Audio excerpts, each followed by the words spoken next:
Molweni everyone, as we are about to start, can we please settle down as we are about to start our program?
Oh, she's in a meeting.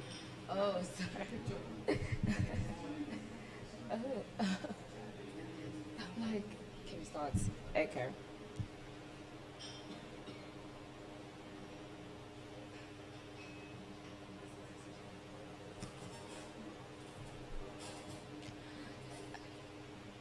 Molweni, Dumelang, Sanbonani, Dimacheloni, greetings ladies and gentlemen, honorable guests. My name is Lesego Linda Plank from the Chief Albert LUTHULI Research Chair, and I'll be your program director today. As we know, March is an important month internationally for women. As yesterday, women around the world were celebrating International Women's Day, and we saw it fit under this important theme to continue this important theme that we had last year, and hosting and celebrating International Women's Day under the theme Women, Peace and Security as the Chief Albert LUTHULI Research Chair. Before I would start, I'd like to acknowledge the presence of Professor Zethu Nkosi, the College for Human Science Dean, and she will also acknowledge other important guests. As we are starting our program, I'd like to call in front Professor Zethu Nkosi to do the welcoming address.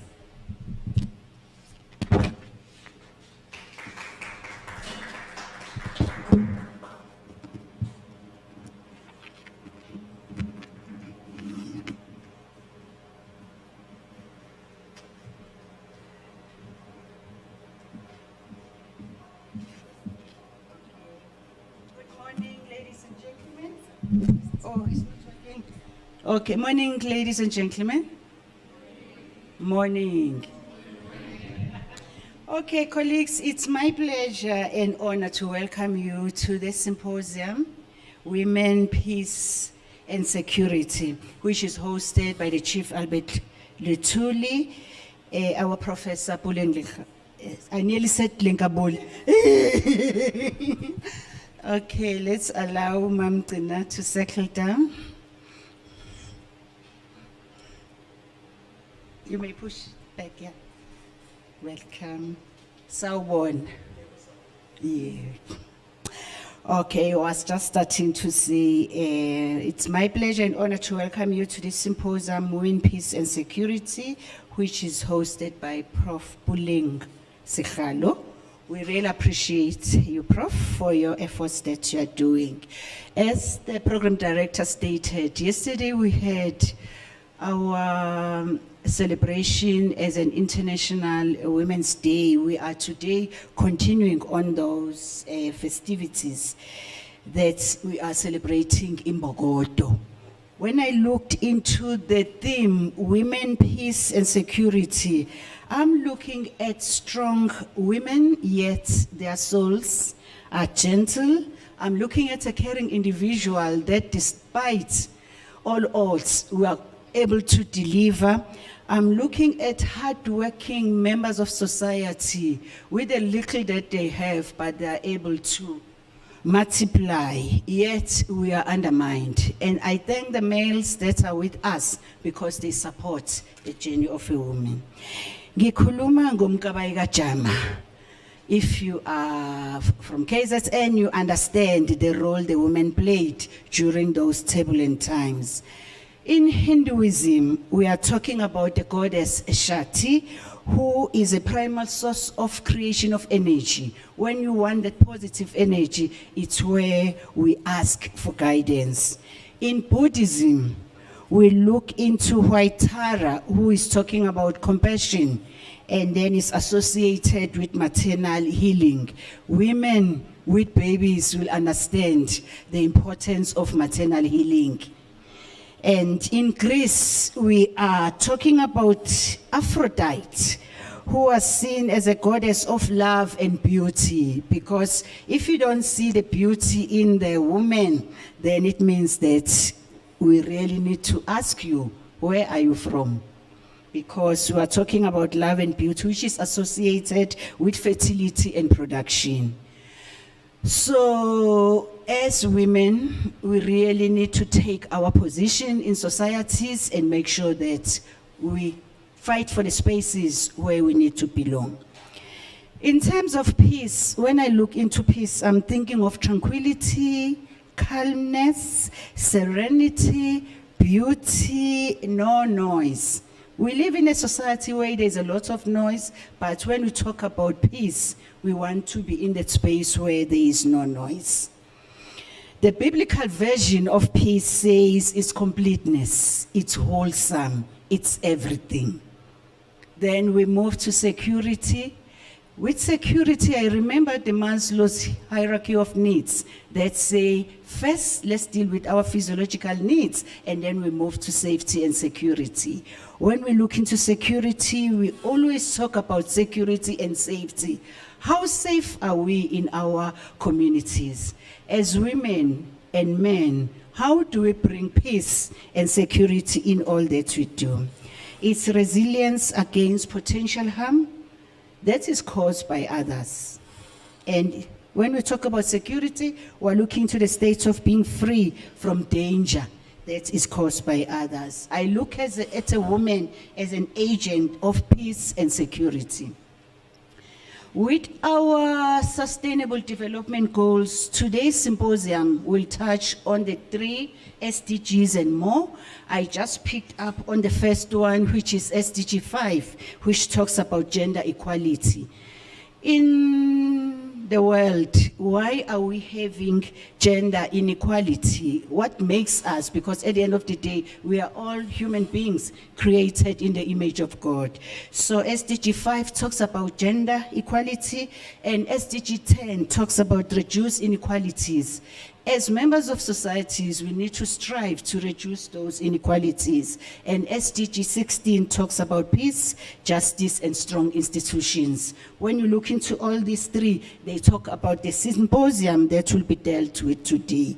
And then in our country, when we look into our national development plan, it focuses on the vulnerable, which includes the women and the children. What is our role in ensuring that all the vulnerable population is being taken care of? What is your role as an individual? When we come to Unisa, our strategic goal is that we need to take care of our young women in ensuring that they produce as expected the support that we give. I see you as a young lady who is in that space.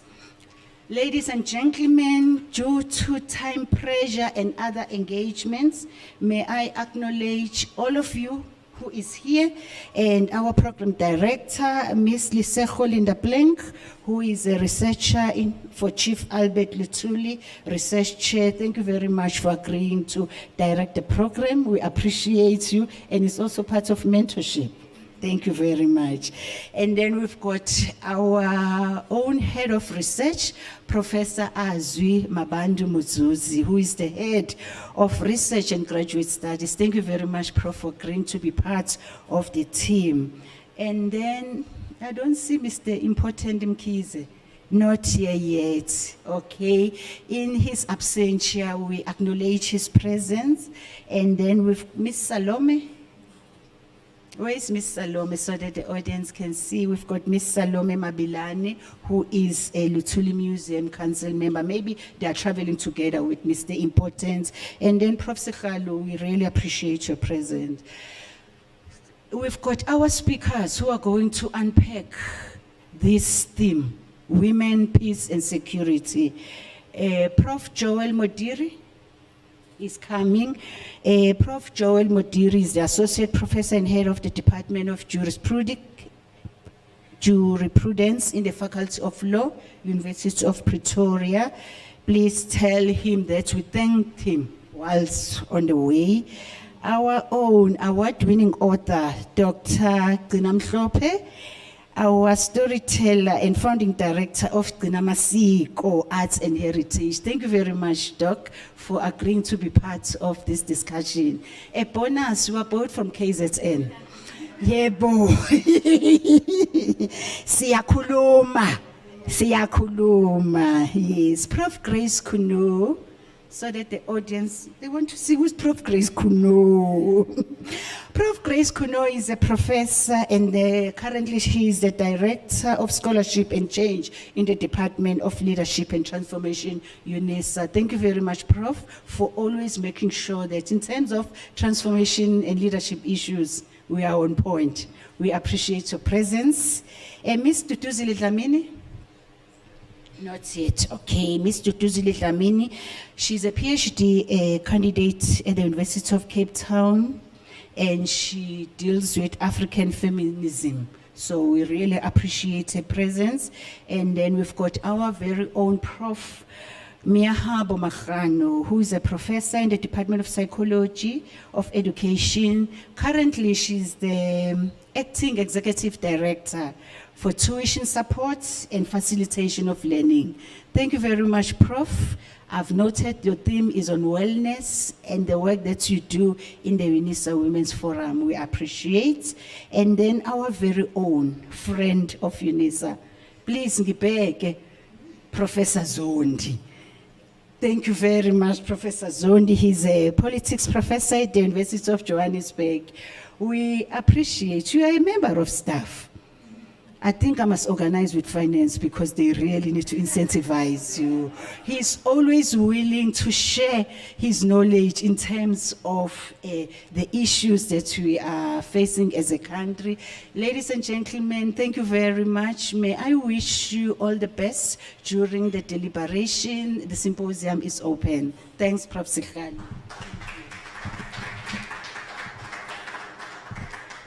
Enkosi, Prof. Setu. Thank you so much for opening our symposium with profound words. Right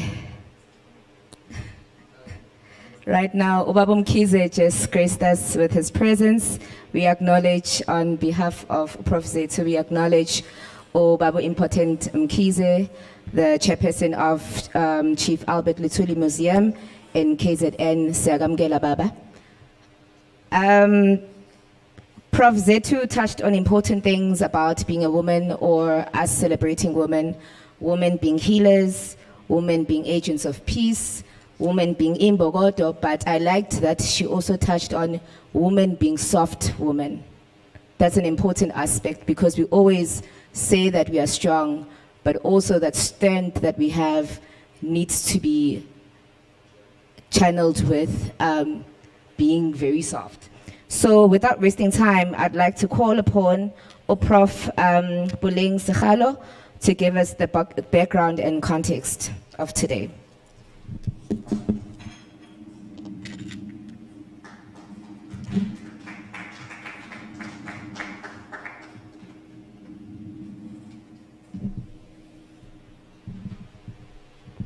Program Director, Ms. Lesego Plank. Thank you for the opportunity. Our distinguished guests, our colleagues, Baba Important Mkhize, Mam Mhlophe, Prof. Kuno, Prof. Zondi, Meme Habo and our colleagues who are still on the way. I would also like to acknowledge the other executive members of the College of Human Sciences present here with us today. Professor Shabangani and Dr. Seti, thank you very much for being with us this morning. Colleagues, we're very delighted as the Chief Albert Luthuli Research Chair to be holding this symposium this morning. And in the month or the day after the observing and recognition of International Women's Day. This year, in 2023, the United Nations observes International Women's Day under the theme Digital, Innovation and Technology for Gender Equality, which honors and recognizes women and girls who are leading the way in the development of transformational technology and digital education. This theme is pertinent as it also points to how growing economic inequality is impacted by the digital gender gap. Including women and other underrepresented groups in technology leads to more innovative ideas and offers a higher possibility for developments that support gender equality and cater to the needs of women. Many women are being left behind as a result of this digital gender divide, as growing inequities in the context of digital skills and access to technologies become increasingly obvious. And therefore, digital education and inclusive and transformational technology are thus essential for a sustainable future. Women worldwide are leaders of movements of reconciliation and reconstruction in their communities, acting as peacekeepers, relief workers, and mediators also in conflict situations. In the year 2000, the United Nations acknowledged these contributions by passing the first United Nations Security Council resolution on women, peace, and security. This resolution recognizes that women's participation in peace processes contributes to longer, more resilient peace after a conflict. The WPS agenda is often described in terms of 4 pillars: women's participation and representation, prevention of gender-based violence, and protection of women's and girls' human rights, as well as prioritizing their relief and recovery needs during and post-conflict. Unfortunately, as we may all know, statistics show that women are often excluded from formal peace negotiations, which is inconsistent with the augmented impacts of war and conflict on women and girls. So going back to the 2023 theme, and in line with this theme of digital, the UN emphasizes the need to safeguard women's and girls' online rights and the gender-based violence that is facilitated by ICT. Forward-thinking as she is, our 2022 annual lecture keynote speaker, Her Excellency Monica Gainkos, reflected on how violence keeps on moving online, as our lives do. Madam Gainkos argued that in the public spaces, women are not secure. What more when they are online? On Twitter, on Facebook, on TikTok. The same disregard for women that drives violence against women in general and in the public sphere also feeds to online sexism and online violence against women. And for many people, they do this in the protection of their screen, knowing that they cannot be seen, so they get away with it in many ways. Online hate speech, trolling, online harassment, cyber stalking, distributing content without permission, hacking, identity theft, cyberbullying, and image-based sexual assault are examples of gender-based cyber violence. So I think as we reflect on the 2023 theme of the International Women's Day, it's also critical to think about how central gender-based violence online is and the attention that it requires. Assaulting women in secrecy gives violent offenders a new platform from which to feel strong. And the fact that there are many legal loopholes, for those of us who are in law, that make it difficult to be held accountable, gives these perpetrators more comfort. In its most extreme form, cyber violence poses a threat to rights against harassment and violence. The bottom line is that women and children will not be protected if we do not make any efforts to change people's perspectives by also enhancing the institutions within which the criminal justice system, and by making sure that women are represented at all levels. Ladies and gentlemen, we have created this space today to collectively engage with each other on all these pertinent issues that were raised by Her Excellency, Madam Gainkos, at the 2022 annual lecture. And as I move towards this conclusion, some of the brief themes that we're hoping to embark on and unpack today is that according to the figures of the World Health Organization, the 4th highest global rate of suicide is seen in South Africa. Now that's something to really think about. More males than women commit suicide in South Africa. We see it in the media, but we also know that a lot happens that is not publicized.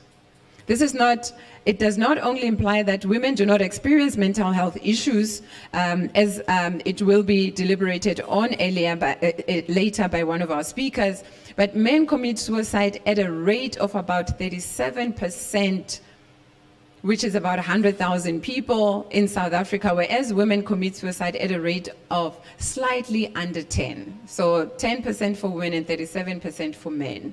So it's really a cause for concern. These figures suggest that patterns of suicide are indeed gendered. If prominent struggle icon heroes like Chief Albert Luthuli, Steve Biko, Chris Hani, Kwame Nkrumah were alive today, one wonders what would they say of the post-democratic African states that we live in, as we are still trapped in the illusion of freedom while we are not free. What would the foot soldiers who died for liberation say about today's state of affairs? Was it all in vain? What would they say about our silence? Due to the country's long history of violence, it is an unpleasant fact that violence is ingrained in South Africa's DNA. To control and monitor people, colonizers used violence as an instrument of power and governance, as we know.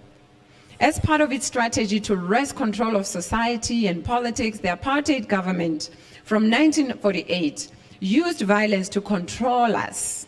According to the 2018 Global Peace Index, South Africa is viewed as one of the world's most violent and deadly nations. It is challenging to eradicate such a culture of violence, particularly when it has been institutionalized and was used as a legitimate force of coercion. Madam Gainkos reminded us by arguing that South African men are also frightened of each other. Men are frightened of other men as they kill each other as well. And ladies and gentlemen, I think I will pause here and say that with these few words and teasers, I ask that we actively listen to the speakers and engage so that we can collectively imagine a way to move forward and to commit to continue even beyond today's deliberations.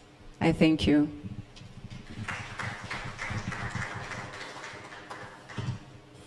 Thank you so much, Prof. Boleng Sekgalo.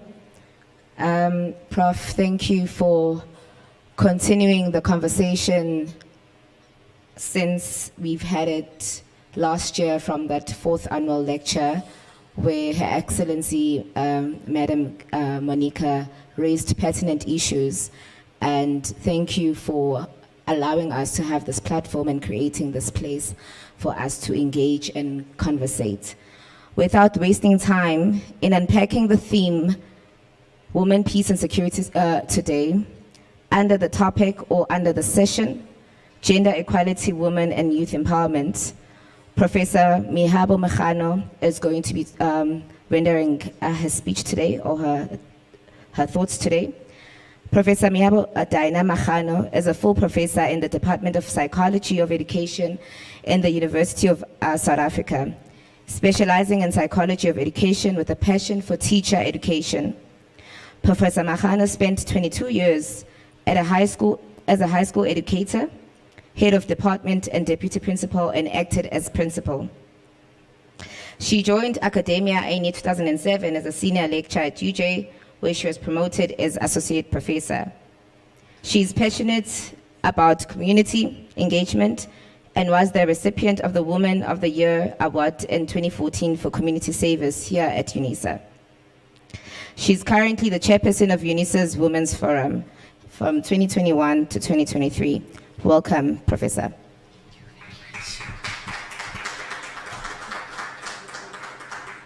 Dumelang bagolo, abosheni ba ka heno, le matsheloni ba hasho, sanibonani bakithi, molweni ndicela uconnecta la. So I'm greeting it so that I can get help from technologically savvy people. I don't see the code, otherwise I would do it myself.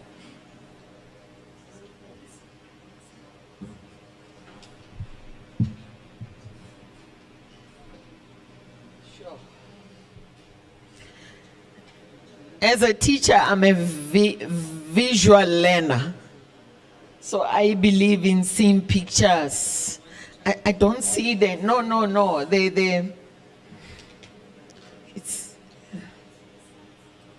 yes.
Without any waste of time, I just want to ponder on the topic that I've been given, which is gender equality, women, youth, and youth empowerment.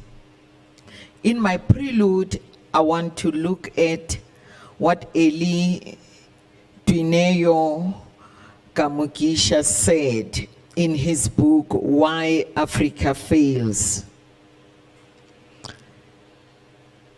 The author looked at the issue of colonization, that it is no longer a viable excuse. Yes, we can blame it, but it is no longer a viable excuse. The challenge is with maladministration, poor leadership, dictatorship, gross corruption. Free things can never build nations. NGOs' activities are not a panacea for development. So these are the thoughts that are captured by Eli in this book, Why Africa Fails. And today's theme, which is saying women, peace, and security, I will be zooming on what women empowerment, youth empowerment is, and also gender equality. But we find ourselves in the context of maladministration. We find ourselves in a context of having poor leadership, dictatorship, and gross corruption, which affects everybody across the scale. And we find ourselves in communities of, I want aid, I want to be helped, free handouts. That's where we find ourselves. So when we talk of equality, but you still don't have the ability to self-sustain, self-reliance, it becomes a challenge.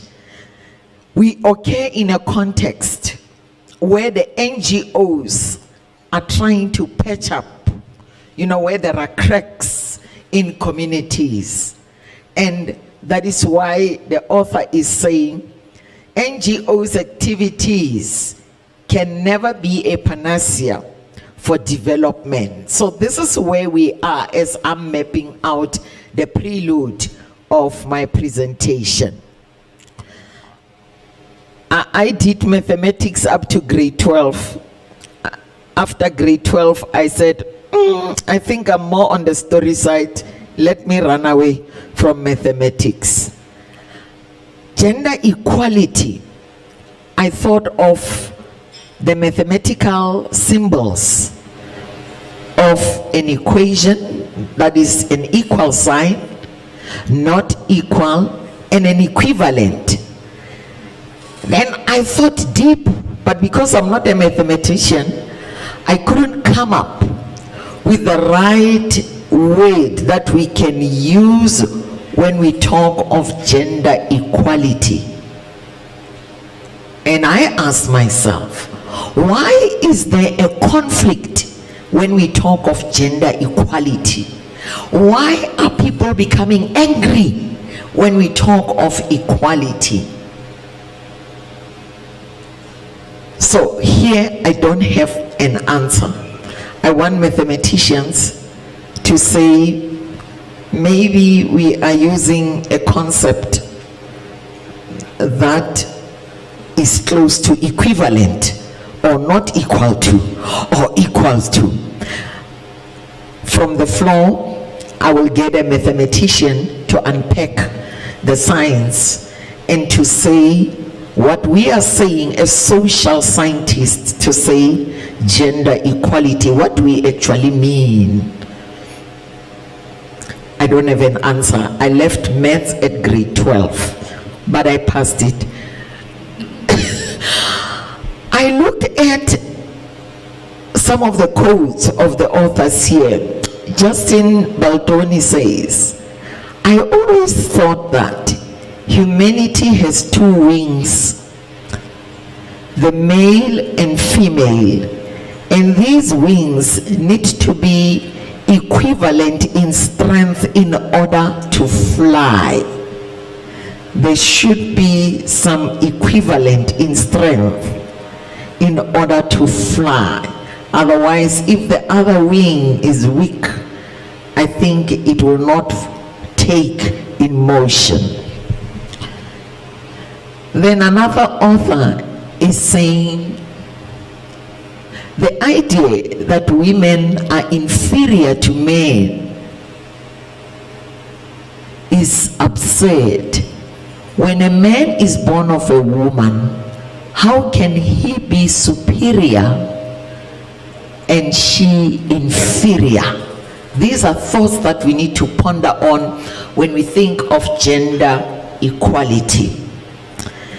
The definition according to Blackwell is saying gender equality refers to the equal rights, responsibilities and opportunities of women and men, girls and boys.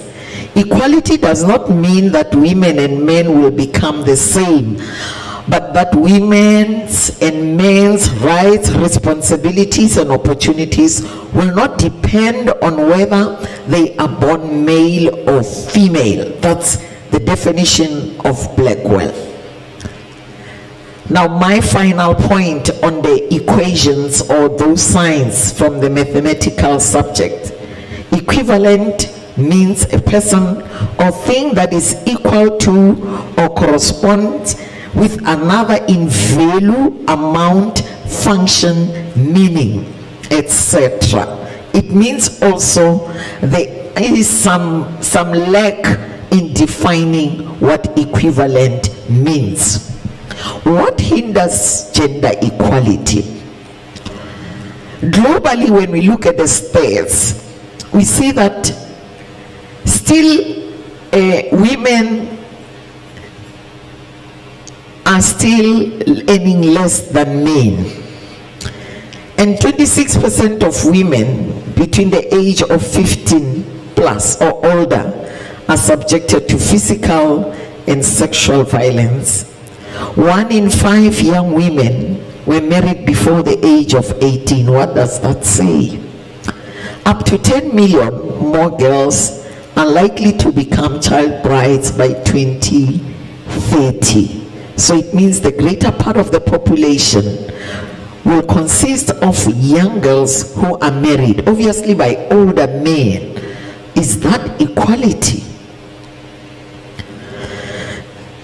Some researchers suggested that the roots of women's oppression are to be sought in customs and traditions, and so despite of a legal system that guarantees women's rights in Africa. And recently in the news we've been observing how the mutilations are taking place, how women are being chopped into pieces, put into suitcases. Is there gender equality? It will take 40 years for women and men to be represented equally in national parliament. We see attempts that are being made, but really some are there, but are they really representing the rights of women? The share of women in managerial positions worldwide increased from 27.2% to 28.3% from 2015 to 2019, sorry for the typo there, but remain unchanged from 2019 to 2020. Sorry for the typos there. Then a source from Caprioli, which is indicating the role that women play in society. Caprioli is saying that whenever a state is promoting women to have equal participation, or we have female representation, then we see that there is a decrease in violence. So where women's voice matters the most, there is also less in conflict, and also the relationships are promoted. Another activist is also saying when the peace talks were declared after the ceasefires, we asked the question, where are the women? Because we knew that as activists we had existed, and had we not been around, the war would not have been much worse. It was the women who were the peace builders from the ground up. Even from the Bible, when you read the story of David, who wanted to murder Nabal because he refused to listen, Abigail had to intervene and the family was saved. So where are the Abigails who are stepping in and ensuring that the women's voices are heard? Catalina Crespo Sancho on the 28th of March 2018 asserted that the larger the gender gap, the more likely a country is to be involved in inter and intrastate conflict and to use violence as a first response in a conflict setting. Look at what is happening in Ukraine. So, who is in the leadership? And what are we faced with now? Because there's that ripple effect. What is happening in Ukraine is now affecting the entire globe. Higher gender equality corresponds with a country's lower likelihood of using military force to resolve disputes with other countries. Already I've given an example. The UN Resolution 1325 recognizes the importance of women's role in preventing and maintaining peace and security. So women's role is important. It also urges states to ensure increased representation of women at all decision-making levels in national, regional, and international institutions, as well as in mechanisms for preventing, managing, and resolving conflicts. Where lies the gap now? The socio-economic status is also one factor that is crippling women's voices from the microsystem in the families. If a woman is unemployed, does not have any source of income, there is a dependency syndrome and there's likely to be abuse. When we look at the STEM sciences, there's also a gap in education and research. The percentages are there on the right hand side on my slide. That only 30% of women in higher education move into STEM-related fields, and most are more in the social sciences. Many women in research have to balance their careers with family responsibilities. If you check the stats of women who are rated and men who are rated, it's more men who are rated than women because of the balancing of the family life and career life. The boardroom gap. Who is in the boardroom gap, having a voice as a woman? Remember the story of Mavuso Busisiwe? The way she was humiliated in the boardroom. That was really an issue which was indicating a disregard for women's voice. And we are underrepresented in education and science. Now, the last portion of my talk is on youth empowerment. I want to talk about the transformation in the school curriculum. Sometimes we jump to say youth empowerment when they are 19 and 20. It's too late. It's too late. We try to bring TVET colleges. We try to bring learnership. It's too late. The schooling system in basic education system, that should be corrected. Because the schooling system is producing somebody who will be employed by another person, or somebody who will be employed by a company, but not creativity being brought into the picture, and the self-reliance and innovation being brought even at lower level. That's where we should be starting. So the education system needs an overhaul right from the grade R, where our kids are not given an opportunity to think out of the box and to be creative, where the skills are lacking. Second point, I want to talk about the skills economy, because this is where we should be zooming into. According to IBM executive Alex Kaplan, there is a saying there that is saying, skills are the currency of the future. Skills are the currency of the future. We are wearing African attires, Dr. Mhlophe. You look stunning because of the skills. Because of the skills, this is what I'm wearing, the beads, the dress, Prof. Pulling. The skills economy is also something that is bringing self-reliance in our communities. But if skills are not there, the young generation, they don't even know how to sew the hem of a dress. They take it to somebody else. Oh, look at my dress. Can you fix it? That is showing lack in the system of our education. Something is lacking. So skills economy should be zoomed into, and when we reconfigure and transform our education, yes, technology is there. We are not forgetting technology, but can we really do things on our own? Skills gaps are a pervasive global problem, and this is where innovation should be focused on and upheld.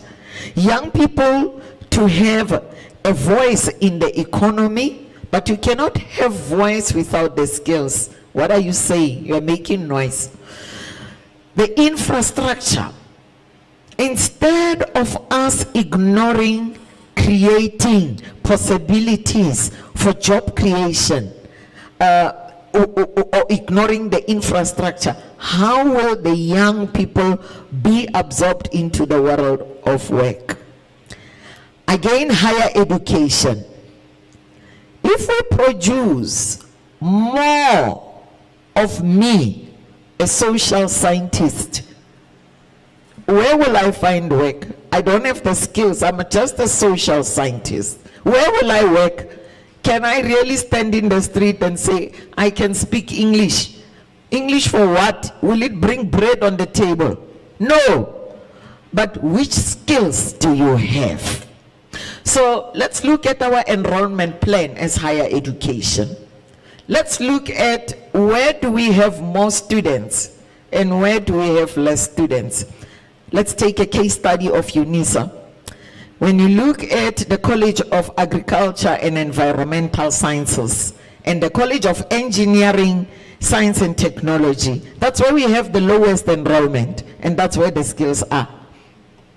Technology is there, agriculture, producing food, for food security. Very few schools are teaching agriculture currently. Hence I said, the transformation in the school curriculum. In the past, when you were doing agriculture, woodwork, they were saying, those subjects, but that's where people should be able to have their own land and produce food for the community. Youth empowerment, policies for all youth with disabilities. These are the marginalized. These are ignored.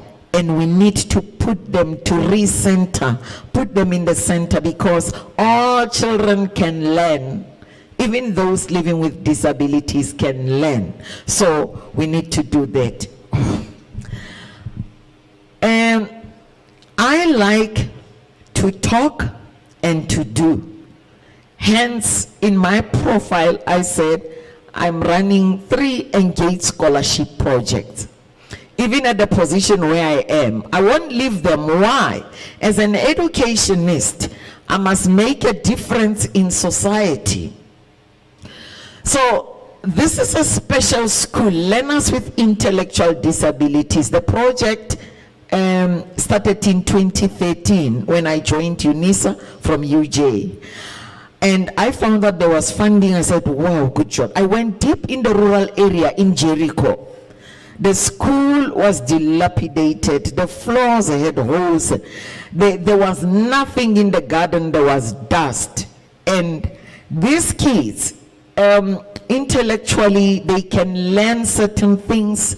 And the other subjects like 3+1+4+, no, they can't do that.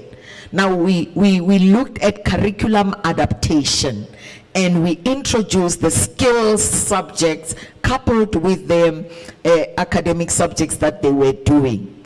We introduced sewing, you see the patchwork. We introduced a salon, they do pedicure, hair care. We introduced woodwork and also gardening. So there's produce, food produce. During feeding scheme time, they get food from the garden. In 2013, there was dust, and currently they're able to harvest, they're able to sell even other artifacts. They can make flowers, they can make cushions, and many other things. The school is no longer referred to as a special school, but it is now a resource center in LUTHULI and Brits. The teachers go to this school, and Unisa's emblem is there, but we started a project and it's working. Then the next project where I'm involved in youth empowerment, I started a project in 2010 at Baviansport Prison. These are young people, we can refer to them as children at risk or children with deviant behavior.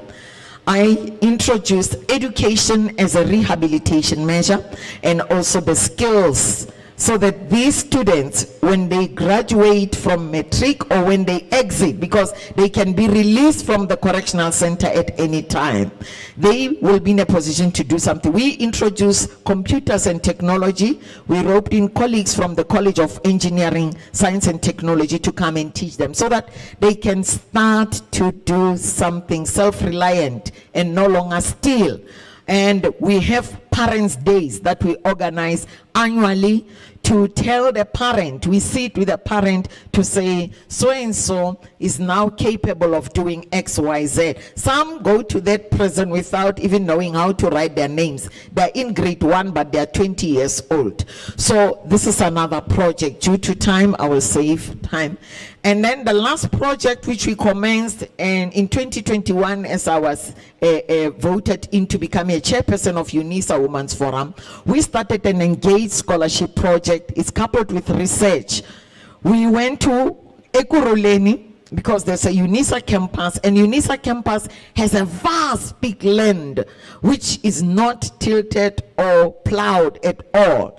Then we went to the community leaders to say, we need women who are unemployed, young women who are unemployed, to come and learn some skills so that they can no longer rely on 350, but they can start something. We introduced sewing. The College of Agriculture and Engineering is teaching women to sew. All these, the tops that they are wearing, they sew them themselves, but they didn't even know how to handle a machine. And then we introduced computers so that they can start to write programs and CVs, and sewing again here, and crop farming. On a small scale in their yards, we said, you can have spinach from your yard. And the plan is to have a bigger field in the yard of Unisa so that they can plant, plow, and sell, connect to the market, so that they are no longer dependent on 350 only. I'm rushing, colleagues. In closing, at a macro level, what is the solution? I'm going back to my introduction. I quoted Eli, who was saying the maladministration, the corruption are the things that are hindering gender equality and the progress and empowerment in communities. Now, the solution at the macro level, we as a country or as Africa or maybe globally have an aid exit strategy. Currently, they are thinking of increasing the social grant instead of planning on how do we have an aid exit strategy. How do we build a self-reliant society? Because we can never live with handouts, for life. No, that is not the solution. And then open up international markets. Last year we had the deputy president of Liberia who was talking about free trade across Africa. This is what we should be talking about. Rich nations allow free trade to blossom. Rich nations must not become gatekeepers to the poor nations. And then lead us to create enabling business environments, marketing their countries, adding value to locally processed goods, not only enriching themselves as leaders, but enabling even the poorest of the poor to gain in creating business strategies that will work.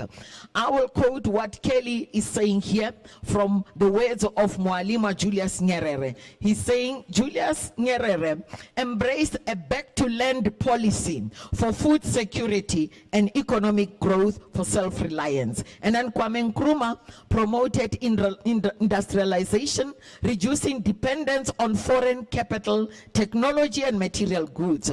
Rolihlahla Mandela pursued a policy of peace and reconciliation. Ladies and gentlemen, I want to thank you. My time is up.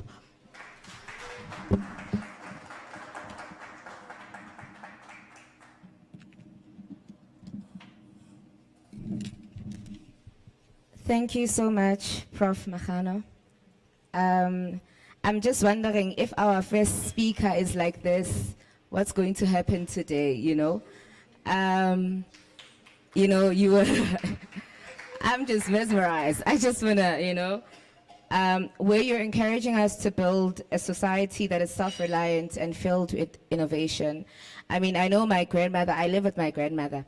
So she always complains that angwazi ukuthunga at this age, you know, and she's like, "You guys are stupid," and I'm like, "No," and she's like, "You can't even, hold inality," and aspects that you've raised are very important, and the work that you do at grassroots level is very important. And I just want to say halala, Prof. Makano, halala, thank you. Without wasting time, I would like to call Prof. Siphamandla Zondi, that he will be speaking on the cultural norm of violence in South Africa. His short bio reads as follows. Prof. Siphamandla Zondi teaches politics at the University of Johannesburg. He leads the Institute for Pan-African Thought and Conversation at UJ. His areas of research and are teaching, transdisciplinary, joined together by attempts to undo the coloniality of being, knowledge, and power. His most recent work is an edited collection entitled African Voices in Search of a Decolonial Turn. Thank you, Prof. It's like an open track.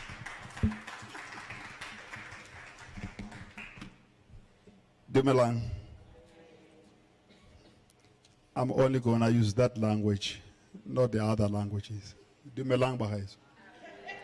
That's good.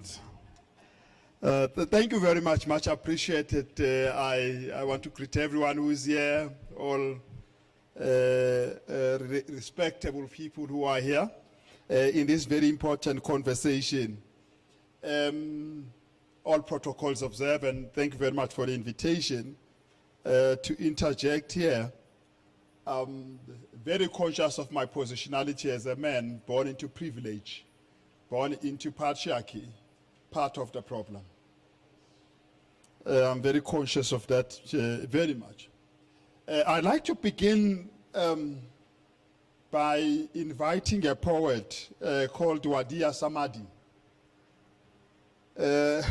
a poet who brings close to our mind what we're talking about today. And she says, "I wake up every morning scheming my escape.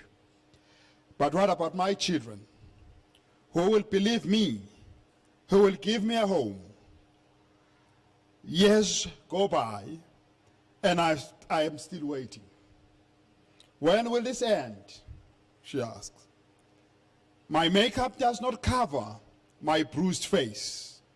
My smile does not hide my haggard visage. Yet no one comes to help. They say it will get better. They say, don't talk about it. They say, this was my fate. They say, a woman must tolerate. After all, a woman is strong. They say, don't air your dirty laundry in public. They say, and they say.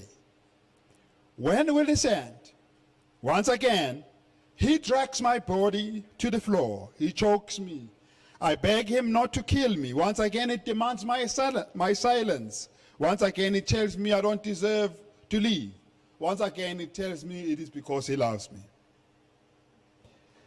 I have had enough. I will not be silent. I will live. I will find freedom. This will end today. Thanks. We read this because it's a stark reminder of what people have to live through in dealing with the question of violence against women. This poet is reminding us of at least 4 very important patterns in this violence against women. One is that this violence is embodied. It is hitting someone's body, someone's daughter, someone's relative, someone who's human, like everybody else, and they are being asked to hide it with a makeup, with a made-up smile, with a projection of strength, projection of power, and they are affirmed positively in order to hide the negative. They are told they are strong, so they must put up. They are told they are long-suffering. They're told they are resilient, so they can hide and excuse the violence. But what I like, I want to place our attention to with regards to this is the constant they say, they say, they say, and they say. And they say against her circumstance, they say against her pain, they say against her own will, they say against her own determination, but they say. There is this omnipresence of the day. There is this strong presence of the day. This day is overwhelming. This day is imposing. This day is conditioning. This day is structuring the thing. Allow me to suggest that this day is you and I at one level. And let me allow you also to say that this day is also not you and I. At one level, it is you and I because we participate in the day. But at some level, this day is something we participate in without being conscious about it. And let me say that this day is not people at all times. Often this day is the conditioning. It is the structuring of society. It is the systemic. It is the hidden script. It is the schemata. It is the scheme of life and the scheme of things that we all get born into, inducted into, pulled into, enticed into, and find our comfort in it.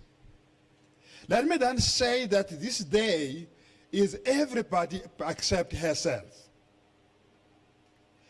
And because the schemes, the systems, the structure of society, the architecture of violence is maintained by human beings. It is maintained by society. This day is specific people, but this day is unspecific people, including those who orally oppose what is happening. This day is included in them. This day requires her to make the statement. She says enough at the end. It says, I've had enough. I have enough. I have enough. They see a possibility I can put up, but I have had enough.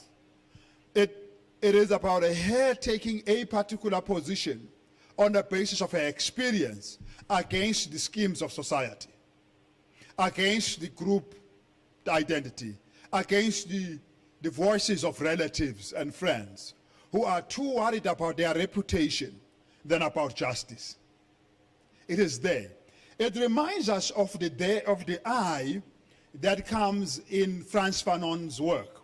Frantz Fanon talks about all our common agenda, in black skin, white mask, about all our agenda and all that we have to do collectively. But he ends the whole talk with an I, because in that I, he makes a prayer. He says, my body, make me a person who questions.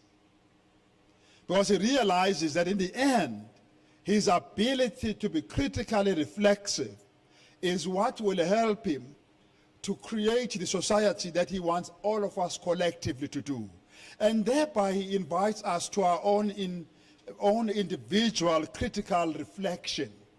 Because that prayer that says, my body, make me a person who questions, is a prayer all of us could make, even in relation to this matter. Why is that prayer necessary? That prayer is necessary because the violence against women is not the violence of certain men to certain women. It is a violence produced by the infrastructure that permits, that explains, and that supports violence. There is an infrastructure that is built by society, many of us born into. It is easy to see the one that is obvious, such as, for example, the cultural practice of ugutwala, where you carry off another human being, a strange thing. Such as the certain critical elements of the cultural practice called marriage and all of that. It's easy to see those. But there are those that are subtle, that look unconnected at all, including ideas about what does it mean to be a resilient human being. What does it mean to be a strong human being? Including the responses we give when an allegation is made that a woman is inferior. The responses sometimes are part of the architecture of violence, because as I seek to establish that women are also equal, I then say also equal. Not that they are equal, not that they are strong, but they are also. Also assumes there's a standard, and that standard is a male man. So we place women in a position where they have to prove they are strong by being as strong as men, or strong like men, not strong like themselves. It looks positive, it looks macho, it looks serious, but it is part of the creation of that violence. That infrastructure relates to attitudes, relates to values, relates to rules, rules of life, rules of relationships, rules of interfaces and stuff. It relates to institutional cultures, it relates to political cultures, it relates to social cultures, it relates to intellectual cultures, it relates to psychic cultures, it relates to spiritual cultures, it relates to technological cultures and everything else.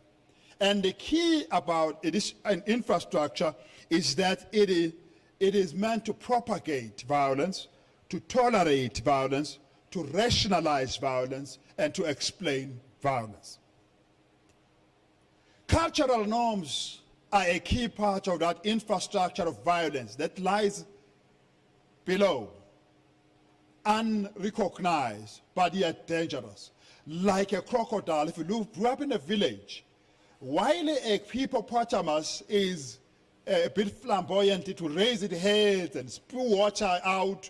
You can see it from afar that there is a hippo in the still waters. The crocodiles lie silently below the water, waiting for an unsuspecting person to jump in. So it is a silent patterns and expectations and habits and generic knowledge that creates schema in our minds, schemata in our lives, that creates what is often called a hidden transcript, the scripts by which we live our lives every day. One of the, as someone committed to decolonization and seeking that thing, one of the greatest battles we face is lack of awareness about schemes that we operate under that we never joined consciously, but we live under. And because they are schemes, it doesn't matter how opposed to their end you are, they will still drive you in that end. If you drive a bus whose agenda was to destroy the millipede on the road, and say you like insects and you love them a lot, you reject every form of killing, including killing insects. But if you become a driver of that bus, whatever you think in your mind, whatever you build in it, it will still kill the millipedes. You will be confused because you are doing that which you are opposed to. You are doing that which you are determined, consciously opposed to. That is because it is the schemes, it's the hidden transcripts around which our lives are organized. How aware are we of all the schemes that condition how I travel, how I eat, where I go, how I respond to pain, how I respond to joy? It's all schemes. It's not some automatic conscious things all the time. Even with these conscious things, often these conscious things within the schemes. And that's part of the thing. So the biggest power of colonialism was not that they arrested people, put them in jail. It is that they created schemes where they could live in jail while they think they are free. Which is why colonialism does not resist negotiation to end colonial administration. It doesn't really. Apartheid, when it ended, the Boers could still kill us very easily. Militarily much more powerful. But it realized that losing that battle isn't the real battle. The real battle is the one explained by Sheikh Anta Diop. Sheikh Anta Diop says colonialism is like the prehistoric hunter. It kills its prey psychologically, spiritually, before it even encounters it physically. What is he saying? That the prehistoric hunter, program director, did not have the fastest weapons, did not have the fastest speed to catch a prey. The prey was always had a natural strength of being faster in the wild than a human being, of being quicker, knows the terrain, can turn and dart, can never be caught. And the prehistoric hunter does not have the weapons to catch the prey. Now, what does he do? He sees a bark, he's feeding. He recognizes it, but it doesn't appear to it. In other words, the prehistoric hunter sees the prey, imposes their ability to see on that which they cannot see it, and then goes on to mobilize other prehistoric hunters to position themselves strategically around the prey. Therefore, surround the prey without the prey noticing. That's to create a scheme. And then appear strategically, not at the point of arrival, but appear at the point of decision. So, what happens? Vasco da Gama arrives in 1492, but actually appears in 1652. That's over 150 years of presence without arrival, of presence without appearance. So when it appears, the natural thing that the bark does is to do what it always has done to defend itself, is to run quickly. But when it runs to the left, it finds a prehistoric hunter already waiting. Then it changes to the right, it changes to the direction, it goes right around, increases its speed, jumps a little harder, tires itself, exhausts itself. After a time of spinning around, the bark lies down. Then the prehistoric hunter comes to capture it, defeat it mentally and psychologically and spiritually, yet physically very strong. So that is the scheme by which the infrastructure of violence is done. It is a systemic conditioning. It is an entrapment. It is the normalization of that which is inimical to the human being at birth. The norms are the unspoken standards of what is appropriate and not appropriate. But they are psychic, they are cognitive, they are in the spirit before they are in the physical. You understand what I'm saying? My people of Umvoti Valley in the eastern part of KwaZulu-Natal encounter missionaries more than 20 years before they encounter Theophilus Shopston, they encounter the missionary who must work on their psyche before something can come with the military. Which is why it does not make sense that a people who just over 15,000 are conquered by a small little Shepstonian artillery of about 80 people. It does not make sense. How does a people who are less than 5% of a people conquer a people? It can only be because they understood the prehistoric hunter logic that create an infrastructure for you to succeed so that you will succeed without an effort. But secondly, create an infrastructure for you to succeed so that you will succeed even after you have left. Because the schemata does not live with the schema. The schema leaves, but the schemata remains. To this place, the people of Wamapumulo, where I come from, remain entrapped in what defeated them before they were defeated. And the post-apartheid arrangement is post only in sense that it is related to apartheid, not that it is after apartheid. And that's the power of the schemata, is that long after the rope that held me around my neck kept me in a corner, I get used to the corner and I live in that corner. And I will remain as if unfree when told I am free. I'm reminded of the great woman Harriet Tubman, who led the struggles against slavery and got a lot of black people, majority of them women and children, freed from the south of the United States from slavery. What did she do? She picked up that a pistol, though small, is able to cause terror among thousands of people. So when you hold a pistol, even if you are a coward, you are thought to be brave. Capture, steals a pistol, goes around, goes to every slave farm, guys, breaks the cage, frees them out. They go out, they all run out to their freedom.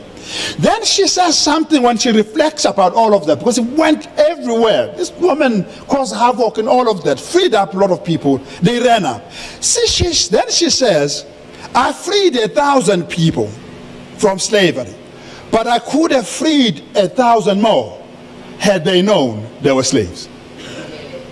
What it says is that she went into certain farms. When she got in those farms, she told people the braid is broken, come out. I'm sure some said, we are where? What will my boss say? So there are some who refuse to walk into their freedom because the schemata in their brain had told them they are still not free. They told them that was not necessary, had told them this was crazy. They told them this is a communist. They told them this is evil. You know what I'm saying? I have a right to sit in a dining room of my slave owner, fold my feet and watch TV for free. Why should I leave this? It was better under apartheid. The police, yeah, it's a schemata. It lives with us. It is all there. The author of Miseducation of Negro says that the miseducation of the Negro was such that it taught the Negro that their position was at the back, and that their entrance to the house was also through the back door. Then she says that even when they were shown to the front door, they still went to the back door because, catch, the education they got made it necessary for them to do so. Though they can walk through any door, but the education had made them necessary in the name of humility to go to the back. Schemata. So these schemata, they are deeply ingrained cognitive, affective, emotional, spiritual conditioning and structures that informs the use of violence, especially the vulnerable in society, particularly the woman. It leads to the acceptance, to the explainability, to the tolerance. It is part of the dark side of modernity. It is not some aberration to modernity. It is an ingrained part of modernity, because modernity, what we call modern world, is based on schemes, and those schemes were designed for a particular purpose. It doesn't matter what age you think you are in, those schemes will always produce their end. Which is why Muammar Gaddafi was killable. We don't like him for many ways, but he was killable because the colonial schema makes it possible for him to be killed. Because the colonial schema does not kill you before it demonizes you. The first demonized, he's a horrible guy. He is raping people. He's doing some odd things, just as it said about Shaga, just as it said about Oka Obenga, just as it said also about Nzinga, Queen Zinga. That's what said about the leader of the Dahomey people in West Africa. They are horrible, they cut people open and all that. The idea there is to move them from the realm of human beings to the realm of demons, to the realm of monsters. Because once they are there, they are killable. Because who defends a devil when a devil is killed? You are not killing a human being, you are killing a monster. So it relocates people to a position where they are killable. What Orlando Peterson calls social death. They kills them out of society and sociality so that they are killable without anyone defending them. I'm yet to see anyone who wants to defend the devil. He is just a guy without relatives and friends and all that. So demonization and what Amos is there called thinkification, to thinkify things, legitimizes their killing. That's how the cultural norm under modernity has been working. And this has a long history. And as I draw towards the close, let me just say, it is therefore manifesting locally this infrastructure, this cultural norm, this normalization, this normality. It manifests locally, it manifests individually, but it is very global. It is a global system and scheme of life. And it is what that guy, Kwesi Kwarteng, calls the ghost of the empire. The empire lives during its existence, but it lives after its existence. That's why it's called the ghost of the empire. If you grew up in the red areas, you know the ghost. It is a replica of the human being who once lived, but it is not tangible. It's a schemata. It is at the back of that. It is an architecture. It is an ingrained system. It is part of a consciousness. It is what Sylvia Winter called the unevenness of human relations that allows what she calls an omnipresent imperial man. And then he says, when the imperial man, he says there was a human being who existed, and then there was a human being who was reborn under modernity, and that human being is imperial by design.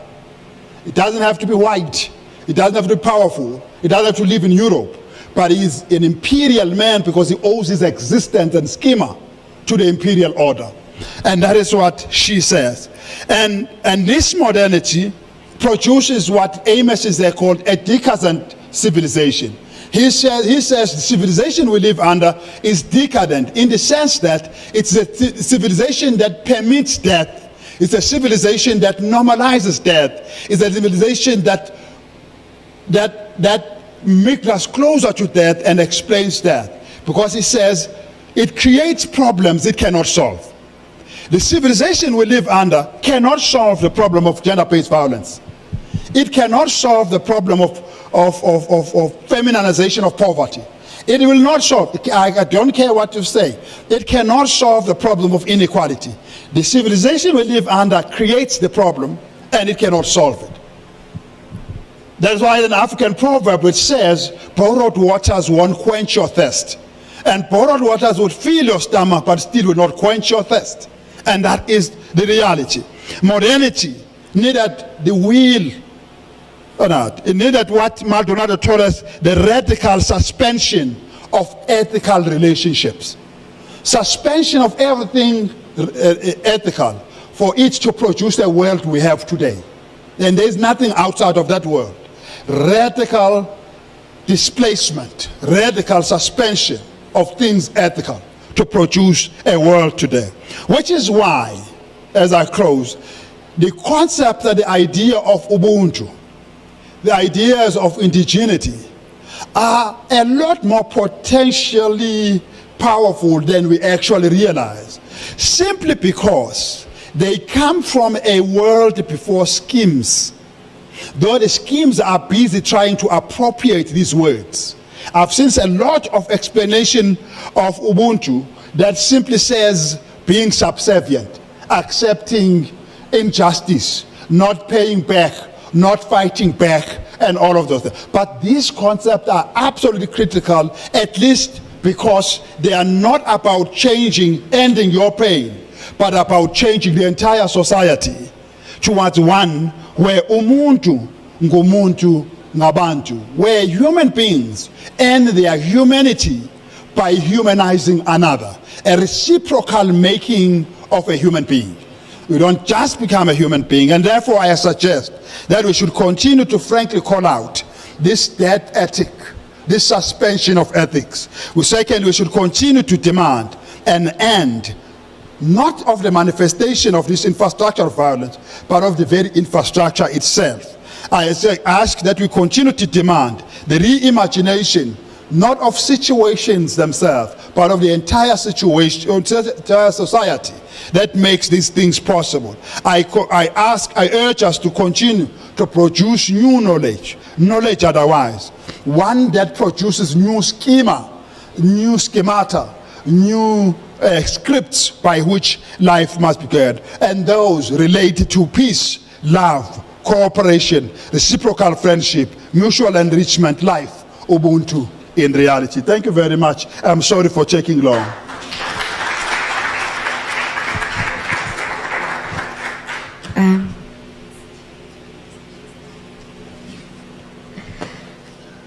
Thank you so much, Prof. Siphabandla.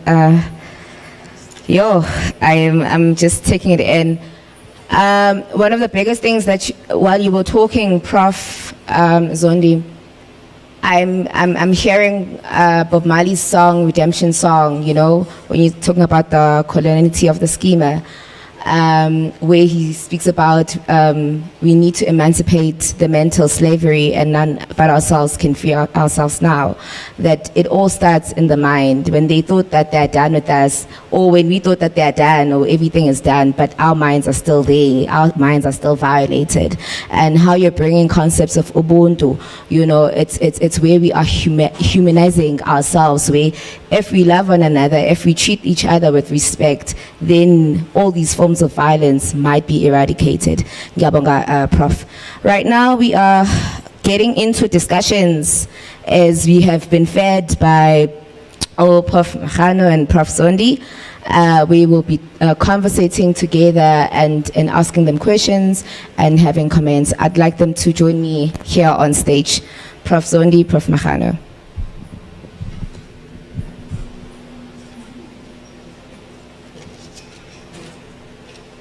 Prof, please come sit.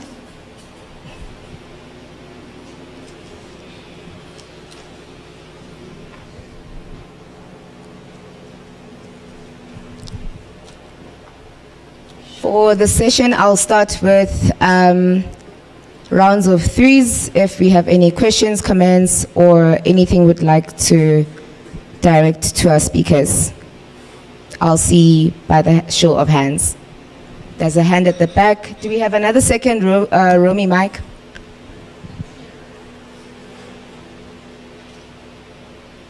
Okay. Okay, I'm seeing the gentleman at the back. A second hand? Okay, maybe let's start with the gentleman and then we'll ask again.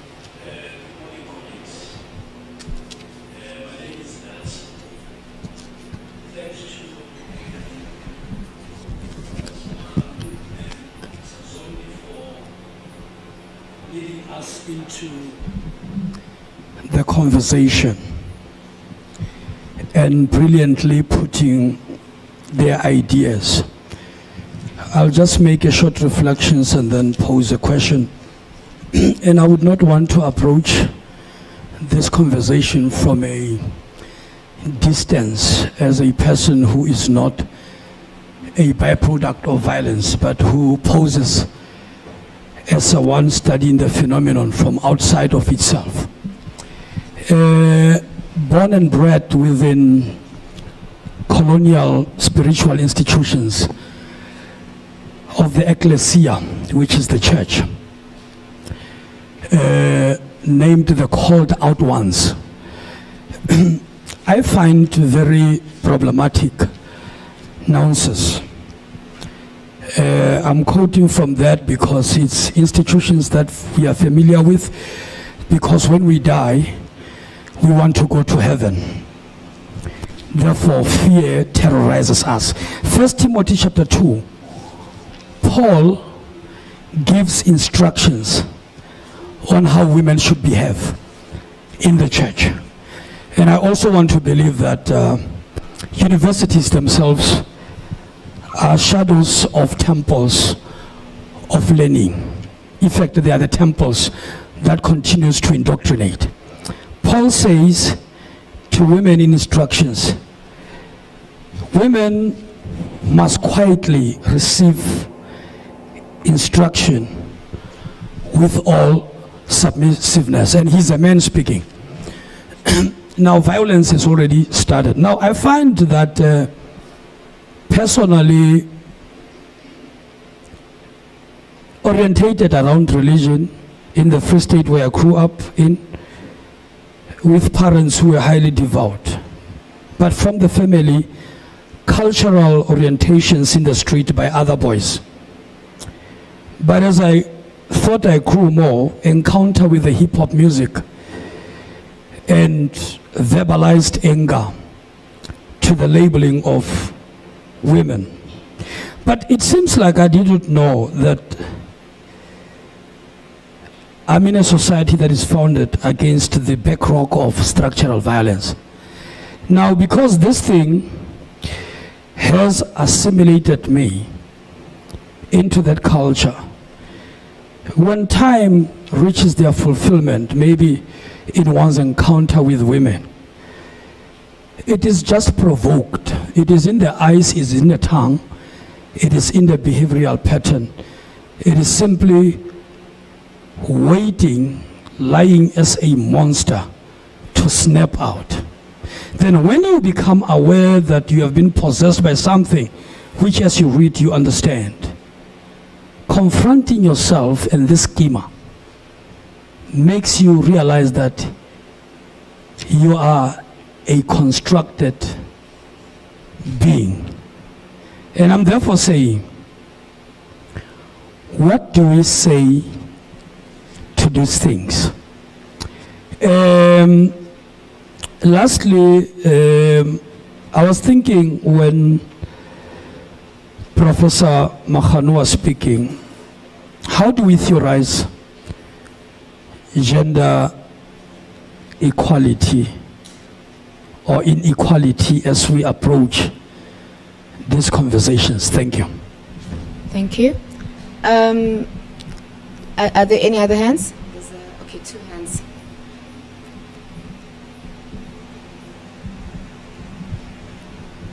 Thank you. Thank you. My name is Adamu Adija, and I work for International Indigenous Women Forum. I can say that they were brilliant representations, and I can fit into what they are saying. I am a representative of women, not just in Africa, but I work globally, and I represent women who are grassroots women. This is their daily experiences. I'm just saying this because I had an experience last week, Friday. I was in Niger, and I was discriminated twice, even though I'm an empowered woman, and I went there to work with women. The first discrimination I had was, I wanted to go out, and then I wanted to wear my sport wear because there is very hot, and we had a 40-degree centigrade outside. And I was told I cannot dress like that. So this brings me to religion. The infrastructure of skepticism, of discrimination when it comes to religious colonization. The second one was, I'm practicing Muslim. I went out, I went to the mosque area. It was time to pray. In those countries, when it's time to pray, life comes to a standstill until after the prayers. So I was with a colleague. She's also a very staunch Muslim. I was not dressed for prayers because I live in South Africa, so I'm not too into that program of prayer time. So we went to the mosque because we could not do anything. She had to pray, but I was not allowed to pray by women because I did not dress up the way they feel it was suitable for me to dress. So I had to understand with them and go out of the mosque and wait for 2 hours for a 5-minute prayer. So this is just an experience I'm sharing, and I have a lot more experiences. I work a lot with grassroots women, especially transhuman. I also work with the indigenous people of South Africa, the Khoisan. So they have a lot of this kind of discrimination in their communities, and we do experience it together. So that's just what I wanted to share, just to give you an insight of the kind of difficulties that us women we face, not just as empowered women, but we also have women down there who don't even know what their rights are. The patriarchal system is very dominant in Africa, even though we were in Niger discussing about the SDGs, but we realized that these things are really just on paper. It's not going down to the grassroots, and these women don't even know that they have rights. Thank you. Thank you. The lady. Thank you. Can you hear me? Is this thing working? Is it working? Yes. I'm audible, thank you. My name is LUTHULI, and like to... Okay. Technology doesn't work with me. I think I can project my voice. Is it fine? Please use the mic. Okay. Does this work better? Yes, thanks. Thank you. I always have to go through that. So the very notion of digital necessarily excludes me. And I would like to say it is with consent that it does exclude me, because when we do consent without actually consenting to these things, then we are doing the very same violence against ourselves. And I'm very aware that I'm on camera. Prof. Sekgalo, next time can we consent? Because yet again we are being appropriated without consent. And it happens a lot that when one is in a space, then they give away themselves precisely so that the space can consume them. That was my first false start. I was saying my name is LUTHULI, and I'm very happy to be here. The topic that we are here about, Prof. Sekgalo, is one that is very, very important. And I want to thank you for having the foresight to bring it to the fore, as well as to thank the two speakers who have really done what I thought you had enjoined them to do, which is to tease us. And I want to say I'm thoroughly teased. So that's my second false start, colleagues. But as I'm thinking through this topic, you know, I'm reminded of a colleague that colleagues will know, Mohau Mukwena, who once said to us, you know, some topics are so poignant that they need for us to sit in a circle, for us to go on and on and on and on without succumbing to the colonial notions of time. because those questions are so provocative that we can never do justice to them when we sit the way we are sitting, when we conceive of time the way we are conceiving of time, and maybe perhaps when we do not assume this posture of the very inequality that we decry as absent in the world. That would be my third false start, colleagues. But I wanted to say, given the depth of this idea of women, how then do we conceive of a woman? To the extent then that the very questions and the very assumptions that we have vis-a-vis this being called a woman may begin to take a different turn. For example, we take for granted that women want to be empowered at work. If I had a choice, I wouldn't be here. And I think being here takes away from me being a woman in the way that my spirit wishes for me to inhabit the universe as a woman. So when we take for granted that women need to have a voice in a boardroom, then our notion, our very starting point of a woman is one that is already held in bondage, is one that is already colonized.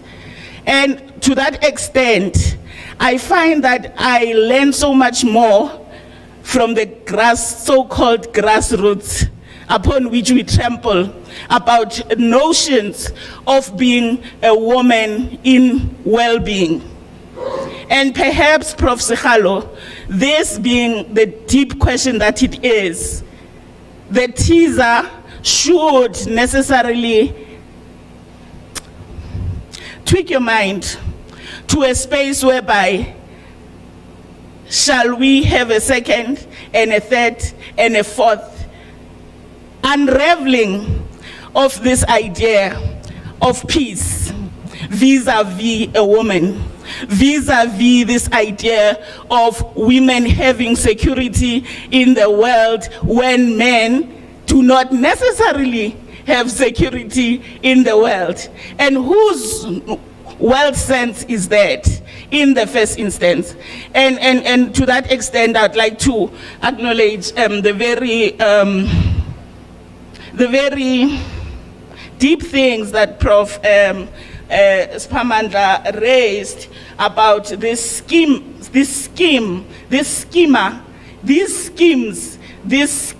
and schemata that make us do things in the name of peace that are actually violent. So my intervention really is not so much a question, but a response to say that the idea of woman as we have conceived it already is one that does not allow women to perhaps appear in ways that women would appear if colonization, if the schemata were not a fact. And for that reason, we are just going to sit here and say we spoke about women, and when we have actually mistaken what it means to be woman. And it follows then that even the notion of peace, even the notion of security then is based on an already problematic edifice that does not allow us to break out and break through, so that at the end of the day we would say that we have spent our energies, we have spent our spirits, we have spent our time really and truly speaking to issues that in ways that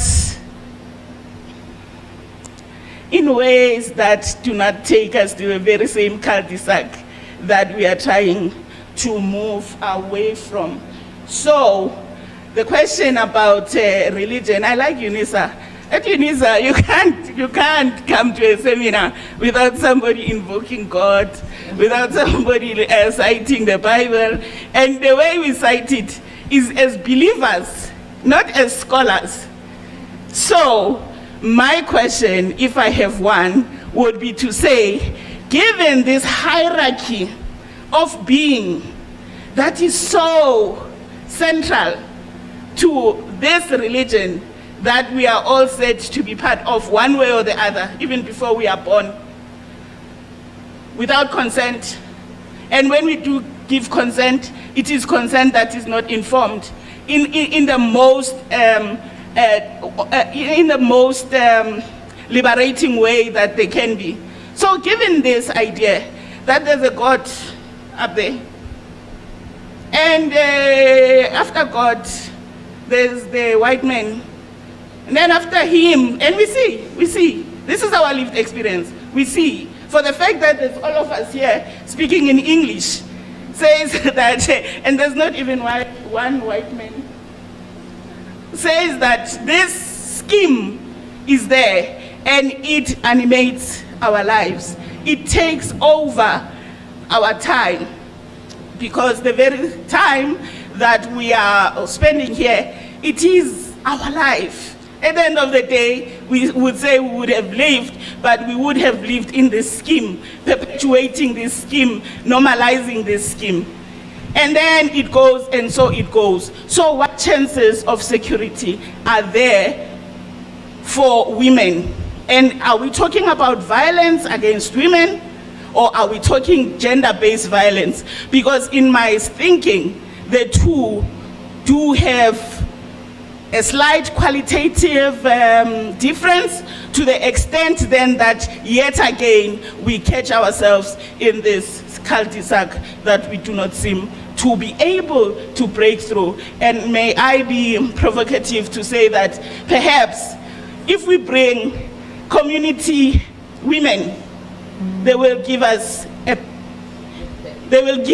something that we don't have in the academy, and it would be a gift to the academy that we sorely need, because 1970, the woke women of the time spoke the language that we spoke. 1980, the woke women of the time spoke the language that we are speaking, and so it goes. So those would be my response to the teaser that you so generously gave as a salvo. Thank you. Nkosi, thank you so much. Prof. Zondi, Prof. Mahano, the floor is yours, whoever wishes to start first.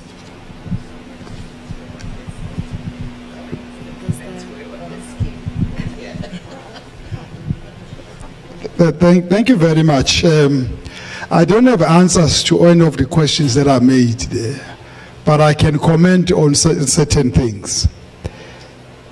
The concept of empowering women suggests that you empower means to bring power from outside. E-M from outside. Im means inside. So you need to empower, which means somebody must give women power.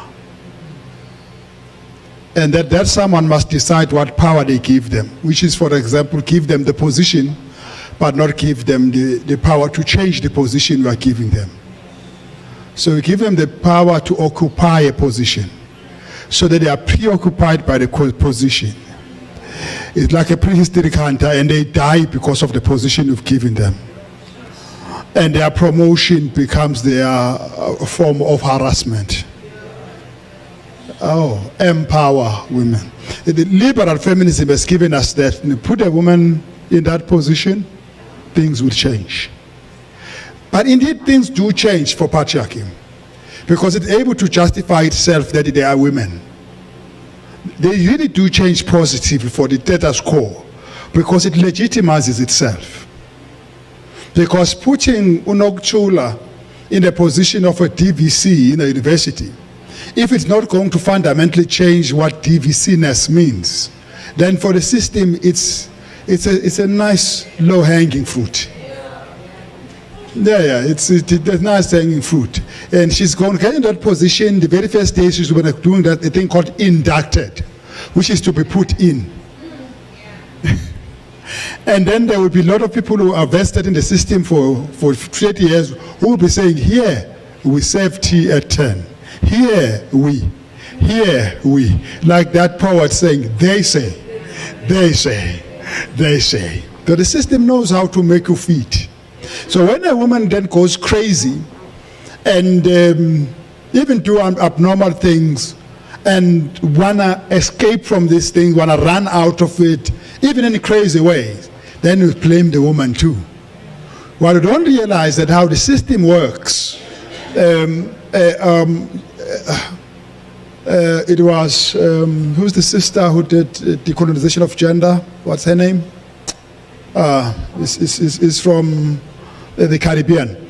She says the system how it operates is that it puts people in a bottle like you would put flies in a bottle. And then it closes the top of a bottle. And then it shakes a little bit. It creates commotion among the flies in there. But the flies, as they bump into each other, fly red blames fly blue for their circumstance. Because they don't quite see that they are all being suffocated by a hand that they don't see. And that's a problem. They've been promoted into a bottle and shook up. You know, I have all sorts of problems. I see weakness in you, I see weakness in me. I can see weaknesses. Now I'm politicking. I can see things in Haiti. But I'm not oblivious of the fact that the system has a hand. Schemata. And it seems to me we need to ask ourselves a question and answer ourselves the question. How do we undo and replace the schemes? So we agree they are schemes. Because putting women into schemes is not to undo it, it's to undo them. But how do you undo the system and all that? It seems to me there's a possibility of violence in that. Because the system, as Frantz Fanon says, the system says to the oppressed people, be reasonable, be the bigger other, be the wiser either. Don't be unkept, be gentlemanly, be ladyish. That's what the system says. Because it knows that in that location, it manages you. But then he talks about the counter-violence. It seems to me, the biblical term that says the kingdom suffers violence, and therefore by violence we take by force. It's an interesting principle that because it bans violence, it legitimizes using violence to take it by force. So when a person says, no, I don't want this desk to be like this anymore. Remove this desk, I want a mat in my office. You're crazy. Yes, it's an unnecessary violence. Yes, because the one that says, let us investigate it through a community whether this sitting arrangement is proper. No, let me not say it further. Because it seems to me there's an African proverb of the people of the Atete people of Mozambique, which says, however long a log of wood stays under murky waters, it does not become a crocodile. It can stay there, look like a crocodile, suspiciously, even run away thinking it was a crocodile. It still is not a crocodile. It will not bite. However long you try to work with the system, we've seen it. How many women have been in top positions? Or let me not ask that further. The regime of beings. It's very important to also realize that the way the system, one of the schemes is that human beings are organized into a regime. And that regime is hierarchical. You know, when the regime is hierarchical, you don't have to choose whether people must be unequal. It itself makes unequal a necessity.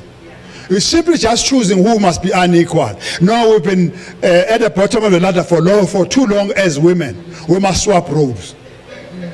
It limits your options to replacement. instead of displacement. And lastly, so we need to break the monotony. I really think we need to break the monotony. Part of it is the weapons of the system may not be the best weapons for bringing the system down. Thank you. Thank you, Prof. Zondi. Thank you to the comments that came from our first colleague who questioned the issue of religion, how women should behave, and the second colleague who was talking about discrimination, dress and comments, and Prof. Shabangani. I like the last comment that you made, that maybe we should bring women from the community who will be able to bring something that is not there in academia. And I want to take a leaf from what you said, because as I put that slide of equations, what do we mean by equality? Mathematically, it's equal, not equal, equivalent. Can we really measure gender equality? Can we quantify it? Or are we trying to put comparison, or we look at behavior, or we look at mannerism and try to define the concept? Colleague, I find it difficult. Hence I said I battled as I was trying to do my preparation to say, what is gender equality? Or are we looking at certain characters, as Prof. Zondi is saying, and the scheme and the way we were conditioned, and then we try to put what is gender equality? I do not have a definition of what is gender equality, and therefore, let's go to the grassroots and try to understand how the people at the grassroots understand some of the concept. But for me, I do not have a theorization of what is gender equality, but it is comparison. It is by looking at behavior. It is by putting adjectives. Then we try to bring what we understand by gender equality. But it is very difficult. And as far as discrimination is concerned, it is very painful to find that women oppress other women. It doesn't happen that men will say you are not dressed properly, but it is us as women who will make sure that you feel the pinch. So I will arrest it at that. Thank you. Thank you very much for raising that. Two things.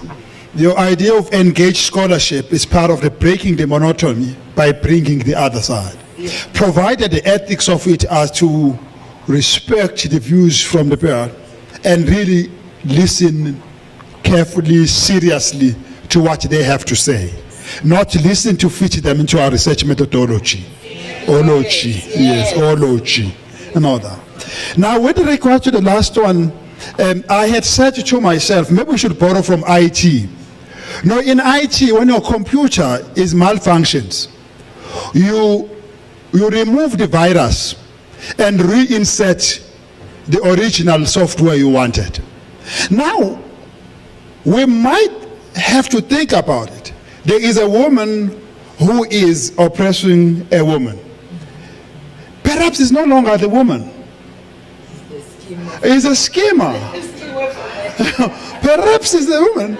Perhaps they're also victims. Perhaps they're also caught up. I am very reluctant to heap all of that blame on a person who's not conscious about what they are doing. The biggest danger is for someone to do something not knowing they are participating in a schema, and really energetically and really innocently do the works of violence not knowing they are part of the schema, which is why we need to change the entire society, so that after that change we can then say you are to blame individually and wholly you. because the system also wants to pit the fly that is stuck up in that box against the other fly. So that you say, Pakeng deserves what she's doing because she's been cruel to some women. Then it is a vicious circle. It's confusing. Then there's no more a system that you are fighting against, because we are also to blame. Our black people are also part of the oppression. Are they black? Is you looking like a woman prove that you are a woman? Is your looking like a woman your womanhood? And Oyawumi has posed this question, apparently, but by the way, she's here in Joburg. She's happy to engage with whoever wants to engage for the next 2 months while we are hosting her here. Just ask the question, are you a woman by looking like a woman? Or is it possible that, like black skin, white mask, you are a woman looking, but man operating? Thank you. Thank you. But sorry, there is a patriarchal man, masculine man. Enkosi. Ooh. Can I allow just this round? Okay. House rules is that just let's be brief, straight to the point because of time. Okay, I am seeing 3 hands. Hypo. We have the whole day, guys. We have the whole day. Okay. 1, 2, 3. Okay, thank you very much, and thanks for the thought-provoking presentation. I was feeling so emotional because when you were talking about the religion and what is doing, the scammer, I have a community engagement at Musina, a rural community. So we were asking them about who are your partners, like to young girls, your sexual partner. They were starting to say they're pastors and whatever. Then when we explore further, they said, no, with pastors, you cannot get HIV because they're healers and whatever. And when we go deeper, the parents themselves are the ones who arrange pastors to come and engage sexually with their children. And it's done by women. They will just say, okay, come. They leave the child alone and they go. So you could see that we're dealing with a huge problem, which if we don't unskim the schemata, I don't know where are we going. Thank you. Thank you so much, Prof. Prof, I always saw myself as a crazy woman because how you define empowerment, it's how I saw it. Somebody who must come and empower you. You are actually giving the person power. Therefore, when that person has power to create a change to you, there will be limitations. No man will give you more power than he has. Yes. So you are under oppression.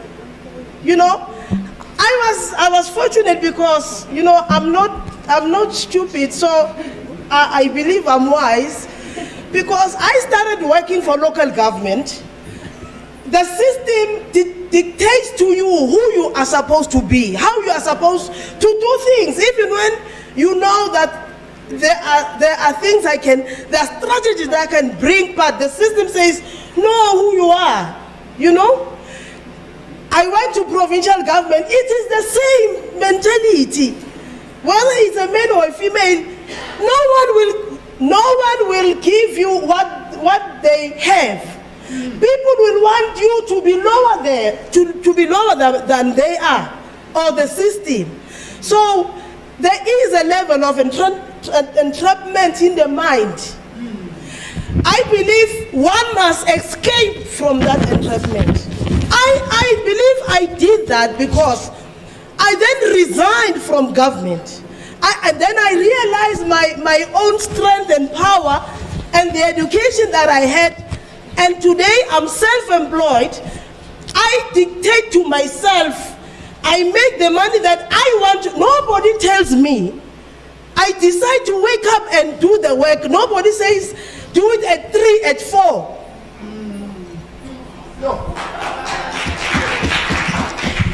Before we go to the next question, we'd like to thank Prof. Mahana. She has to leave for the Synex. Thank you so much, Prof.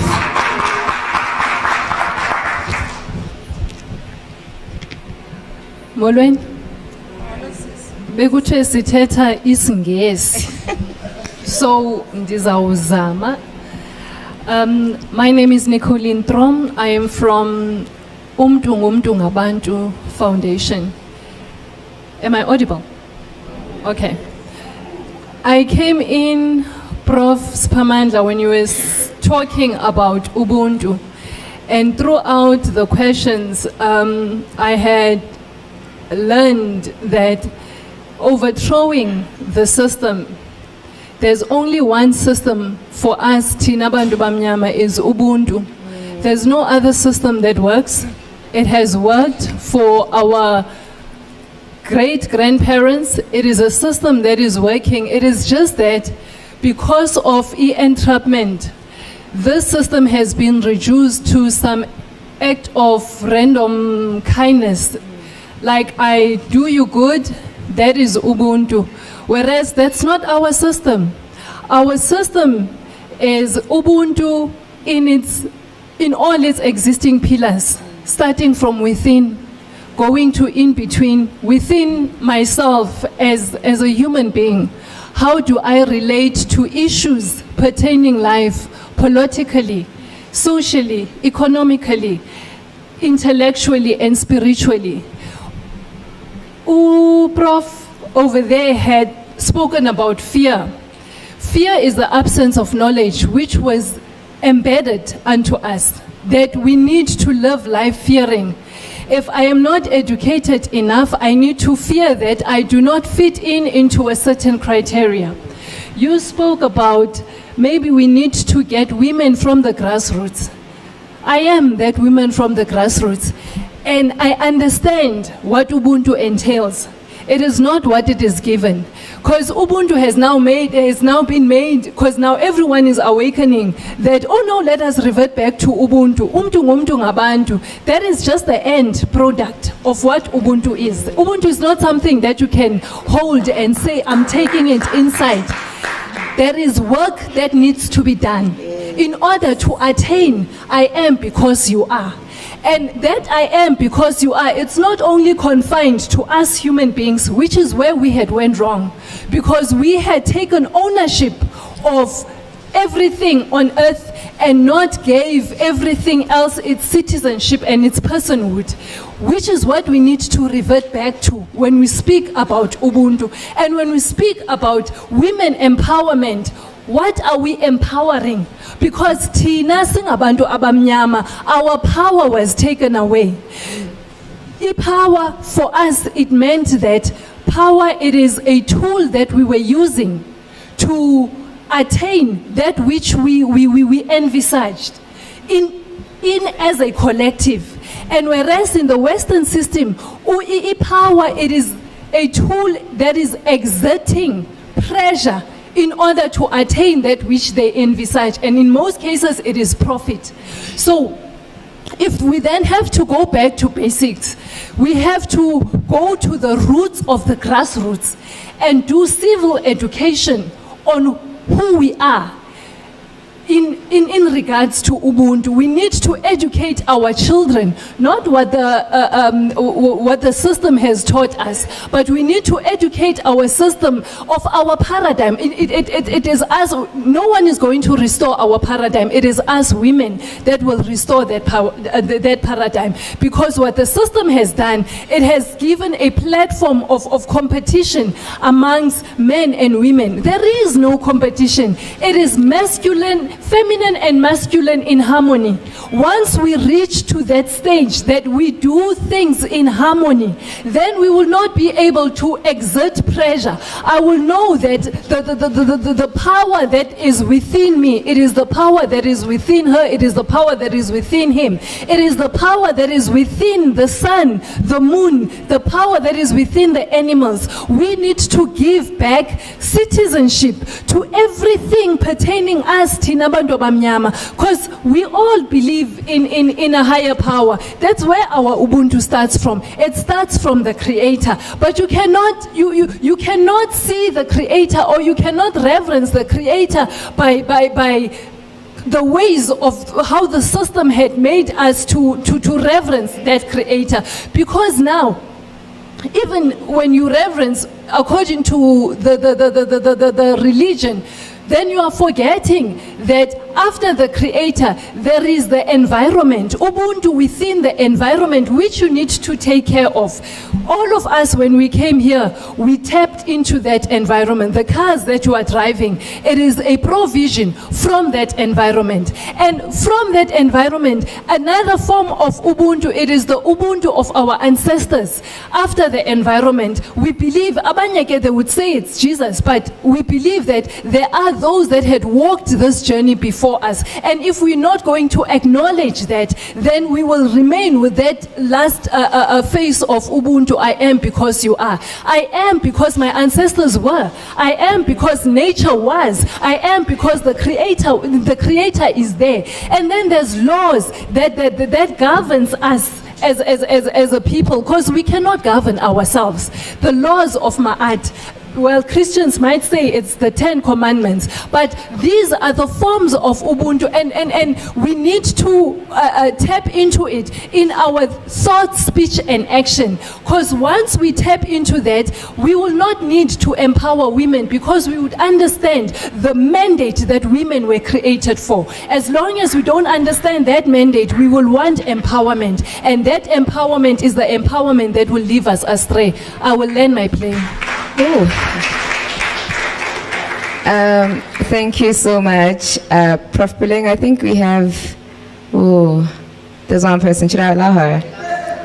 Just a minute, please.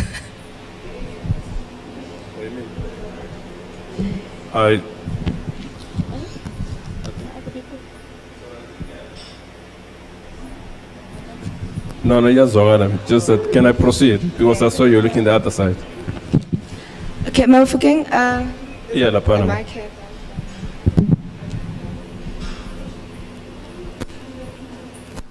Are you, No, do you want to ask? I'll speak if maybe there's still an opportunity, but again, I'll try not to be long. Okay, a minute and a minute each. Okay then. Mazai, Yeah, because you have the mic on you.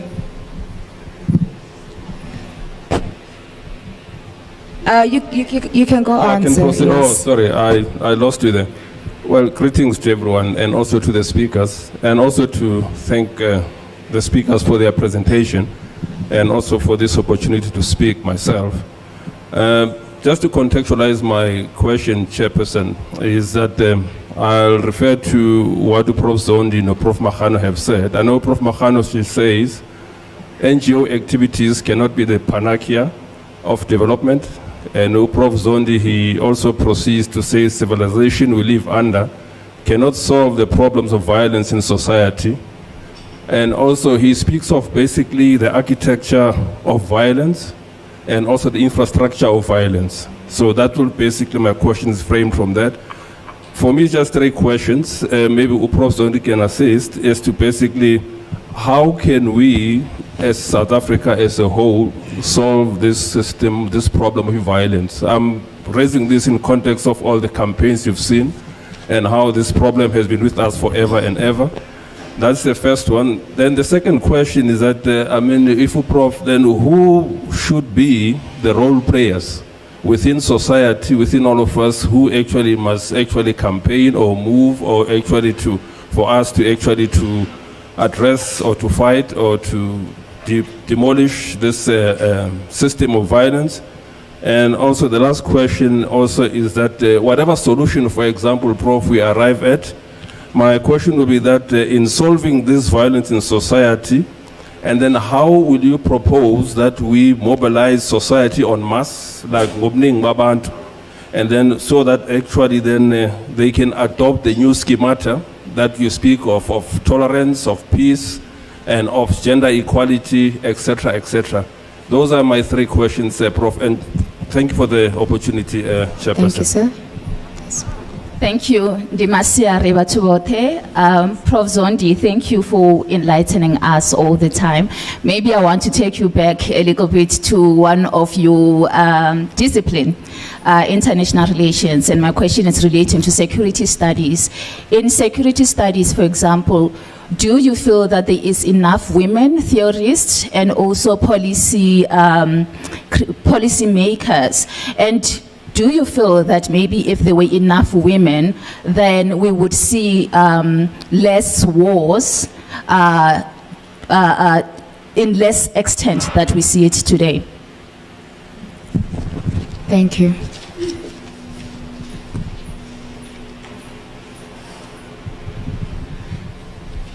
Very difficult questions. Can I recommend, guys? Can I recommend a book called C2, African Thought and Belief System, by Nalane Fezegile Fuchwa. And she writes also one called Nalane Yabasutu. You know them. And she's written that got a few things. C2 as an S-E-T-H-O. C2. Because she is arguing there that you will not have Ubuntu without, you will never have Ubuntu without Mutu, without C2. To try to do one without the other is to break a connection. That is why it won't work. So we therefore have to fundamentally transform society in order to have a faith called Butu. And it requires us to be C2. It's a beautiful way of explaining it, and it's exactly what you are saying. It's a holistic transformation of society, not the one that is sold by that philosophy professor at UP, who's using it to become famous and become rated by NRF and all of that. But I really just think we should engage with the ideas in that book, and there are many others that are related to it and stuff. I agree with everything that has been said. I agree with the empowerment, and I agree with mobilizing society. And then, of course, you introduce that other idea where people say, if you bring more women to it, then there will be less conflict. In other words, if you want to preserve the system so that it doesn't get destroyed by its violence, bring women to pacify it. You see what I'm saying? In order for your criminal gang not to be arrested and destroyed, just change leadership, put a woman in front. They're very enticing ideas, but are actually entrapping. Thank you.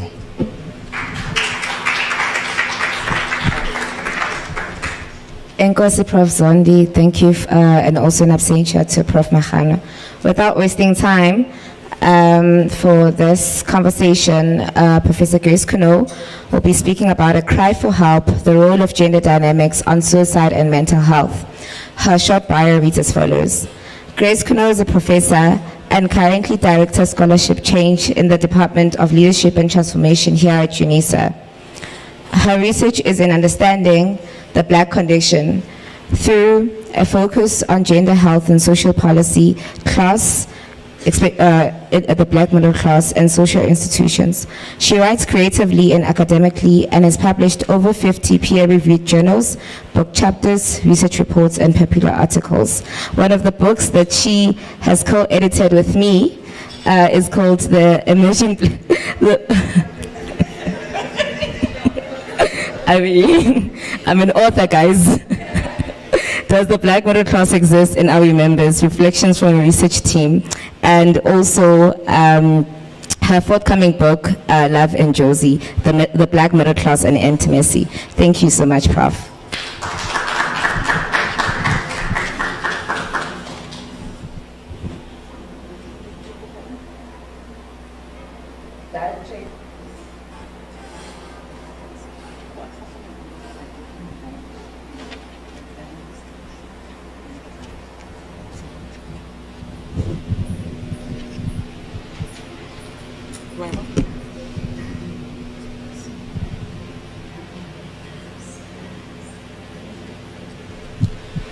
Dumelang. Le kae?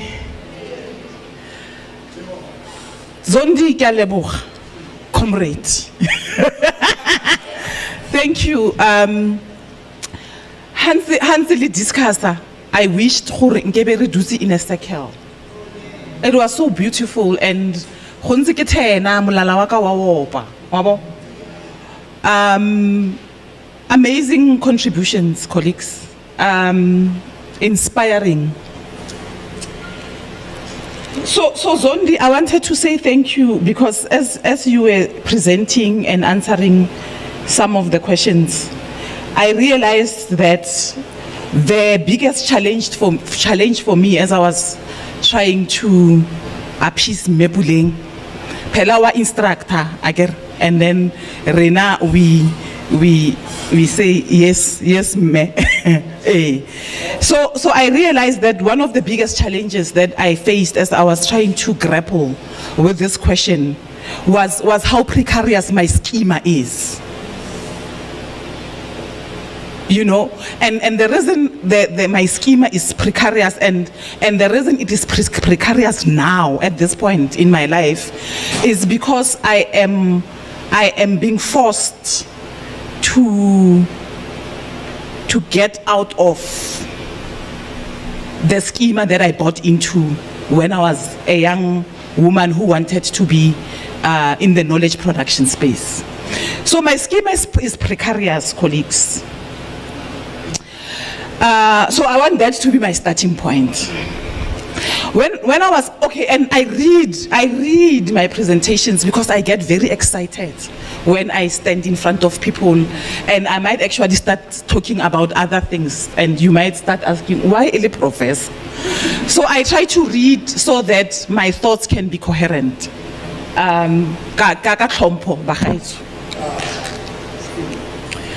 When I was asked to talk about gender and suicide, I remembered my early years as a sociology student. I quickly did a search so as to reread Durkheim. Lamit Durkheim, Bariki, father of sociology. So I did a search and I started rereading. Suicide. Durkheim, I was taught, was the father of sociology of suicide. As I continued my search, I also find an article written by Giddens in 1966. Giddens builds on some of the work started by Durkheim. What I found as I re-acclimatized myself with this sociology of suicide, I realized that it contributes to thinking that genders how we think about suicide. Durkheim's work established that men experience more death by suicide than women. What his work did to gender how we continue to think about suicide is how his unidimensional conception of gender then went on to read or to facilitate how some researchers read the experiences of women with suicide in a rather dismissive and simplistic way. I found that how the two, Durkheim and Giddens, frame suicide does not take into account the current complex reading of gender as multiple masculinities and multiple femininities, which act differently at different times and spaces. The work of Professor Oyoronko Oyohumi, as articulated in the seminal book, The Invention of Women, Making an African Sense of Western Gender Discourses, instructs us on the problematics of assuming that how gender is presented in the West is how it is presented in Africa and elsewhere. Oyohumi argues that colonialism was a gendered project which then destroyed contextual differences in how power and hierarchy is allocated and organized in allocated and organized in pre-colonial African societies. Oyohumi argued that for the sociology of gender that is historicized, she argued for the sociology of gender that is historicized, contextual, and deeply embedded in linguistic histories that can enrich how gender is studied and conceptualized beyond the tendencies to focus on binaries. Her problematizing of Western gender discourses, I find, is important in how we think about gender and suicide as currently framed as solely a concern for men. I think framing this huge challenge as a men-only problem is limiting and can be detrimental for the well-being of women, children, and for men. My intent to have us shift our lens from thinking about suicide as a man-only concern is not because I don't think men deserve attention.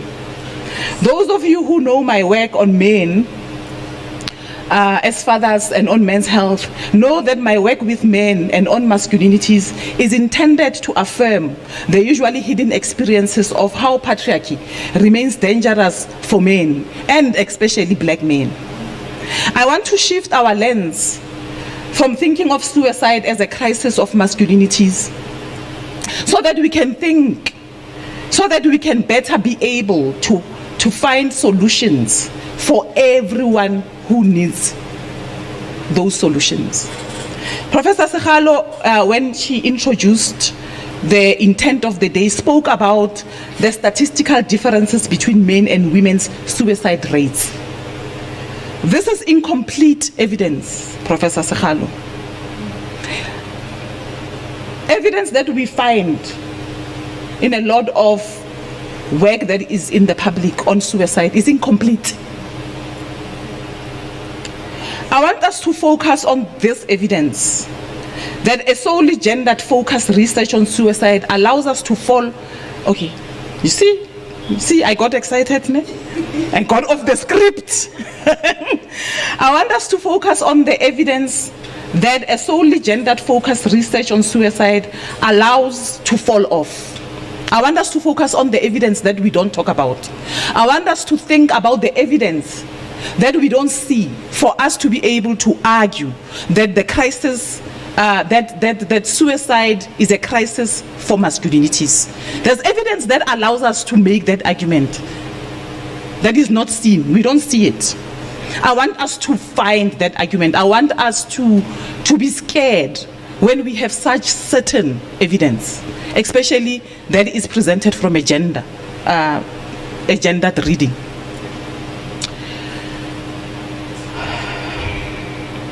For example, Jordan and Chandler illustrate that, and they write from America.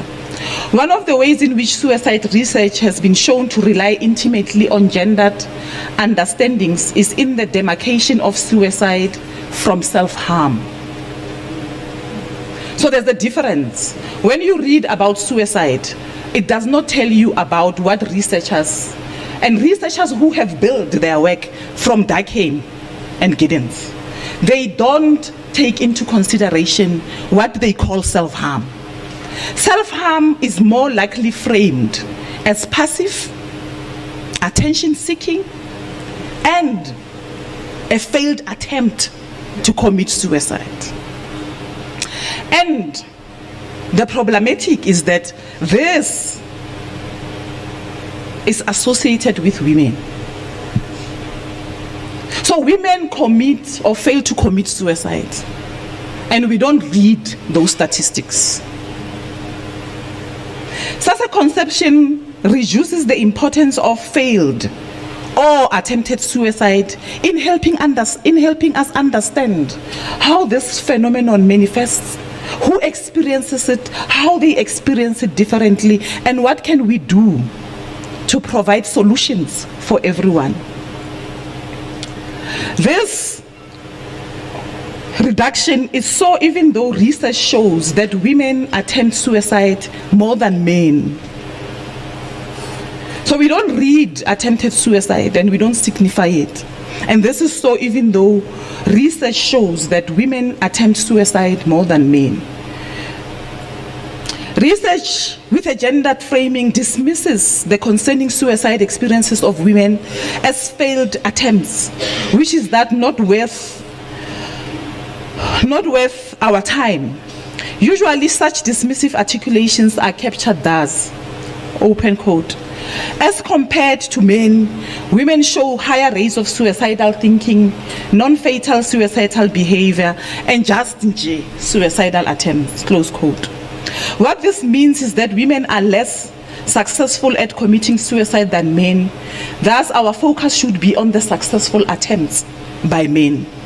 What such framings erases is that once there has been an unsuccessful attempt, there is a big possibility of a repeat, because the reasons that led to the initial attempt do not necessarily go away because the first attempt failed.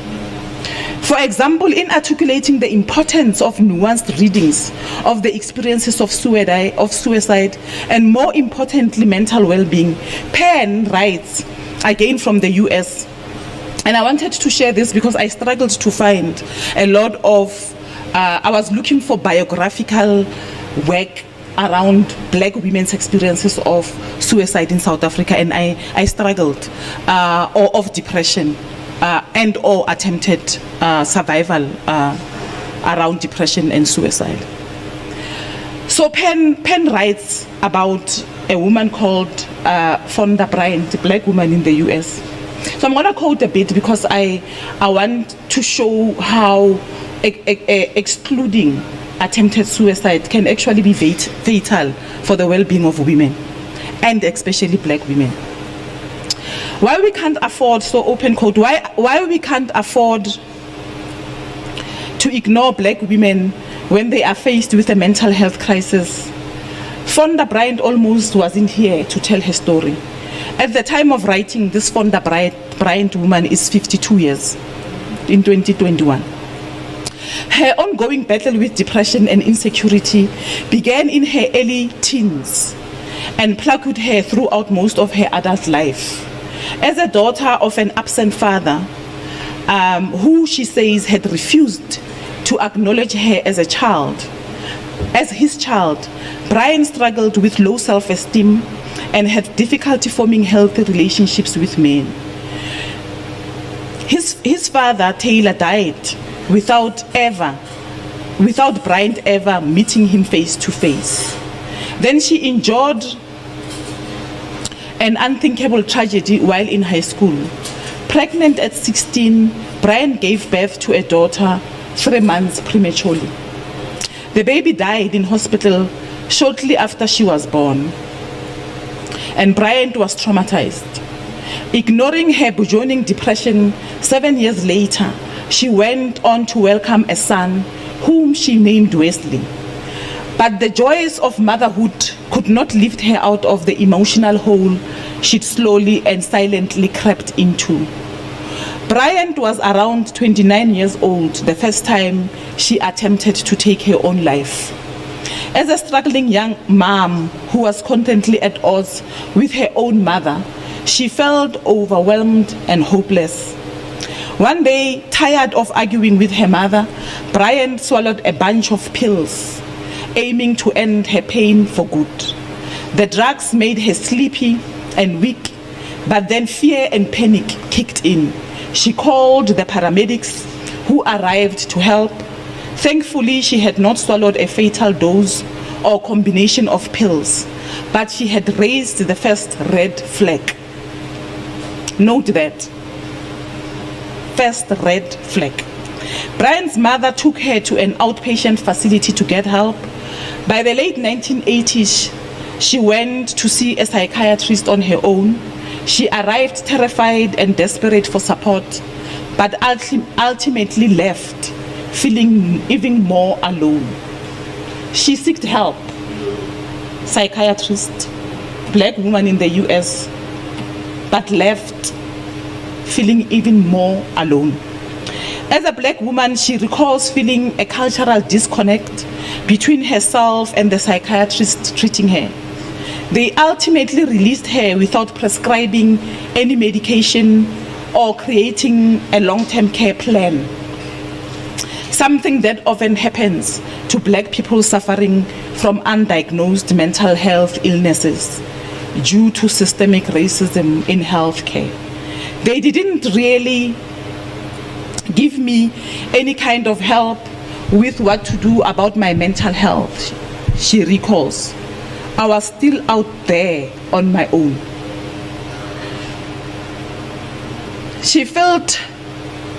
Later on, she filled prescriptions of the pain relieving drug.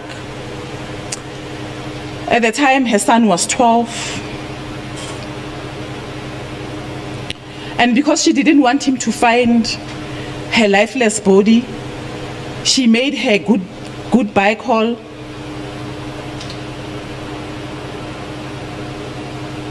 She took steps to make sure that the boy did not find her lifeless body. She made her goodbye call to her aunt. It turns out she was calling her angel. I don't remember much of the conversation, but I told my aunt she could have my shoes.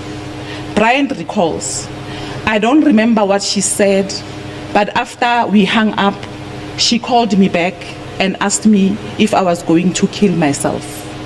I told her yes. Close quote. So as Penn writes this in 2020, like I said, Brian is in her 50s. She received help from her aunt, who made sure that suicide that day does not happen. So there was a connection, fundamental connection. She received help and continues to receive support as a survivor of depression. I share this experience because I want to illustrate that a so-called failed suicide attempt should not be the end of our concern for how women experience suicide. It should be the beginning of our efforts to figure out why women experience suicide in ways that they do and how we can build appropriate interventions that include them. In Giddens's analysis of Durkheim, he argues, he allows us to see the foundations of the Western gender binary in conceptions of suicide. Open quote. Giddens writes, men are in general more exposed to situations of potential anomie than women are. And women tend to have more clearly defined and restricted normatively sanctioned aspirations than men, close quote. Anomie, he defines as social norms for any reason. It's a context where social norms for any reason provide no clear definition of aspirations, or where norms produce disparity between aspirations and the possibility of the implementation or achievement of these aspirations. Anomie occurs in situations where there is rapid economic change, or it may exist in a more chronic state in certain sectors of occupational structure. Close quote. So clearly Durkheim is writing about a particular society where women and men have particularly different life experiences because of gender positioning in their society. In the South African context, this gender distinction is not necessarily cut and dry. Historically, black women and men experience similar racial and economic challenges with regards to the disparity between aspirations and the possibility of their achievement. And we see that in current society as well. So there's aspirations for one to be a fully contributing member of society, and then there's challenges. There's a misalignment between how you achieve that and what is available for you We see that in the frustrations that young people are dealing with. The frustrations we are seeing at VETS now and UJ and all over the country are that misalignment. For example, the dismantling of African traditional family forms resulting from the nature of industrialization and its coupling with colonialism and apartheid meant that aspirations and their possibilities for achievement became misaligned for most in the African continent, in South Africa and in the diaspora. This misalignment remains true as we continue to deal with continuing coloniality. Secondly, the gendered reading of suicide as masculine is seen in how it is explained. Suicide as active and as successful. This framing of suicide as active and successful influences the research that we read, the research that influences our concern for suicide as a problem for men or as a crisis of masculinity. The intention of highlighting suicide and how it is experienced by men, the intention is good, but the method is not useful. It has the potential to create gaps in mental health interventions for all who require such interventions. But it also influences the kinds of interventions that are provided. And in more cases than not, those are not drawn from African cosmologies.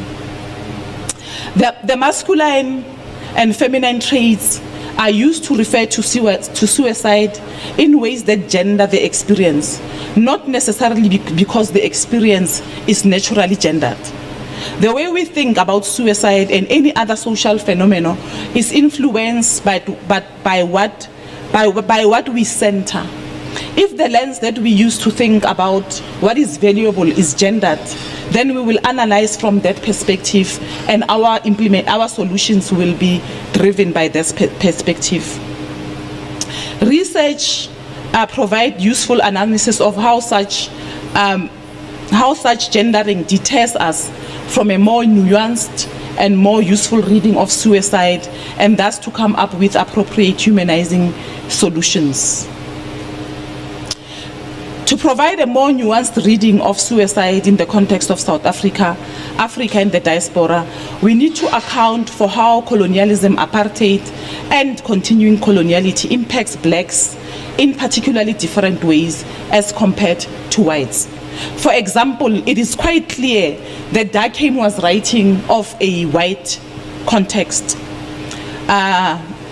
Researchers in the US illustrate, open quote, that in 2015, white males had the highest rates of suicide as compared to black males and white females, and black females were at the bottom. So the schema that Durkheim was drawing, Professor Zondi, was a schema based on the Western gender binary. And then what we did, we took it and tried to find evidence to confirm it. Most recently, though, research on gender in the US is beginning to show that death by suicide is growing among young black women. And this was historically not the case. So I asked, why is this? Why is suicide by young black women growing in the US? What's happening? What is this trying to show us about what we have not been seeing in the evidence? In South Africa, we are also seeing that suicide rates are growing among young people. But what we are not seeing is a disaggregation of this data. Which young people? From where? What age groups? What are they doing with their lives? What has been their histories? So I think that providing disaggregated data and not relying on gender as an entry point into suicide research can help us understand and provide better solutions.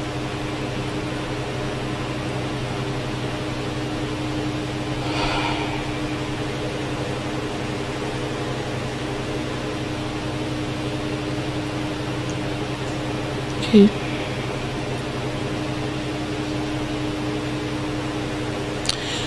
Okay, so I just wanted to illustrate. I wanted to illustrate that the entry point. I wanted to illustrate that the entry point into suicide research is gendered and problematic.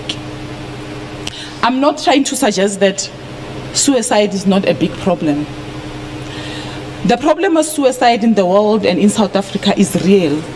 According to the World Health Organization, 800,000 people die by suicide each year worldwide. There is an indication that in South Africa, there's at least 23 known cases of suicide daily. And for every one suicide, there are at least 20 attempted suicides. These numbers are a concern. Suicide and mental health is a big concern in South Africa and the world. For example, SADC indicates that they receive almost 1,400 calls per day. And these numbers have gone up since the hard lockdown. In the continent, research also shows that 11 people per 100,000 per year die by suicide, and that this is higher than the global average.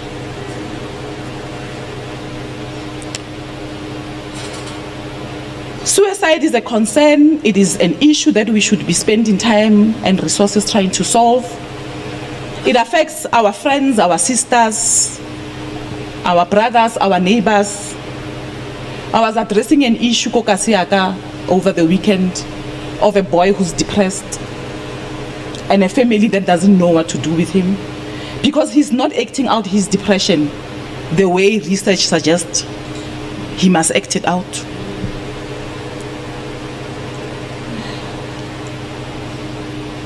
One of the sisters said prison is the solution because people are not equipped to deal with it.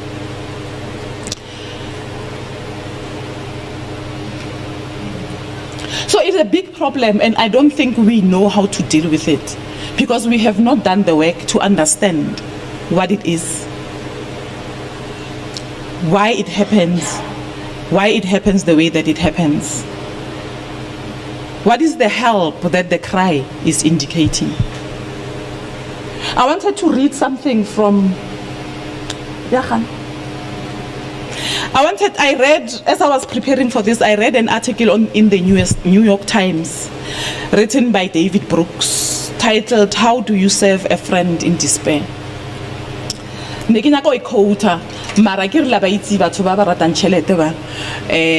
York Times, you read once, they block you, they want you to pay $45. So I can't read it for you, but if you can find the article, David Brooks, is titled,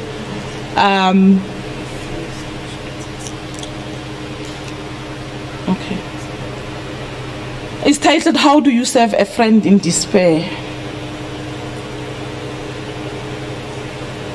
Okay, yeah. So in the article, David Brooks talks about how this friend of his, Pete, was a gregarious man's man. They grew up together, friendly guy, a doctor, medical doctor, a white man in the US. How he, much later, was diagnosed with depression, went to all the doctors, has the money, tried to get as much help, went to all the doctors, got all the medications, but then later didn't get better and then committed suicide much later. And what he writes about is how he did not know how to help him, how he did not understand what this depression is, how he thought it will go away, how he tried what he thought would help, make suggestions, maybe go for a walk, maybe go for a run, maybe do that thing that you used to do when we were young that cheered you up, because he did not understand what this meant. But also what he writes about, which I think is telling, is how psychiatry claims to have solutions. Psychiatry and medicine claims to have solutions. But what he found is that we are far from those solutions. Now we need to find solutions. And I'm finding, as colleagues were asking questions and commenting on the previous session, that our solutions are in some of those things that you were sharing. In situ, that contributes to being moto, contributes to boto.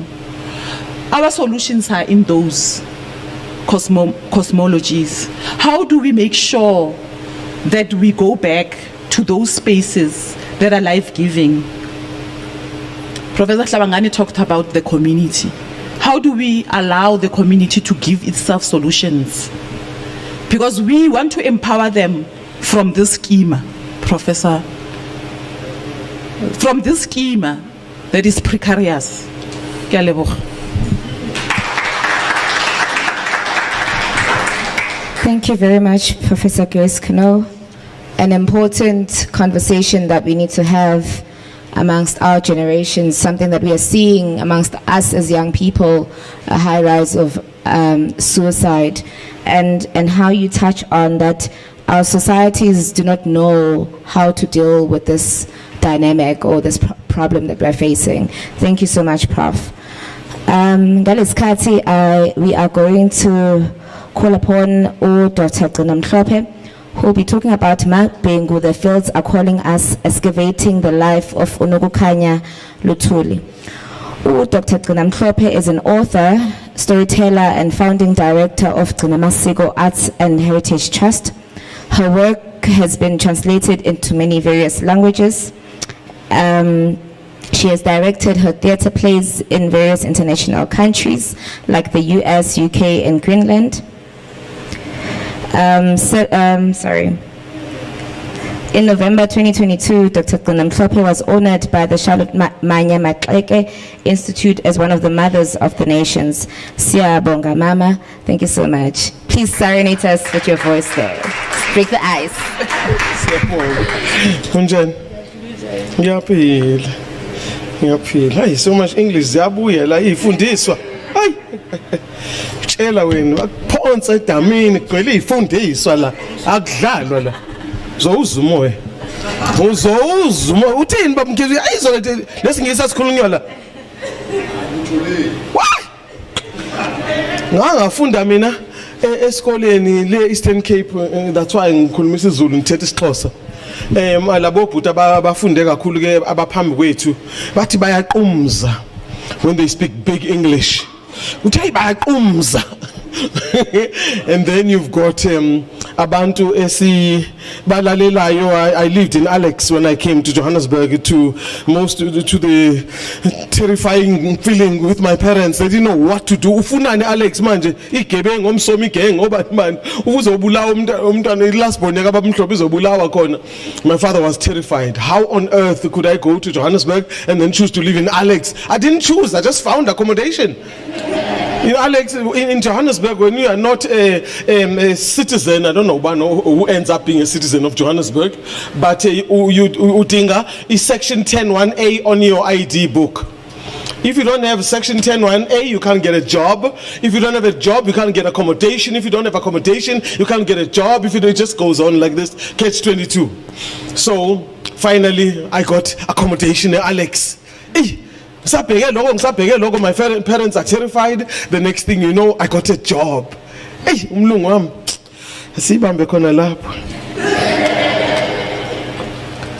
Haye nizweni mo umkhulu wami wangitshela mina wathi langa langilaphilanga phansi kolwandle emandulo lena emandulo umhlaba usemusha emandulo umhlaba usemusha laze lashiya amaqanda egolide umcebo wezizwe lashiya amaqanda egolide umcebo wezizwe lashiya amaqanda egolide umcebo wezizwe lashiya amaqanda egolide lashiya amaqanda egolide lashiya amaqanda egolide lashiya amaqanda egolide umcebo wezizwe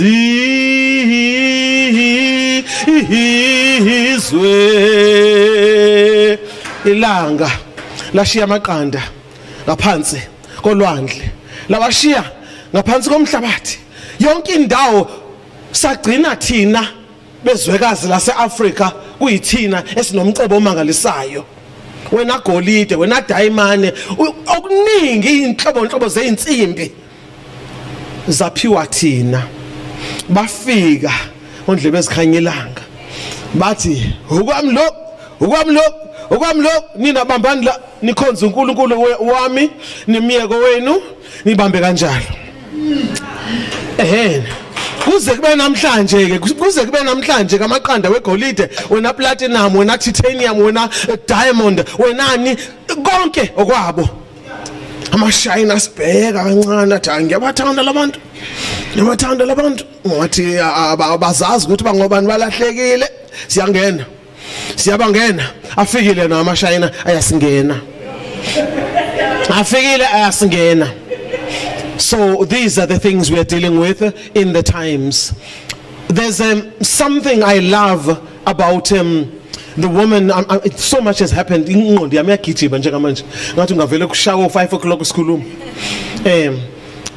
the woman I prefer to talk about. LUTHULI. Siyanibingelela bosolwazi onjingalwazi odokotela all the professors in the house and all the beautiful minds that are in this house, the beautiful spirits that are in this house. I honor each and every one of you. Ngiyanibingelela ngesizulu mawuthi sawubona, it simply means I see you. I honor the spirit in you. My spirit in you sees the spirit in you. Sanibonani. Whether I'm in Japan or I'm in Brazil, whether I'm in Canada, whether I'm in Greenland. Yes, I've been to Greenland. Not Zulu friendly weather. I've been to Malawi, I've been to Egypt, I've been to Senegal, 46 degrees. Man, that's not Zulu friendly weather either. And so all of these things, everywhere I go, I stand on those world stages, I say Sanibonani, because that's where I come from. I greet them in my mother tongue.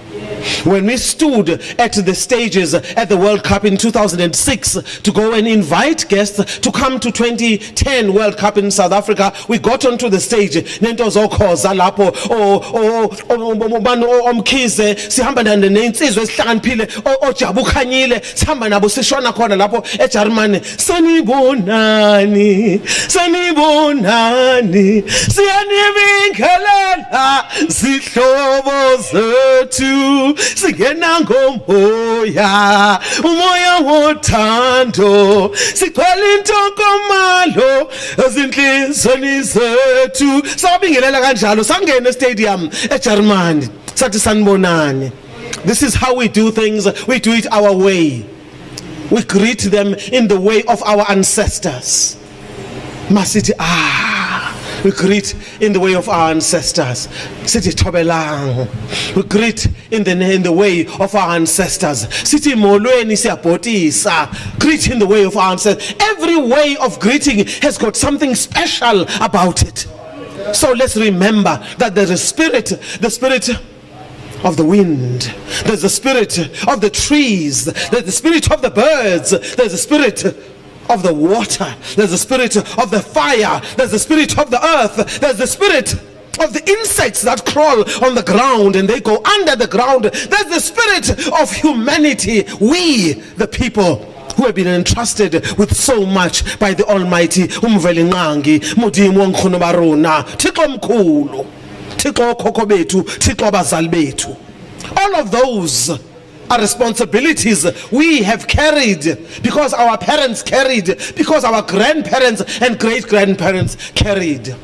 Nokukhanya. The fields are calling us. Nokukhanya. You see, she woke up at dawn and she left. She went to work in the fields. Because she decided to make the land her friend. Mother Nature is our mother. You love the earth, she loves you right back. No arguments. Love the earth and she loves you right back. Mama Nokukhanya loved the earth and the earth loved her. She worked so hard and she did not ask anybody in her home to work hard while she sat and looked. She didn't do that. I see parallels in this woman because the woman who brought me up, in my mother's army, it was work, why we are tanda. And the amazing thing about all that working hard, you discover new things you can do. When you think you can do this, you discover something else. When you think you can do this, you discover something else. While I lived in KwaZulu-Natal before I went, I didn't want to go, I must say this, forcibly removed, but I'm so grateful because the Almighty God knew good way. I think they had a meeting with uNkulunkulu bonke abanye nje, but akasuke la kawohlupheka kancane ujabule too much lo. I went to the Eastern Cape. I learned so many things. Those 8 years I spent in the Eastern Cape were formative years in my life. I learned so many things. One of the things I'd like to talk about when I draw the parallels with Mama Nokukhanya, uMabhengu LUTHULI, and my mother, uMacheza uMkhontobomvu, uFutho Olufakade. That woman worked hard. She made sure that her family was nourished, her family was loved, her family had a role model, her family had a leader, her family had somebody who the community could rally around. You see, that was Mama Nokukhanya LUTHULI. The same with my mother. We were talking the other day with my niece. She just didn't have the time to gossip about other people. She had so much work to do. Whose business is that of yours? Why is it your business? Huh? Live your life, take care of your family, take care of your community, be a nation builder. That was Mama Nokukhanya LUTHULI, a nation builder. I look at women like that and think about how many are still around with us today. I also look at the way we forget to call on the wisdoms of our own people. I saw somebody talking in Tanzania. Actually, she just loves idioms. She loves idioms and those proverbs and sayings. One of my favorite ones, ekhaya bangazi bazothi uqalile kumakhwezi nalapho lingekho khona iqhude kuyasa. Even when the cock doesn't crow, dawn will break. I don't know how you say it in Sesotho, Setswana, Sepedi, Chivenda, Xitsonga, but I'm sure there's another way of saying it in another language. Even when the cock doesn't crow, dawn will break. If you want my father to do his repeated saying over and over, because I'm 64 namhlanje. But when we grow up, we repeat it as well. How amazing is that? When we grow up, we repeat it and we fully understand it.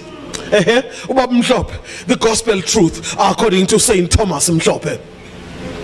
Ayikho inkomo yobuthongo. I've never seen one. Maybe you've seen it and you're very educated. Maybe it's in some very, very beautiful philosophical book.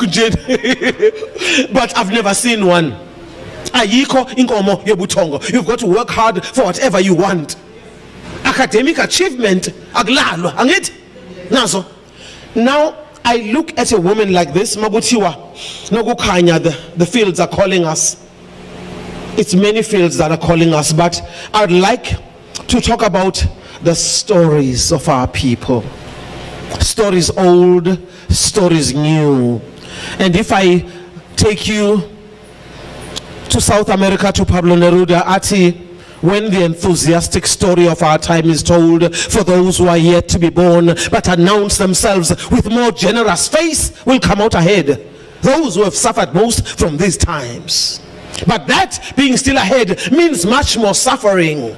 But then it is beautiful to see the world with eyes that have not yet been born. And splendid to know yourself victorious when all around you is still so cold and so dark. That's Pablo Neruda. Maybe you want to run with me to Nigeria. Why not? Siyasuke Chile manje. Siyasuke Chile asamse Nigeria. Uthini? Ben Okri, you know Ben Okri mos. Ay hlakaniphile le nto qaqile la. Ben Okri athi, a nation is as weak or as powerful as the stories they choose to tell to themselves or to one another. I repeat, a nation is as weak. Kuba not to tell this cause up. What is the word for weak? Now imagine if we decide in 2023, ngomhla 9 March, that we look at South Africa and we realize South Africa, we're in trouble. We are in trouble. Sometimes I'm scared when I think of this saying from Ben Okri, that a nation is as weak or as powerful as the stories they choose to tell to themselves or to one another. I'm not talking about political lies. No, I'm not talking about that. I'm talking about stories that build, stories that nourish, stories that make us pick up our weapons and build our nation, rebuild and rebuild and rebuild. We are called to do that. So, for as long as there have been people on earth, there have been stories. And in this theme of women, peace and security, is her story in a secure place? Is her story in a secure place? Are we prepared to put all the effort that is needed for our stories to be safe in the memory houses, in each home, in villages, in towns, in this country? Angazi ke ukuthi ngiqala ngale ndaba le yaqala ngekhathi zepolitiki vele le ye-grassroots le. And then khona bathi ke manje people on the ground. Angimazi nokuthi obani ke labantu who are on the ground. So the grassroots people and people on the ground, angibazi ukuthi obani la abantu laba abekho la endlini angithi bebengafiki bona. Okay, they haven't arrived yet, the people on the ground. But maybe those people who are on the ground, those people who are on the grassroots, the ones on the grassroots, maybe they still can breathe. Maybe they keep our stories safe. Maybe they are the ones who live our stories, who don't talk about them, who live our stories, who pass them on a daily basis. We are born, Amina. Ngangineminyaka eyishumi elinesikhombisa ngenza ukuthi nokuthi uthola umlalele hayibo ugogo oba no 17. That's impossible. Imagine my grandmother 17 years old. My gogo told me she used to be 66 years old. I laughed until I cried. Hayibo ugogo, she said she used to be 6 years old. Ukukile was almost 6 years kanjani. Oh, she insisted that she used to be 6 years old. It took me years to understand.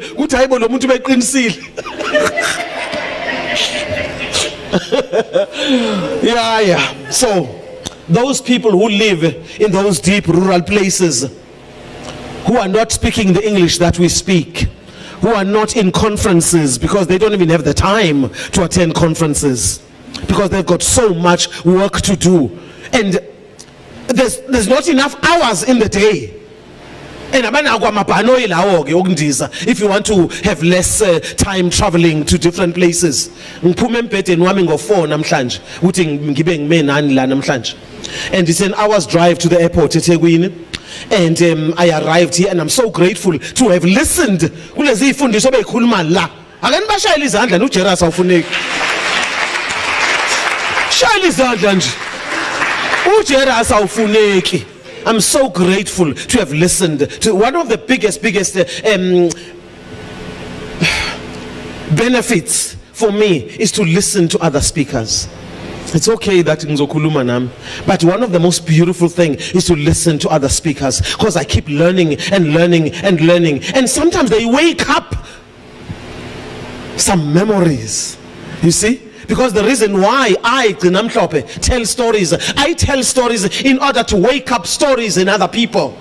Because every living being has got a story to tell. If I wake up stories in other people, I say, mission accomplished. Mission accomplished.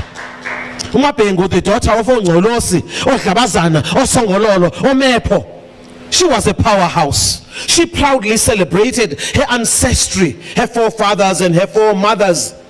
Oh, they were silently traveling with her everywhere. She listened to them speaking. They were the ones who built that amazing woman who became a teacher, a wife, a mother, a freedom fighter, a spiritual powerhouse. Extraordinary.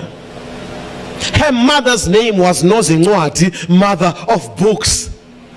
Imagine my surprise and excitement when I found out that her mother was called Nozincwadi, mother of books, because my great-grandmother was called Nozincwadi, mother of books. My great-grandmother couldn't read or write, but she collected anything with words on it, put them in a suitcase.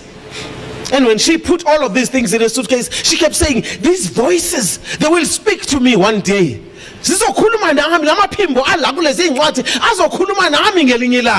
kept on saying. Sadly, she died without ever learning to read or write. But Mina, when I found out about her, I had been traveling all over the world already. And when my father just told me more and more about her, in my family, I'm not the only mad one. I'm not the only mad one who loves books. Somebody generations before was as mad as I am. Bravo!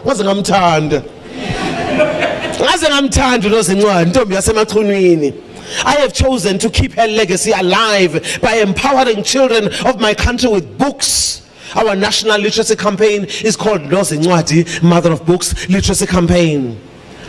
Before 2001, I had traveled all over the world.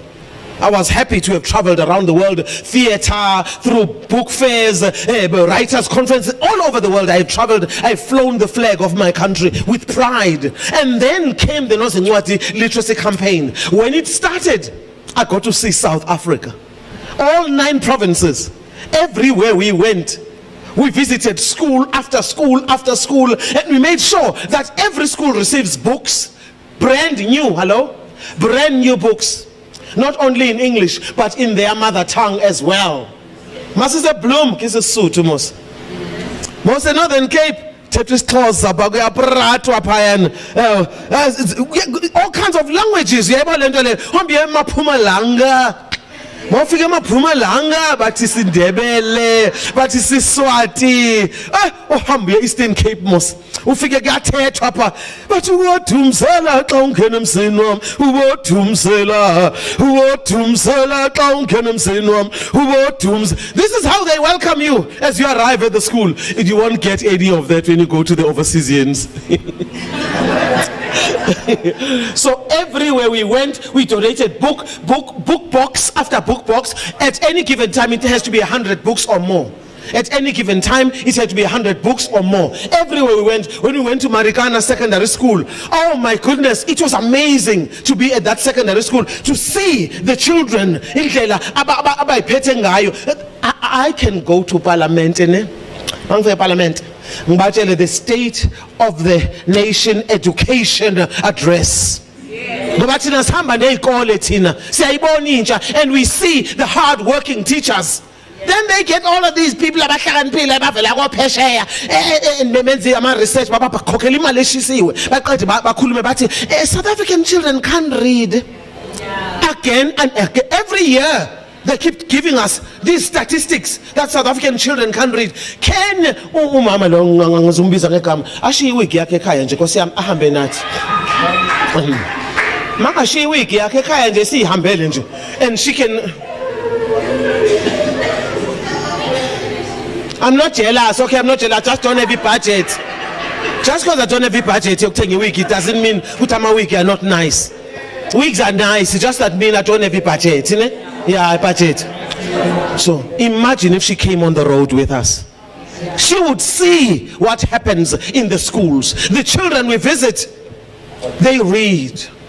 They review books in isiZulu, in isiXhosa, in English, in Afrikaans. They stand there and they tell you what they've read, what they've loved about the book, and what it inspires them to do. And they write their own poetry, their own stories. Umamnokhanya wenzani? Watshala imbewu emhlabeni, watshala imbewu ebantwini, because she was a people person. She loved the land loved her. People who knew Mama Nokukhanya, she shared all the knowledge. You couldn't believe she had been a teacher. She was a teacher, a qualified teacher. She loved education with all her heart. She worked with the most rural women. She explained to them the importance of having title deeds.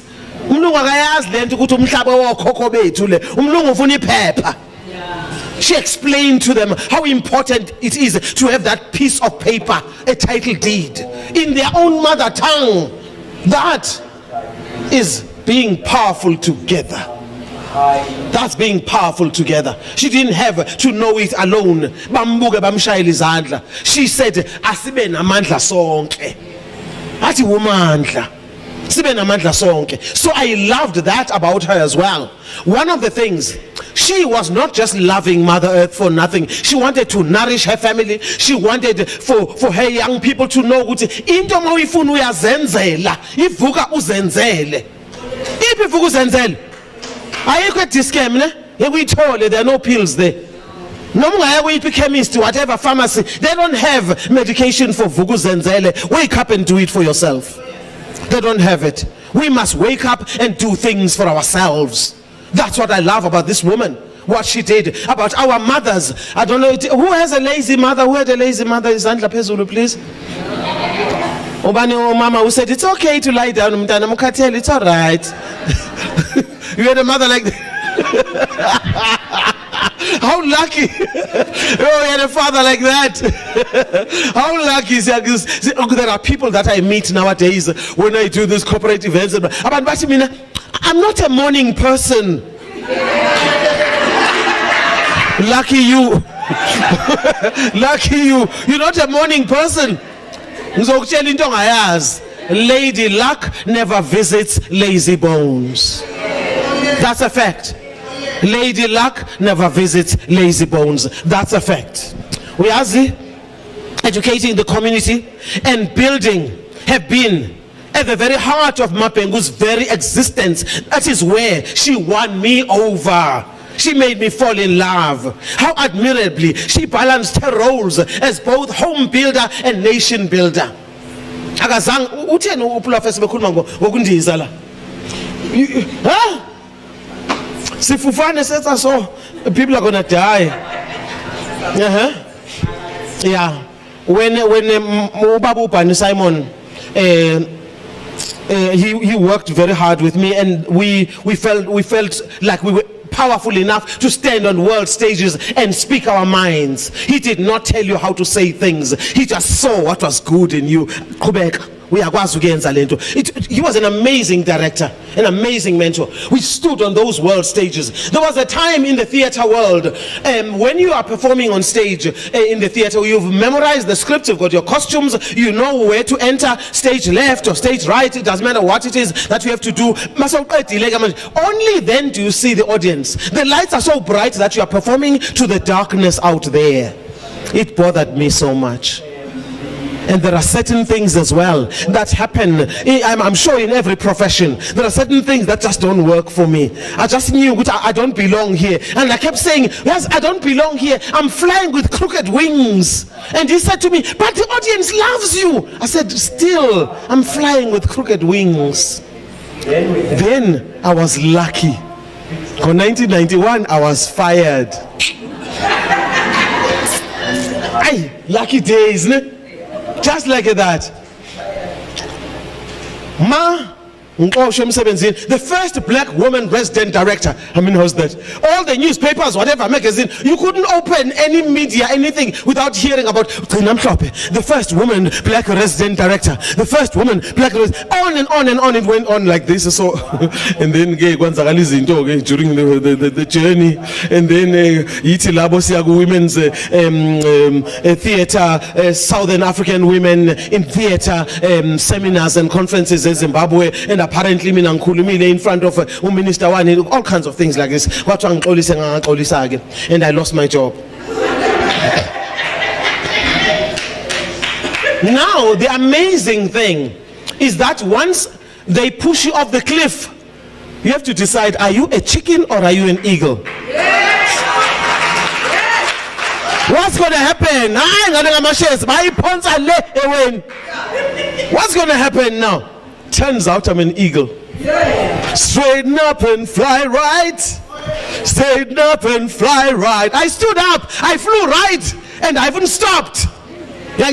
Since 1991 to date, I am busy on a Saturday and a Sunday on a public holiday. I have to make a day off for myself.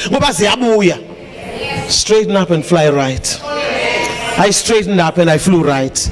I did not fly with crooked wings anymore. So the storytelling world has made sure that I meet with so many people. I work in the scientific space. I have told stories about astronomy with people on NASA. I've worked, what I have done with storytelling in Greenland when I arrived there. It's not Tongwana, it's Hammersdale. I don't know what Snotongwana is in English, I'm sorry. But it's just Snotongwana from Hammersdale. So we took a show. They said they wanted a women's theater piece with a cappella music. Greenlandic people love a cappella. In fact, they do 8-part harmonies. I thought Tina Benguni, we've got harmonies. Leave it alone. Leave it alone. Must figure Greenland. Haibo. I had to stay behind now for 2 weeks, Mina, to create a brand new production because I come from the workshop theater background. So the other ladies came back to South Africa after Seskodole to come nice. I had to do a show with Greenlandic performers, a multilingual production. And that show that I had to create, we started 7 a.m. to 7 p.m. every day. 7 a.m. to 7 p.m. because 2 weeks is not enough. So we rehearsed, we prepared, the translators are working overtime. The Norwegian soundscape artist is at my disposal. Whatever I ask for, he provides. Imagine the show to go back to his family. But we worked so hard. And then the costumes, I brought 2,000 rands of Zulu beadwork. And we sold it onto their Greenlandic beadwork. The press went berserk when they saw the production and they saw all of that. You see? Abantu bafana. No mama basizalayo goga basizalayo oh mama lokukhanya. When we excavate their lives, we see that we are more versatile and powerful than we can even imagine. The statistics cannot even begin to work out who we are. What did they do with that production? They took it to the Arctic Games. All the countries that are around the Arctic Circle, they've got their own Olympics. Greenland lap. All the other countries, they come with their productions to open the Olympics, the Arctic Games. Abasa Greenland, but I tell them especially in Tom Uzindel Tumbeza, Uputaza, Abaputas, Rabanja. So we have to be versatile enough. Not only in foreign lands, let's bring versatile back to our country. When she took the hoe and put it on her shoulder and went to work, what are we doing in our own areas of specialization? What are we doing? Because it's up to us. We can spend hours criticizing and criticizing. I'm so tired. Moaning is boring. Moaning is boring. Let us work out what can I do in my area of specialization. For as long as I shall live, I'm going to make sure that the children of my country are loved. That the children of my country will read. The children of my country will know that their skills, their talents, their uniqueness is enough for them to rise. That's why I'm here. I'm not alive just to eat and sleep. It's not why I'm here. Uthini uKhalil Gibran asambe sobingelele insizwa le.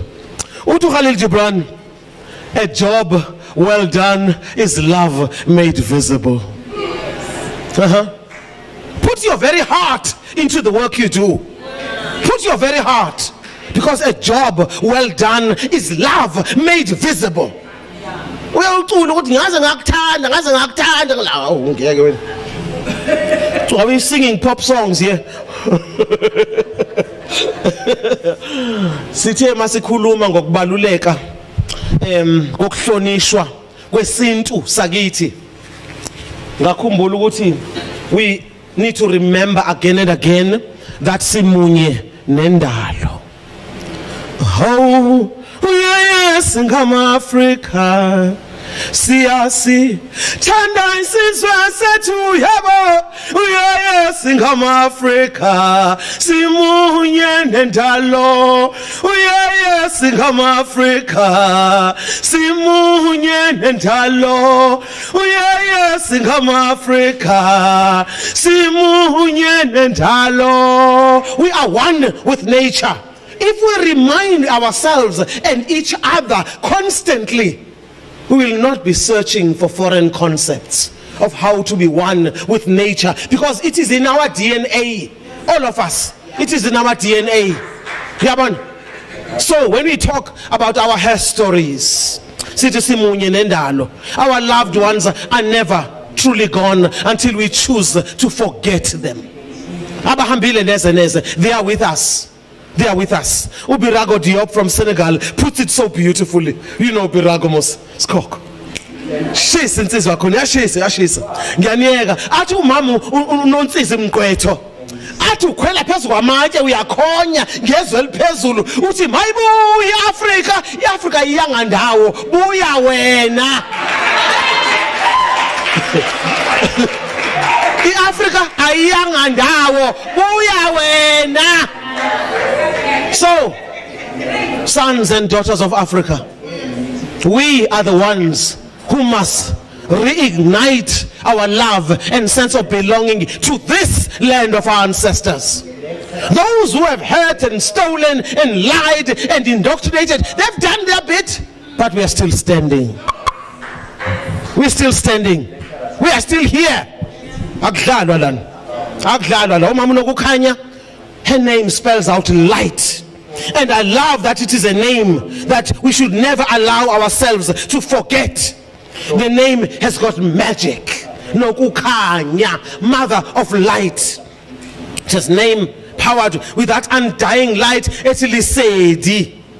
A light that was tasked with the responsibility to shine bright on the names of many of her daughters and sisters and aunts and mothers, grandmothers, and countless other sheroes of our beloved Mother Africa. Umlando into enzima, isilo esimakhanda khanda. Umlando into enzima, isilo esimibalabala ongekuqedwa kuyibala. Ngikhuluma ngobani na? Flora Nwapa, pioneering author from Nigeria, who was called one of the mothers of African literature. I call on her spirit today. Also the spirit of many powerhouses like Zora Neale Hurston. Zora Neale Hurston, anthropologist, researcher, author, filmmaker, storyteller. Wow!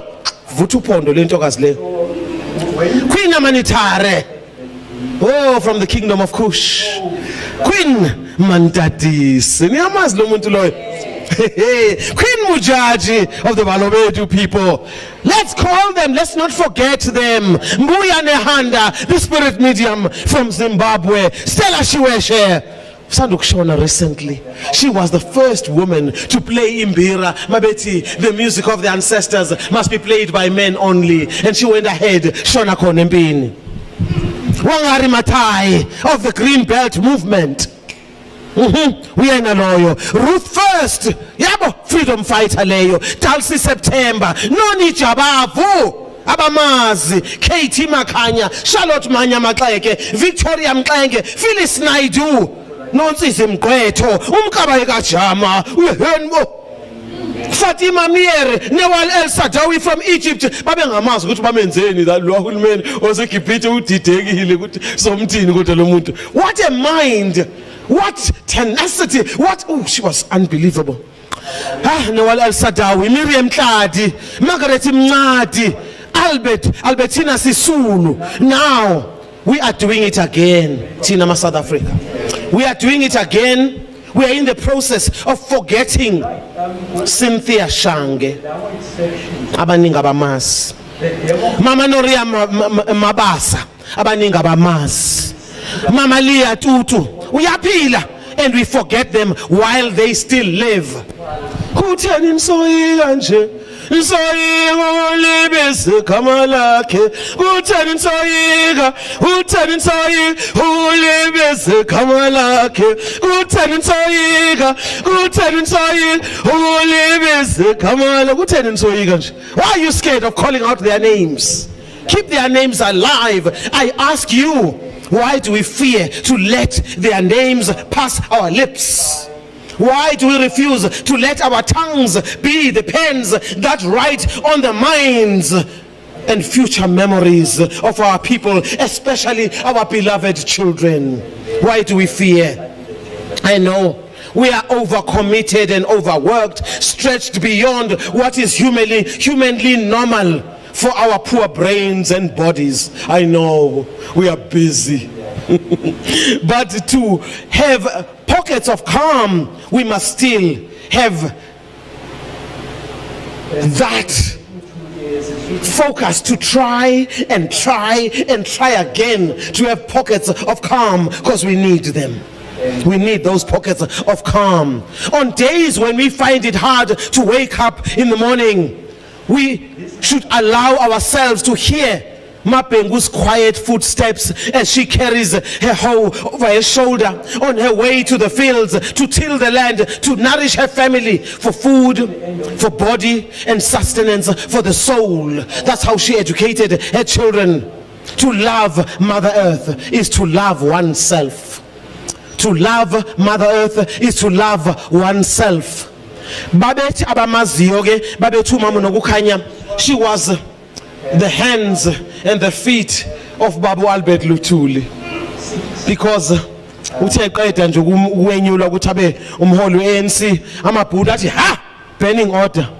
Wathi burning order bamvala ngapha nangapha. Uthe ebuya to receive the Nobel Peace Prize, Maebuya, he did his famous speech on the steps of the City Hall in Durban.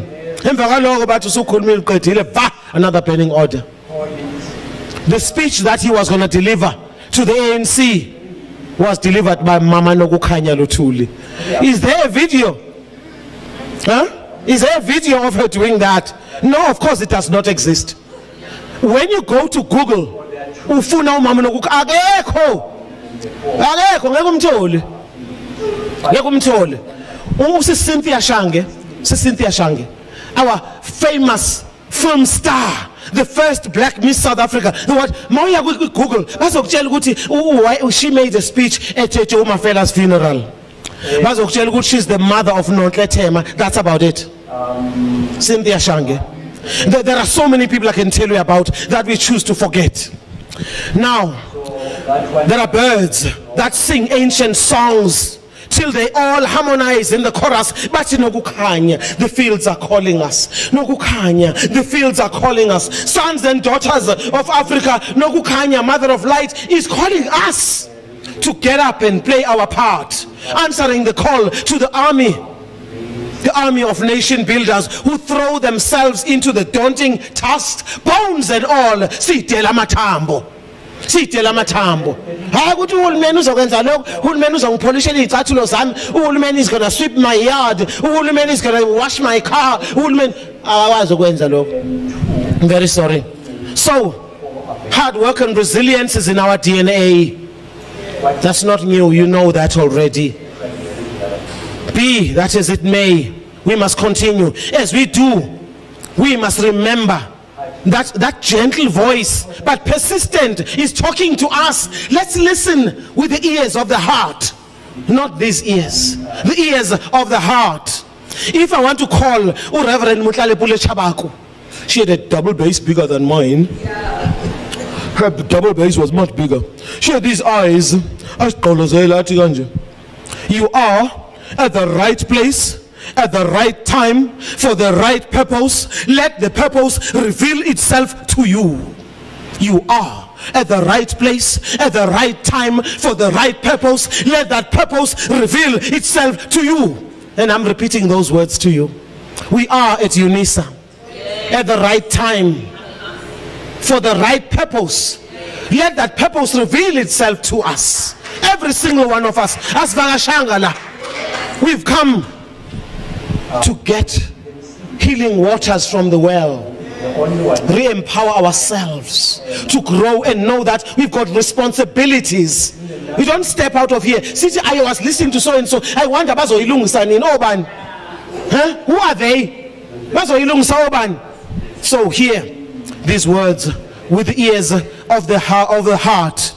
I think it is time for us to tell these stories in short films, in animation, in art exhibitions, in audio books, in jigsaw puzzles, in spelling bee competitions, all geared to keep our Shiro's memories alive. Keep them what? Alive. Keep them what? Alive. No Kanya. Tiri, tiri, the fields are calling us. No Kanya. Tiri, tiri, the fields are calling us. No Kanya. Tiri, tiri, the fields are calling us. No Kanya. Tiri, tiri, the fields are calling us. No Kanya. Tiri, tiri, the fields are calling us. No Kanya. Tiri, tiri, the fields are calling us. No Kanya. Tiri, tiri, the fields are calling us. No Kanya. Tiri, tiri, the fields are calling. I wish for the men to sing as well, no? Because we can always pretend that we're South African. Let's go. Oh, no Kanya. Tiri, tiri, the fields are calling us. No Kanya. Tiri, tiri, the fields are calling us. No Kanya. Tiri, tiri, the fields are calling us. No Kanya. Tiri, tiri, the fields are calling us. No Kanya. Tiri, tiri, the fields are calling us. No Kanya. Tiri, tiri, the fields are calling us. No Kanya. Tiri, tiri, the fields are calling us. No Kanya. Tiri, tiri, the fields are calling. If there's anybody who thinks they're good looking in the house, they can just stand up. Hey, no Kanya. Tiri, tiri, the fields are calling us. No Kanya. Tiri, tiri, the fields are calling us. No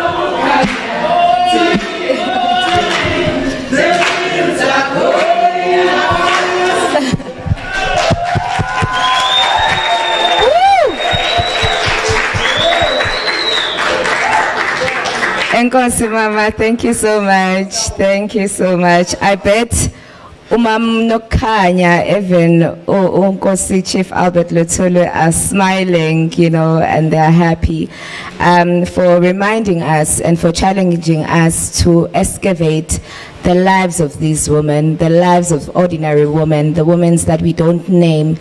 Prof. Grace Kuno, Prof. Boleng Zekhalo, we are challenged to excavate the lives of these women. There's so much distortion that has been done to the stories of our people, to our stories, and we are called to excavate. Enkosi Mama. I'd like to call our speakers, Prof. Grace Kuno, Dr. Namhlope, to come forward so that we can have a discussion. And thank you for being an amazing audience. Thank you so much.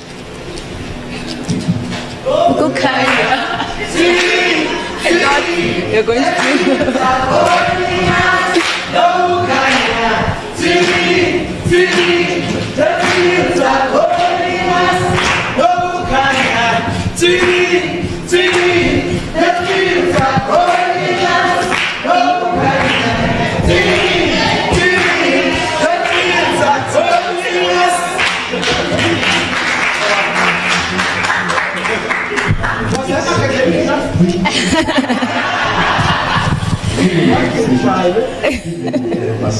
Thank you so much. For this round, we'll take a round of 3 hands for any comments, questions, or any discussions that you'd like to have. 1, 2. Okay. The roaming mic, please. Thank you very much. Hello. Thank you so much. Thank you so much. Ngimswati ke mina ke. Umswati? Ngithanda kubonga kakhulu. Yebo manje. Ubuya khona lena sport. Ina sport. Ngithanda kubonga kakhulu umsebenzi lo mhleleni wendile namhla. Performlo yethu ithokote kakhulu. Siva siphakeme, Siyahlupha thina abafana sithandza silungu. My mom is 72 years. She turned in January. Uvuka kuseni ngo4 ahambe ayolima aluse tingulube takhe. Yebo. And the land for ayipheli kuye, she knows, she taught us ukuthi you don't ask for bread, you work for bread. You don't ask, you work for it. That was my mother's. And you remind me of my mother. And she used to say to me,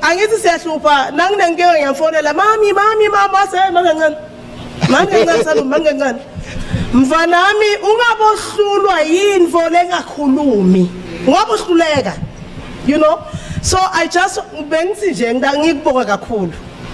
Kulo msebenzi lo wendile ngibonge na professor naye kulakhulumile. Ngihleli la kunemfana lo zame ka3 ukuthi bulala. My one and only daughter. Sibonga kakhulu lokunye it is uNkulunkulu mveli incandi wethu lasibukelela tinfo letingethu kwamadla ethu. And ngithanda kubonga lo msebenzi leni wendile namhla uNkulunkulu ngathi anganibusisa. Thank you. Siyabonga. Thank you very much. Thanks, Prof. Kuno, when you were bringing the issues of statistics of suicide. The issues of saying men are killing themselves, mostly the men because they are known in the community. That's why they are recorded, and you see this one have died, this one. But the unknown women who are dying there quietly alone in the community, they end up not being reported as suicides. It's just say we find her dead in the morning, and that's the end of it. So the fields are calling us, the psychologists, to just go out and make a difference. And thank you very much for reminding us that we are being called to do the job. Thank you.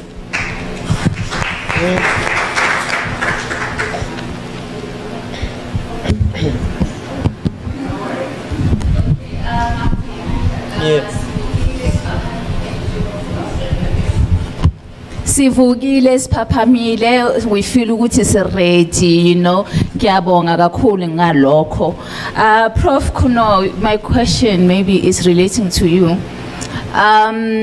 Firstly, I'm very touched by your presentation, and I sympathize because we don't really think about how this kind of research affects you as a researcher, because it's quite traumatic work. We see a correlation, for example, between male suicide and femicides. Would you think that there could be a correlation between female suicide and filicide, the killing of own children, of the killing of one's children, filicide? When women kill themselves and kill their own children, which is so unbelievable and so terrifying. Yeah. Can I allow my speakers to just answer and then we'll do a second round, or should we allow them? Just one more, because the other ones were comments. Just one more.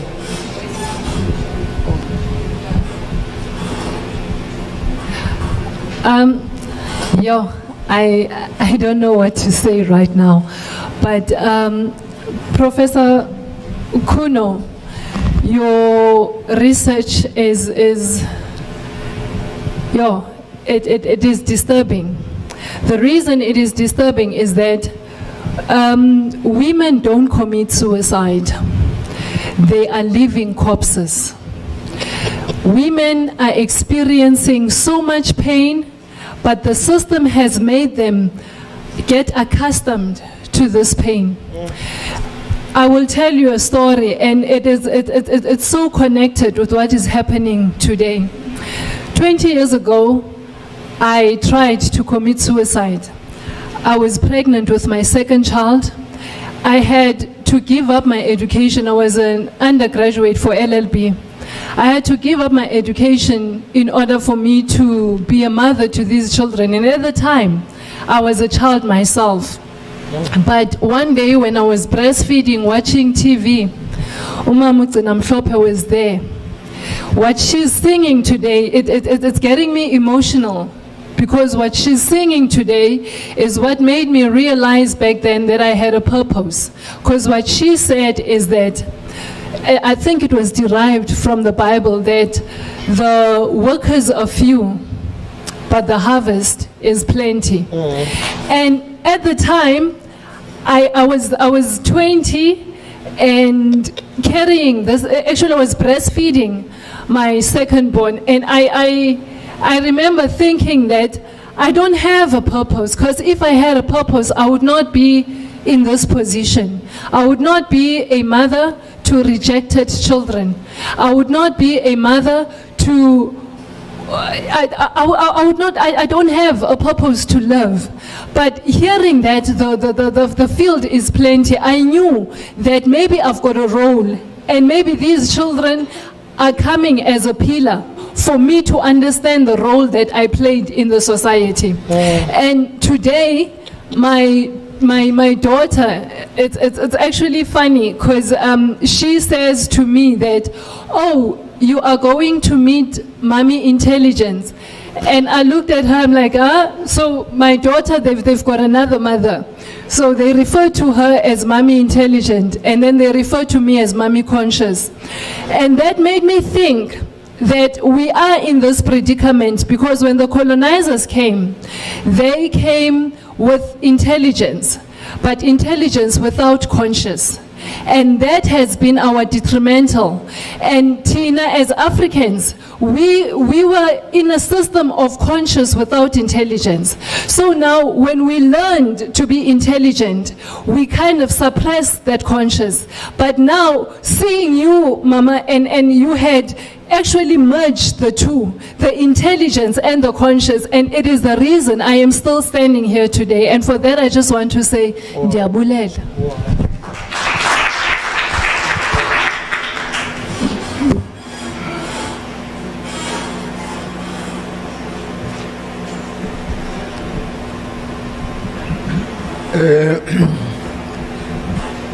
I did not raise my hand. I don't know how I come to receive the mic.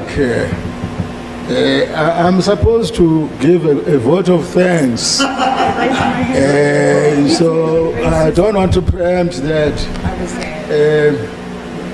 Yeah, let me pass the mic to someone. There is someone who wants to speak. I did raise my hand. If I may, through you, thank you so much. Angazi sikhulumile, and I heard the word audience, and khona lapha engifunde khona ukuthi masingabantu akuna audience, sonke siyangena sifake izandla sigqumukele sibe izo zonke singcole sonke. So nami ngiyathanda ukubonga kuko konke okushiwo, and I think okushiwo mhlambe okungakhushulwa ile ndaba yomsebenzi. Masisebenzeni kanzima futhi masisebenzeni ngoba ukusebenza kuletha inhlanhla nako konke lokho. And okusemoyeni wami ukuthi ngempela ukusebenza siyasebenza. Ngempela sithengiselwe indlela ethize yokusebenza. And kule ndlela yokusebenza mhlambe kulapho kungena impilo khona. Precisely because lo msebenzi osuwenzayo umsebenzi esutshelwe from ngaphandle. Mhlambe umsebenzi ophuma kithi as umuntu kule nhliziyo okhuluma ngayo mamgcina. Mhlambe enye imhlophe enye imnyama asazi. Kodwa ukusebenza ukufukula ukusebenza kanzima. So I'm thinking, and mhlambe if bengikhuluma isilungu ngabe ngikhuluma better kodwa ngiyazitesta. Angithi siyangcola sonke manje. Yes. So ngizama ukuthi noma sikhuluma ngomsebenzi, lo msebenzi lo I think kulesikhathi esikuso lapho kusetshenzeka kangaka abazali bethu bagibela itrain kusukela ngo4 ekseni babuya ntambama basebenza. And impilo ayizange bekhona. Impilo ayizange bekhona ngoba bebasebenza kule ndawo yomsebenzi engenayo impilo. So sikhuluma ngomsebenzi nokusebenza mhlambe kungasiza ezabantu ukuthi sicabangisise kahle ukuthi lo msebenzi esikhuluma ngawo uyini. Lo msebenzi esikhuluma ngawo awenzi umsebenzi wokufana ngoba singaba rikaba mafulufulu ribereke hathata happy impa ribereka msebenzi walifu. So this idea that inhlanhla iza ngokusebenza yiyo eyenza ukuthi mhlambe abanye umsebenzi wabo uma ungaba lethelanga impilo then lo osebenzile wathola inhlanhla athi in fact mina ngisebenze kangcono, mina ngisebenze kanzima, ukuthi wena awusebenzanga. Nayi indlela yokusebenza. Those notions, those schemas, those scripts of what it means to do work. And so yangihlupha le ndaba yokuthi masivuke sisebenze kanzima umsebenzi ongalaphi. So and mawuthi mhlambe umama unokukhanya and siyabonga ukuthi ubaba LUTHULI akangena ngayedwa la ekhaya ngalesikhathi. Siyabonga ukumbona umama. Yeah. Let me make an example. Ukuthi mhlambe kulo msebenzi uma besenza umsebenzi wabantu le title deed nabe sidabulile asizange sayinormalize ngoba le title deed yiyo esilethe kule cul-de-sac esikuyo namhlanje. So ngalokho mama siyabonga. Ngicabanga ukuthi ngibuyela kule ntshukumo bengiyenza sukela eqaleni ukuthi nemibuzo esiyibuzayo mhlambe kufanele kube imibuzo yokuthi to what end Whose work to what end? Whose idea of work to what end? Is it a healing end? Or is it a killing end? And zoyitu mhlambe zihlangana kule ndaba le yokuthi siyasebenza. Ngiyabonga. Impilo nokufa bayahambisana. Unompilo nokufa bayahambisana. Angithi uyakwazi lokho. Unompilo nokufa bayahambisana. And nobody knows their last day on earth. Today is a Thursday, by the way. In my family, I shot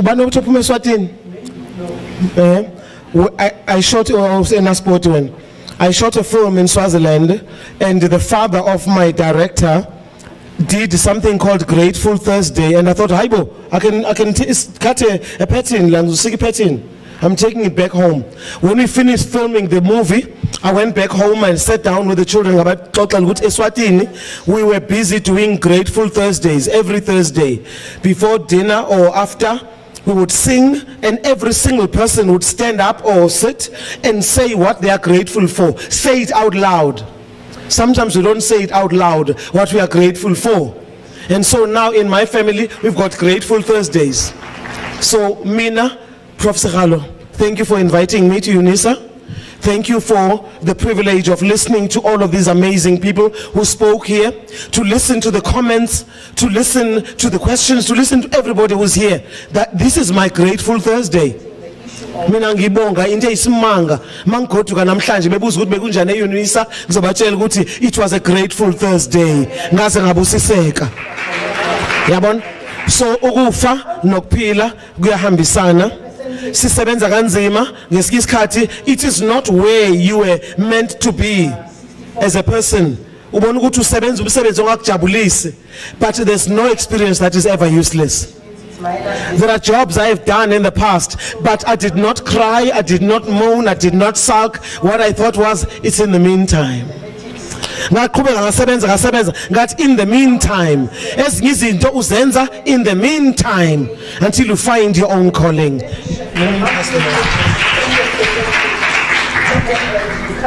Professor Sekgalo, unketsa jwang so? Umpeya mo staging le mme. When I'm supposed to be sitting at her feet. Okay, all right. Unketsa jwang? Uyenza njani? Let's clap hands for him. I'm happy, overwhelmed. We're going to take 5 minutes now. Sure.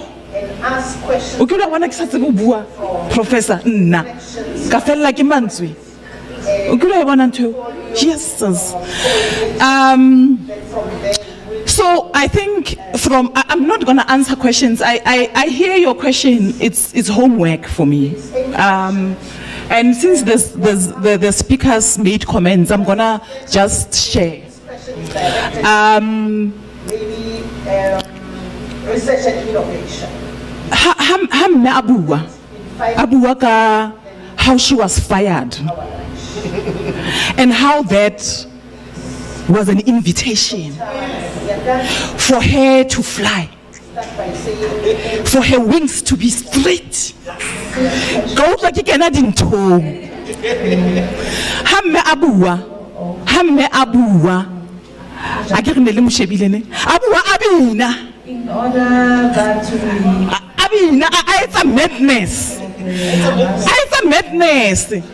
Go like it's You know why?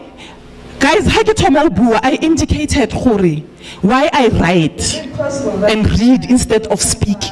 It's because I'm scared of my madness. This beautiful madness. Me scared of her madness. Say, she's flying high because she allows herself to be.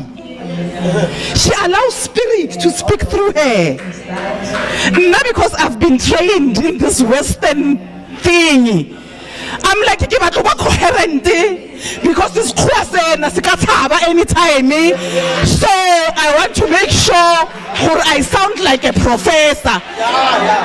You know, and then what do I do in the process? I kill this thing. This thing. democratic rights. I'm taking this democratic right to be mad.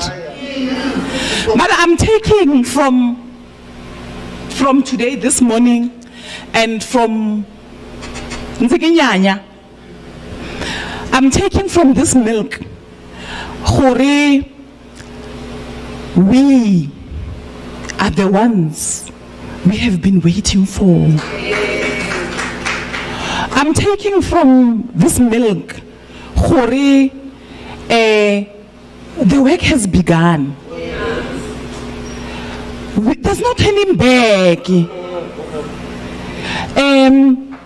I'm gonna share something that I didn't want to share. I was writing, see, I'm trying to control this madness. I'm like, okay, sentence, you know, something clever, you know. And I'm like, you know, Professor Skhalo asked me to talk about this thing.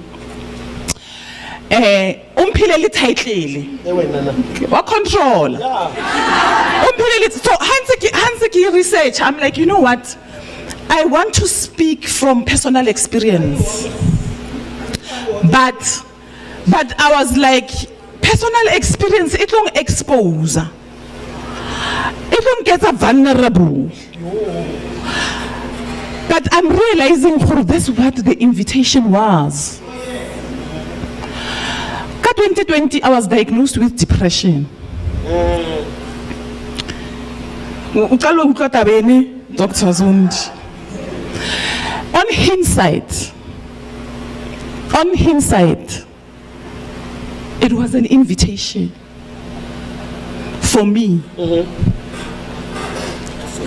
recognize the didn't know, to wake up from the schema that I was talking about earlier, to recognize who I am.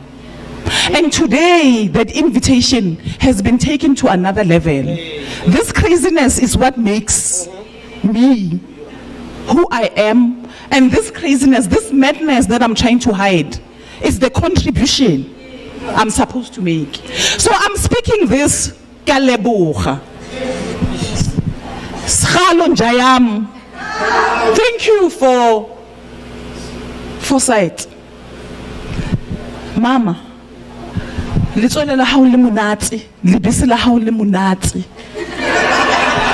life-giving. Thank you, Nyabong.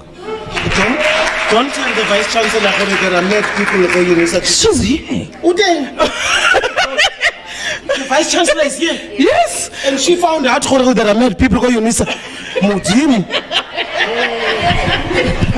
Can I go back and sit down now? You can. I want to sit down. Sorry, Vice Chancellor, sorry. And go to our speakers. Please give them a round hand of applause to a beautiful conversation. Right now, Unisa, I just recently joined Unisa, and I come from an institution that had fathers. And when I came here, I found that gulo mama, you know. So right now, I'd like to call upon our beautiful Vice Chancellor, Prof. Buleng Lenkabula, to just say a few words. She's like, yeah, the one who's not controlling. She's like,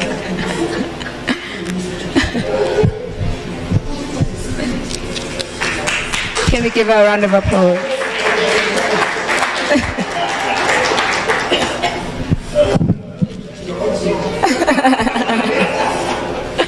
Thank you so much. Molweni, Dimelang, Kgorong. I'm truly delighted to join you, and really to, even in the last minutes of your reflections, to learn so much from yourselves. The first aspect is I came when Professor Hlabangwan was raising her concerns about the meaning of work. How do we make sense of work? Is it life-affirming or is it death-dealing? And I found these were quite profound questions that I'm also wrestling with in my own leadership trajectory, especially here at Unisa, as a woman vice chancellor, but also as an academic. So that question, I think, is an invitation for us to really reflecting in the context of democratic South Africa, with the geopolitical implications for our economy, with a history that never recognized our knowledge systems, our civilizations, our experiences, even our languages, and our pursuit to extricating ourselves from those systems of violence at home and in the global arena. I'm truly, truly inspired by these reflections, even within this short time. The other one that I really liked is the madness that Professor Kgorong is raising. You must be crazy to apply to be a vice chancellor in any university at this point in time when yes, when there is so much violence and so much dehumanization or denigration. I really appreciated this notion that the personal is political and the political is personal that Professor Kgorong and Mam Gcina referred to. It's very important because we have been made in the academy to undermine the experiences we bring and the knowledges that we embody and the possibilities of learning together how to transforming these in order to build life-affirming institutions where our languages, where our knowledges, and where we as communities of knowledge draw from. And the LUTHULI session that we're having is inviting us to that aspect. So thank you very much for allowing me. Gcina, I missed your dance, your storytelling, and we connect with you on a number of spaces where we have interacted, whether the storytellings with one foundation, I won't advertise them, but where you've been doing some work, especially in the communities. I truly appreciate the work that you do, the support that you give us, but also that you have found it important to prioritizing children as the site where our languages, our reading, our idea of being human is expressed. And so thank you very much. Colleagues, I want to thank you. I didn't come here with a speech. I was here to just come at the back and listen in, learn from you and with you. So I'm truly thankful, and I want to thank you all for the opportunity. Professor Sekgalo, stop shocking us and surprising us. Stop inviting our madness, because our madness is creating challenges to institutions that have been for a very long time been comfortable, for the misogyny that has been institutionalized, for the racism that was accepted as normative, for insensitivity to our languages and to our being, for the insensitivity to the place of South Africa in the global arena. It's these discussions that allow us to really rethink who we are and reclaim Africa's intellectual futures as the theme for 150th celebrations. Thank you very much. I appreciate being here.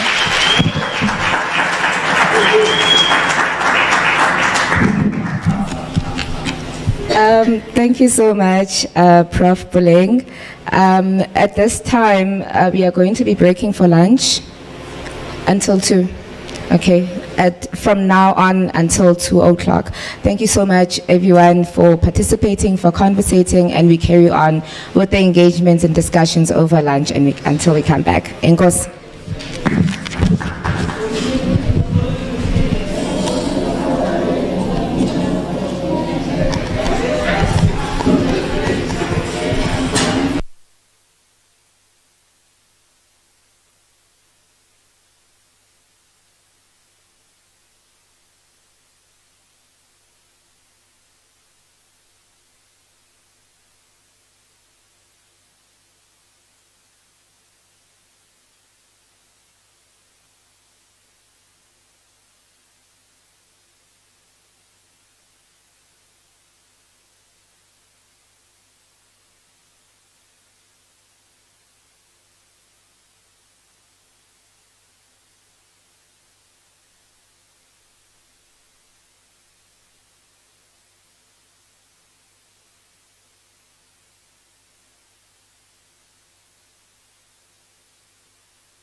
Okay, thank you for the question. I'm not sure the period, whether there's a waiting period or not, but I know that when you're permanent, you are eligible for the study assistance. So I'm not sure if they can say they don't take application after June or whatever. I'm not find out and advise. Thank you very much. Thank you, Ms.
moving, yes.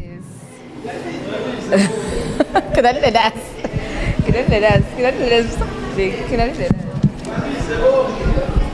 I wish ngikwazi ukucula njengawe. Can we just start asingeneni but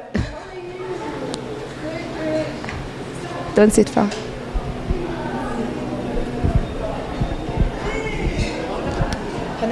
Feel like the spring. Who is it?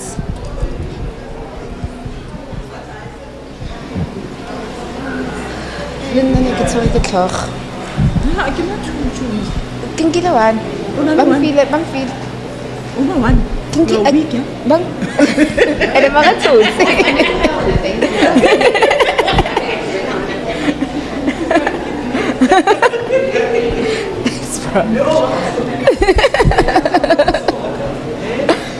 I got department Paris. And then the loan on the moments when I went there. Okay, yeah. Okay, let us settle down. I hope you enjoyed our lunch and the conversations that we were having as we come back to our program, where we are going to be asking Ms. Duduzile Dlamini to grace us with her presence and speak on the critical reflections on the role of the youth on community regeneration. Just can't find her.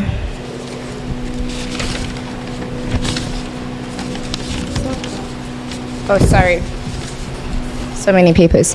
Her short bio reads as follows. Duduzile Dlamini, a lover of radio, music, conversations, and futuristic engagements. She is passionate about community development and collaborating with young people.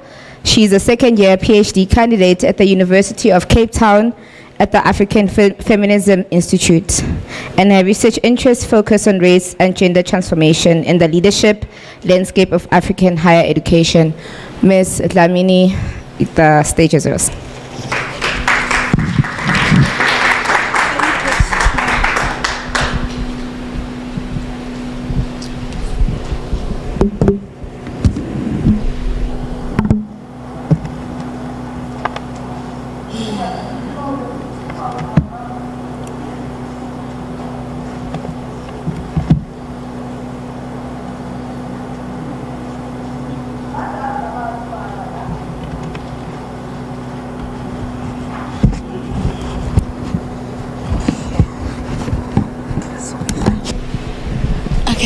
Sanbonani, Dumelang, Apsheni, hello.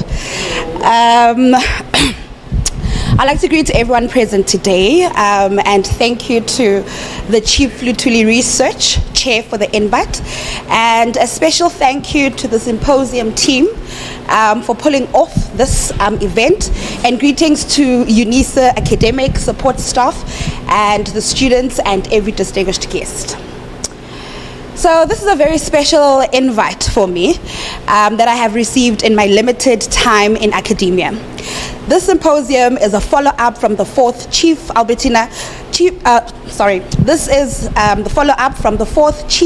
LUTHULI Research Chair Founders Lecture on the 18th of November 2022, where the keynote address was delivered by Her Excellency Mrs. Monica Jenkos, the First Lady of the Republic of Namibia.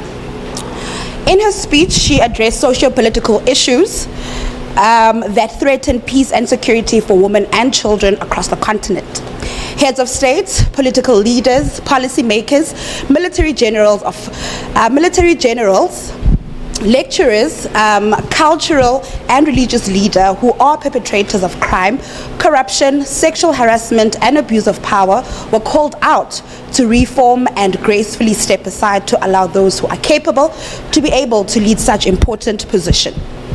Follow-up engagements are rare, and I applaud the Research Institute for this. This encounter, may other institutions, organizations, and government departments learn from this and follow suit. South Africa is desperate to witness and live in a peaceful, secure nation more than before. South Africa comes from two historically harmful regimes, particularly colonialism, apartheid that disfranchised, dehumanized, marginalized, segregated, abused, and exploited. Black South African in particular experienced dual oppression consecutively. Apartheid was a system of racial division among whites, including Afrikaners and the English, Black, Indian. Is that better? Okay. Oh, I'm here, all right. South Africa, in particular, experienced dual oppression consecutively. Apartheid was a system of racial division among whites, Afrikaners, and English, Black, Indian, and colored. This meant superior education, geolocation, and employment status for whites, least superior resources for Indians and coloreds, and inferior services to the Black population. Since then, there's been progressive policies that set to correct the imbalances of the past, such as the RDP, the Reconstruction and Development Program, built on two premises. First, to meet the basic needs of people in terms of health, housing, water and sanitation, electricity, food and security, education, and so forth. And secondly, this policy was built around national and international economic growth. We have seen this program work, and we have seen this program crumble right in front of our eyes. Affirmative action has also been another fantastic policy implemented. It is a procedure to address historical injustices and discrimination that Black people endured in the past. So it is a temporary measure aimed at enabling former disadvantaged groups to participate in areas in which they were previously barred from. The premises of affirmative action is that at some point when previously disadvantaged groups have been empowered and have acquired what is necessary to enable them to participate and fairly compete with others, only then will affirmative action cease to exist. The above-mentioned intervention deals with racism and class. Equally important to the conversation is the issue of gender. South Africa faces unique and intersecting identities, historically and present. One layer interrupts the other, and making it impossible to divorce issues pertaining to race, class, and gender. Patriarchy is the overarching lived experience. However, Black women's dual racial and gender discrimination makes their experience explicitly different from other women. So it's the same struggle, which is patriarchy, but different layers. One thing for sure, patriarchy is harmful to all. In South Africa, women were banned from voting and were relegated to minor status. Women marched to the Union building demanding to scrap the past law, and indeed this came to pass. When women were allowed to vote, only white women could. The other cohort of women were later allowed to vote. When they were finally allowed to vote, white women gained access first. Only later did they allow other women, and even so, they worked in least influential positions. Thus, women's oppression was and still is different racially and otherwise. I cannot help but ask, why is there pushback on gender equality intervention like the First Lady asked last year, November?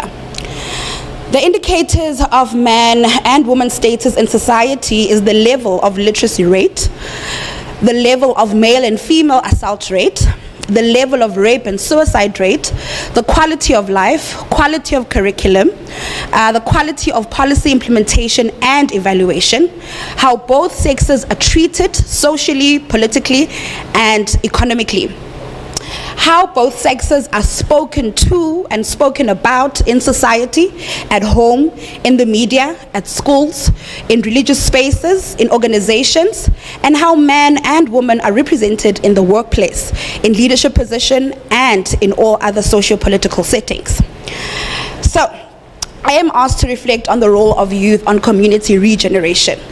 You know, as academics, we always like to contextualize, so what happened then and what's happening now. So my role here, I'm asked to critically reflect on the role of youth on community regeneration.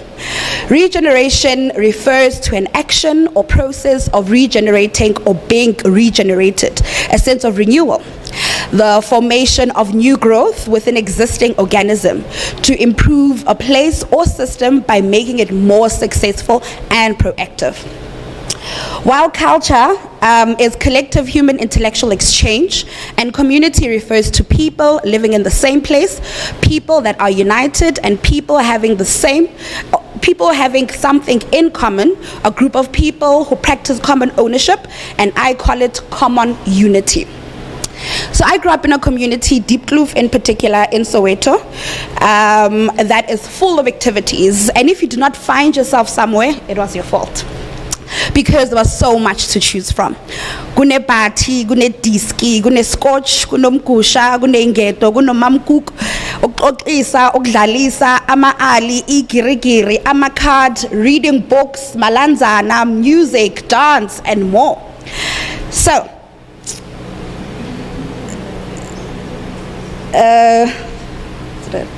okay, so common unity participants, those people that we used to play these things with, were older than us, right? And they were very different. It was everyone from different walks of life. So the participants ranged in age, gender, sexual orientation, class, culture, and religion. The energy would be common.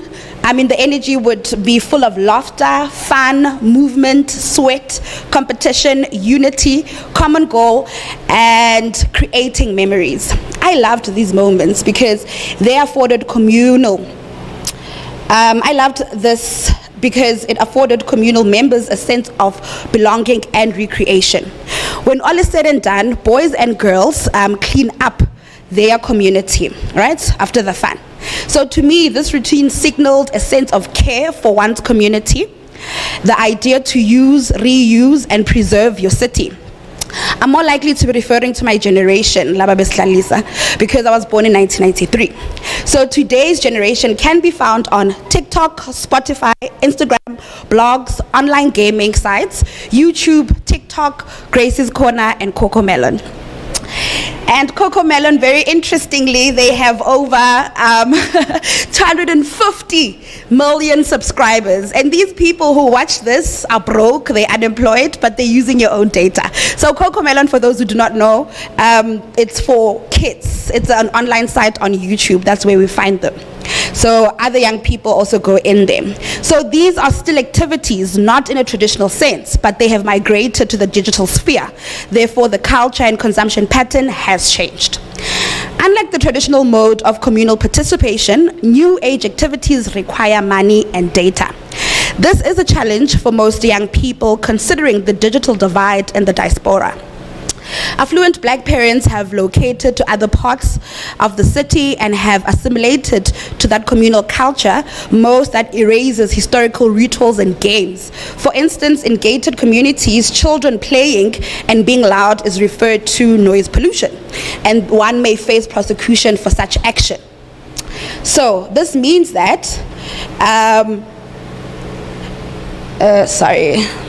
This means that children should take part in mural activities that are being paid for. So these children enroll for coding, piano, ballet, dance, rugby, swimming, drama, art, and more.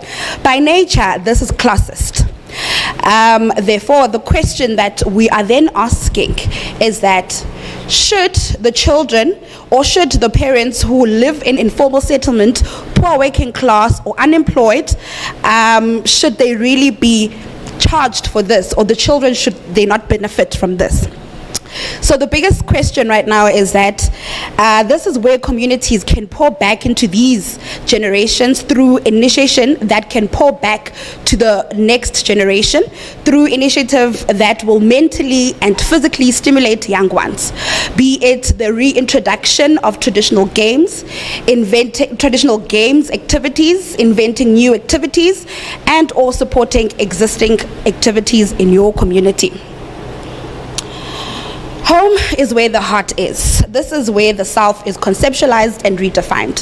Who raises us has the biggest influence on how we turn out as pupils, students, professionals, and ultimately our best selves. Parents are entrusted and ordained by God to raise us.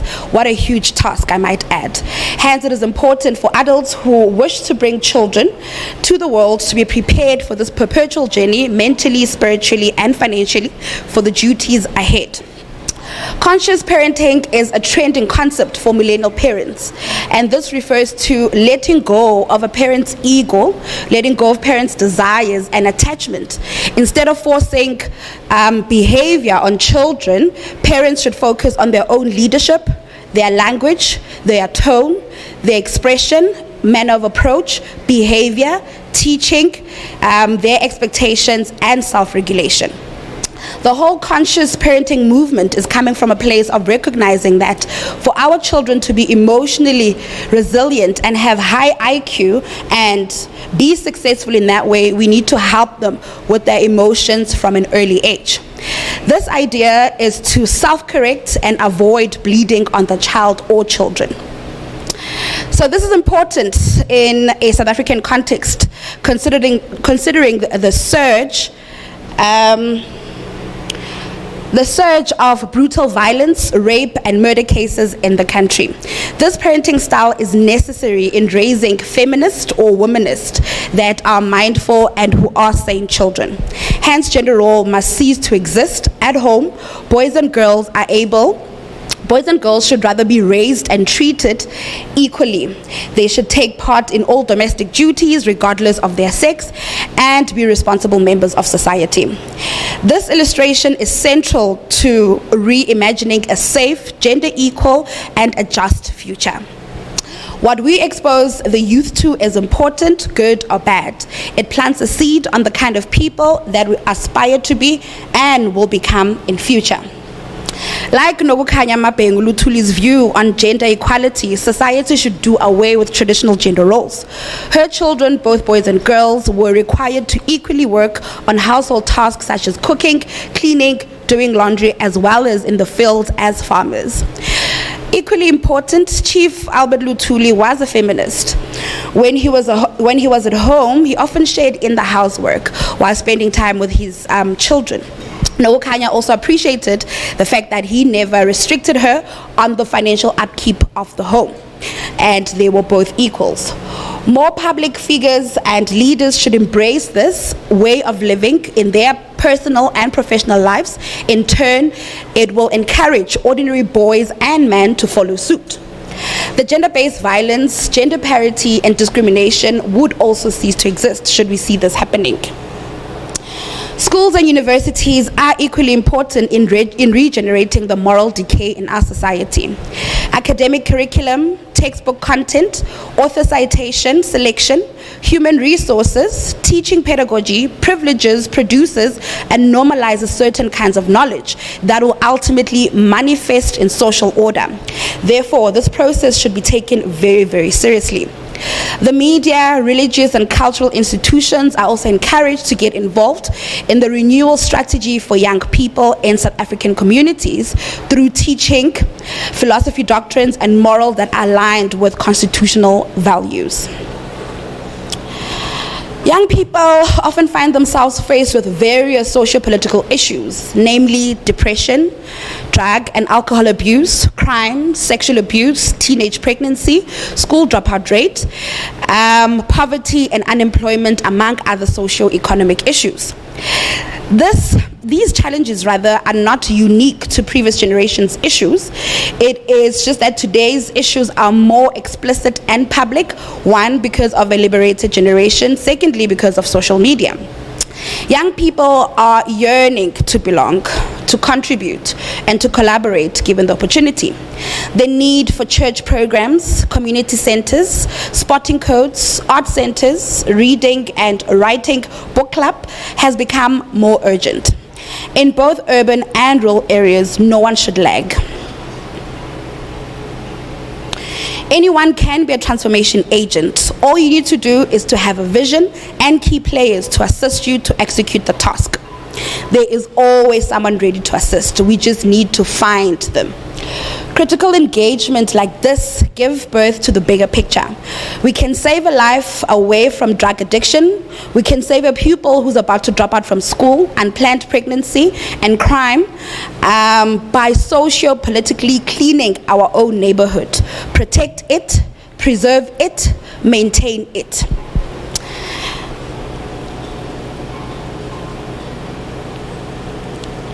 Okay, so Research and community engagement are one of the many purposes of higher education. Therefore, all the 26 universities in South Africa should go back to their communities and conduct research on the status of young people, explore their challenges, their needs, and provide comprehensive, holistic, and maybe lifetime solutions. So, practical steps to regenerating our community. So, everyone has a role to play. All you need to do is identify a communal cause close to your heart and work on it. The pie is big enough for all of us to participate. In fact, there will never be enough hands for a good cause. Therefore, find yourself, your purpose, your ministry, and grow where you are planted. Small, medium, and large initiatives are central. Start where you are. For instance, Lesego Linda Plank established grassroots family, providing food and security relief to families in need, employing crowdfunding model, which speaks to the African philosophy of Ubuntu and the literal concept of izandla zakezana. She's not a millionaire yet, she will be, but all she did is to have a vision and people who believed in the vision. So therefore, you saw people going, families not going to bed hungry. So Sanele Kalat is another example. She recently opened an academy teaching young people various entrepreneurial skills and assisting them to develop meaningful businesses and pledging to employ at least one person from their community. Pledging to employ at least one person from the community, changing one life at a time. I also know Theo Baloyi, a BCom accounting graduate who left corporate to start his own South African shoe line called Batu, which operates in 16 stores nationwide, employing hundreds of young people across the country. I also know Portia M, who's Portia M, real name Portia Mgomezulu, fondly known for her Portia M products, a proudly South African skincare range that makes an annual turnover of almost 50 million and employs thousands of young South Africans. We also know Oprah, who found an all-expenses paid private school for black girls from grade 8 to 12 who are from disadvantaged backgrounds. I also know young men and women using their university education and professional experience to teach schools in their community mathematics, coding, arts, and more in a form of regenerating their community. So regardless of the size of your course, it will always be important and have a significant impact to the next generation. So to understand the youth of any generation, you need to move with them. Host Youth Imbizo.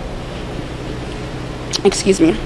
We need to impart knowledge to young people, ask them questions, engage them, challenge them, assist them, collaborate with them, and offer safe space for them to show up as their full self and to flourish.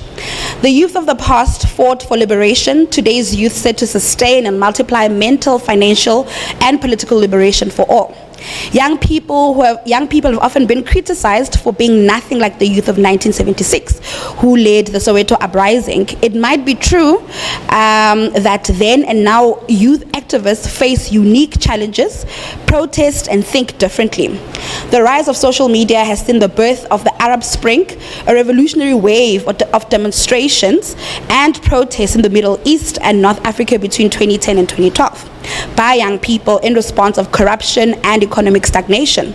In South Africa also, there was Fees Must Fall, demanding fees to fall, free, quality, and decolonized education following institutions increasing university tuition fees and institutional dysfunction in most public universities. The movement became a success as students returned while others gained access to higher education. Support staff also benefited. They now permanently employed by the university as they have done away with outsourcing, meaning that the youth is still at work regardless of the times. Now, are you sick and tired of the lazy youth, inverted commas, depressed, drug and alcohol addicts, young moms and dads, school dropouts, the unemployed youth? Are you sick and tired of it? If you are, good. Now do something about it. Small, medium, or large intervention count. What you will not do is complain about social ills when you have not identified a cause or organization close to your heart that you want to participate in, and participation varies through action, donation, time, and other value, and pledge to change the status quo at any scale. Power without purpose and passion is meaningless. Let us use education, skills, and expertise to heal and transform our youth and communities. I urge the youth not to lose the appreciation of the old generation, embrace them, and learn from them. Intergenerational synergy is important. The more we exchange, the more we succeed. In a recent NIHSS workshop, Prof. Sekgalo challenged us as PhD candidates to be active agent of change in our own discipline, I found that day to be powerful, and we are used to attending events, listening, taking notes, and ending it there. The current landscape and generation requires further steps outside the lecture hall. I would like to extend the challenge made by Prof. Sekgalo to everyone in this room today. We can no longer be mere members of our society. Leadership is available to all of us. When we meet again, I'm hopeful that will be soon. Let's start the conversation by you telling me what you did. Small, medium, large steps, in whichever shape or form. So let us not be despondent, because that's the last thing that we want, but live by the words of Chief Albert LUTHULI, who was a staunch advocate for education. He reminds us that we should learn from yesterday, live for today, and hope for tomorrow. And the important thing is to never stop questioning. I'll pause here. Thank you.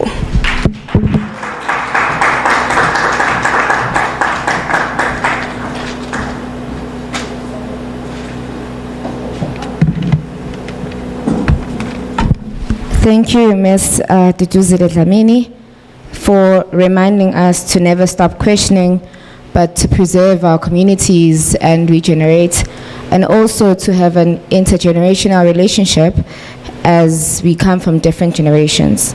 Enkosi Sisi. Now, I would like to call Professor Joel Modiri, who's going to be talking about South Africa's senior citizens and leadership positions. His short bio reads as follows.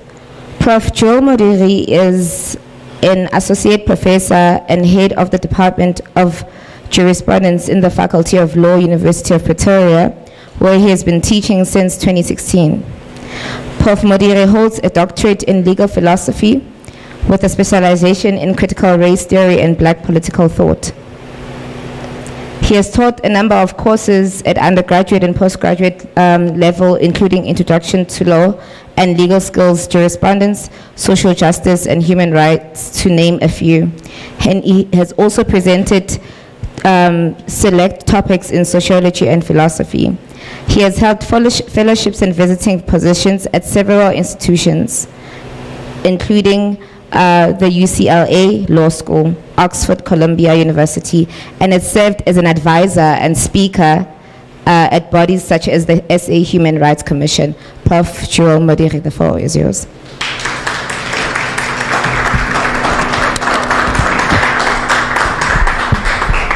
Does this mic not work? We're using that. We're using this one. Okay.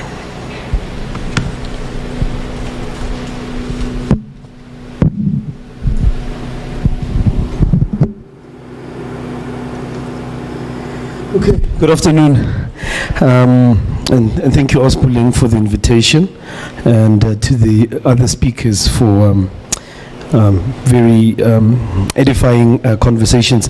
I've been asked to talk about something that has been in the news, especially with the cabinet reshuffle a few days ago. But I am going to, in the process of doing that, complicate the picture just a little bit. The topic we've been invited to think about in this session is the predominance of, the invitation says, senior citizens in South Africa's leadership positions. And I'm going to say that this complaint about too many old people in power surfaces, I think, several questions, several assumptions as well, that I think we should unpack as we proceed. So we know that it's now a common point of complaint, of frustration, even ridicule in South African public discourse that the upper echelons of formal political leadership structures in the state and in the ruling party in particular features an overrepresentation of elderly and older persons. That's what is meant by senior citizens. Now, at face value, we know that the statistics bear out this concern.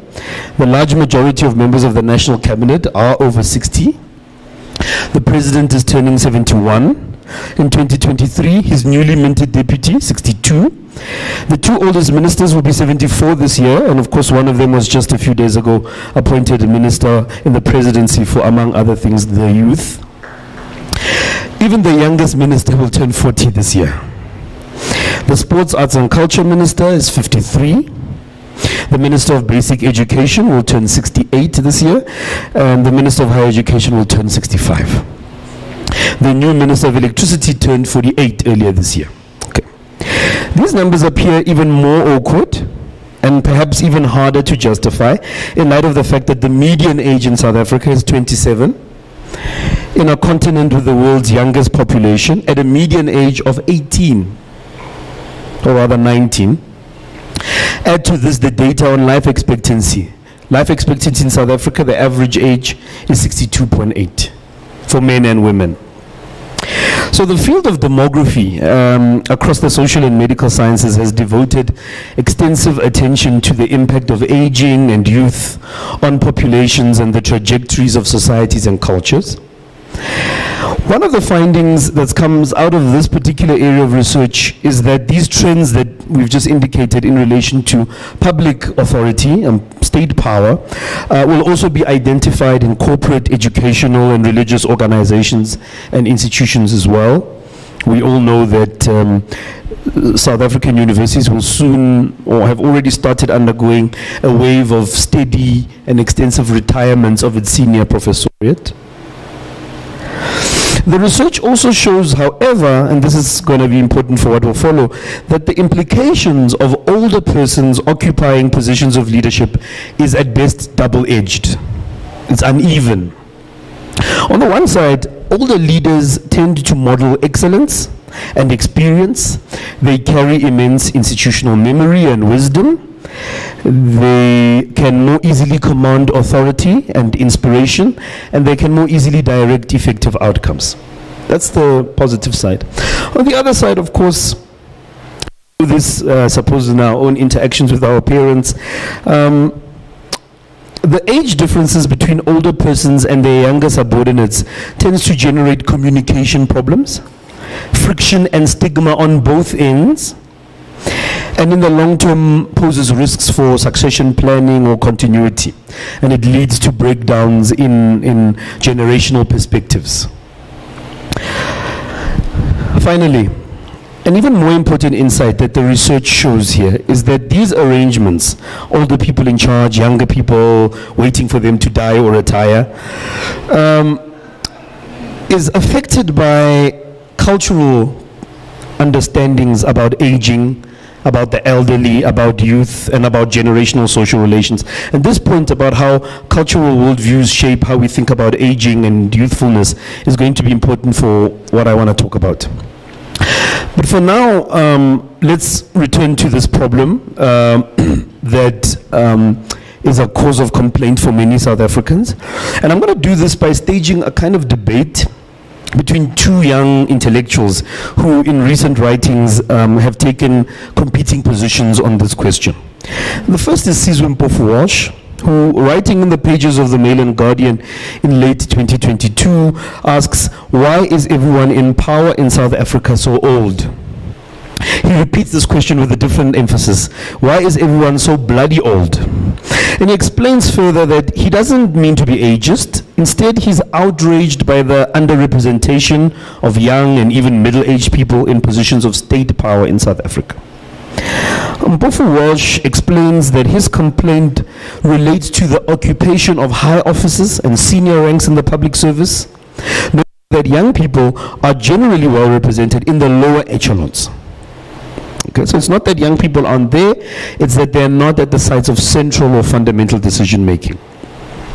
Mpofu-Walsh points out that this problem is not unique to South Africa, but it afflicts a large part of the continent in which the halls of high office are populated by sexagenarians, septuagenarians, and octogenarians. That's people between 60 and 80.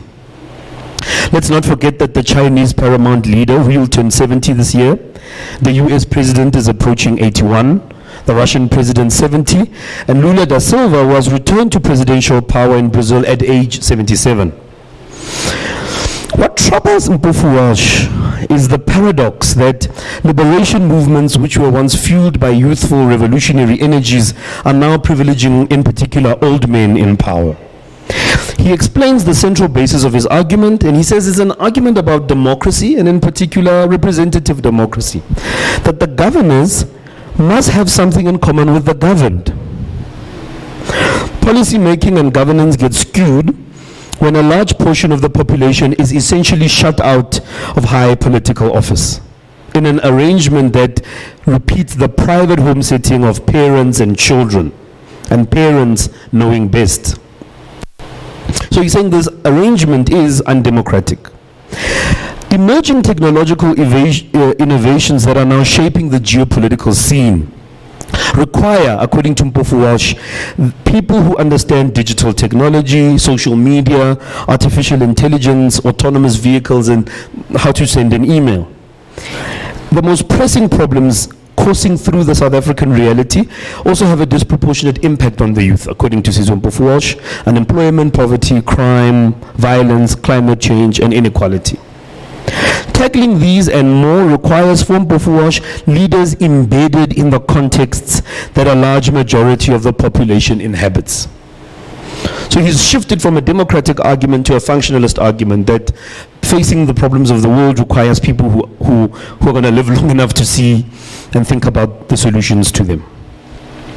So Mpofu-Walsh defends his arguments with several caveats, and they'll be important, namely that youth does not trump age, so that's not what he's assuming. That young leaders are not necessarily automatically more progressive or competent. They can similarly commit evil and foolish misdeeds. He accepts that experience is vital, and even that many elderly politicians may exude youthfulness. I haven't met them, but I presume they are there. So for him, it's not simply a matter of democracy or functional needs of a government, but thirdly, it's also about epistemic justice. The realities, voices, perspectives, talents, and energies of young people should feature more prominently in the arenas of political and policy decision making. So let me just amplify what I think is Mpofu-Walsh's strongest proposition. Late modern constitutional government claims as its central principle of legitimacy that it is based on the will of the people or the consent of the governed. This is not exactly the idea of representative democracy. In other words, representative democracy is the idea that the people freely, and this is important, freely hand over their authority to elected representatives to govern their affairs. The point being that we can't all run the government, so we need to hand that right or authority over to someone else. It's rather a matter of popular sovereignty, in which the people are the authors of the law, the authors of the constitution, and they are those to whom the state is finally accountable. Now, the implications of popular sovereignty concerns the question of under which conditions this authority can be withdrawn from the state by the people and reclaimed again as a constituent power, as a true power of the people. But another interesting feature of popular sovereignty is the idea that the constitution as fundamental law, as well as all law and all political decisions that result from the fundamental law, have to undergo continuous renewal and innovation, so that future generations are not trapped in the decisions of their ancestors. So the constitutional state must undergo continuous renewal, continuous innovation, so that the constitutional state can remain of value to future generations and younger generations. As living documents, so the argument goes in constitutional theory, constitutions and legal systems must undergo continuous self-correction to better realize the highest ideals of the nation and society. So the lack of intergenerational representation then erodes this popular basis of constitutional democracy, since the consent of a large majority of the population will largely be of no effect in the actual and ongoing constitution of state power. So there's this idea that in order for constitutional power to be legitimate, it needs to have intergenerational consent. Young people must have a say in the values that make up the political order. Seems persuasive, and I think there is an important point being raised here. But I do want to remind us that this is an account of political theory, of law and politics that is rooted in the Western tradition. How might this problem be complicated, in particular, by African notions of kinship, in terms of which social organization does privilege the elderly as transmitters of cultures, as guardians of the secrets of life, or what Cedric Robinson calls the ontological totality, and a view of the elderly as the authoritative adjudicators of the interests of the community. The high esteem, the dignity, the power, the elevated social status of the elderly was, like much of the rest of the African world since, disrupted, violently reorganized by the dictates of colonial rule and the invasion of Western norms of family and economy. As a result, we live in a society now where the elderly are figured as socially, physically, and mentally weak, as burdens to their close relations and to the state, as beings without desires and wishes, as economically unproductive, and as approaching expiry, like the phrase, one foot in the grave. This view of the elderly marks a transformation from a previous African ontology in which the elderly took pride of place. They were closest in the hierarchy to the ancestors. So rife is this relegation of the elderly to depressed social status in Western and Westernized societies that we now see a renewed interest in ageism, ageist stigma, age discrimination, and the abuse of the elderly, which has led to the adoption of international and regional instruments on the rights, status, and dignity of the elderly. So I want to be clear, I am not defending a despotic concept of respect for elders, nor am I suggesting that the only way for them to play this historical elderly role is through state power. I am saying that those of us who are troubled by the presence of old people in government should consider that an entirely different social ontology and cosmology that sees intergenerational relationships not as binary competitions, but as part of the flow of life, and flow of life through different life stages. Right. So I'm saying that there's a very interesting way in what seems like a very radical argument, young people should take over power, draws its energy from a Western and fairly dehumanizing idea of the elderly. And I just want us to think about that more carefully. So here the problem is that Mpofu-Washu's argument is pitched entirely in the functionalist register of Western political thought. It is devoid of the cultural and spiritual textures of what has been repeatedly invoked here as Ubuntu philosophy with respect to the significant place of the elderly in the running of the affairs of the community. Now, we don't live in communities anymore. We live in mass society. We live in large nation states. So that is something to think about. Okay, so that's Mpofu-Washu's argument, and that's the argument that I think is fairly mainstream. Everyone complains about it, everyone jokes about it, particularly with the ministers falling asleep in parliament and so forth. Okay. In a different vein to Mpofu-Washu, another prominent young intellectual, William Shoki, in a piece also published in 2002, argued against what he calls the youth fetish in politics. The youth fetish in politics. And the byline of his article reads that politics is about effectiveness, and casting youth as a political subject rather than simply a demographic is a bad way to do politics. Shoki begins his argument with a story about the Youth League of the African National Congress, which, as we know, was formed in the 1940s under the visionary leadership of the enigmatic Anton Lembede, together with others, you know their names. But he tracks this development of the ANC Youth League and its moral and political decline in figures such as Fikile Mbalula, Malusi Gigaba, and Julius Malema, which he takes to have. So in other words, he suggests that this particular development of the ANC Youth League, in fact, provided mass support for the rise of the Zuma era in the ANC, and that they did so in exchange for inclusion into the massive patronage network now called state capture, which was, according to Shoki, perfected by Zuma. So he's saying here that, in fact, young people's energies in the most recent political period of South Africa fueled the corruption of the political rather than the re-energization of it. Shoki takes this example of the morally and intellectually bereft ANC Youth League as illustrating the falsity of the widespread presumption that youth or young people necessarily engenders radical politics and strivings for far-reaching social transformation. This is a presumption that, he says, takes its bearings from Europe's May 1968 moment, as well as the 1976 Soweto revolts in South Africa, and of course most recently the Fallist movement in South Africa. But Shoki is not persuaded by this presumption. He says the spectre of change that was evoked by Fallism has since faded.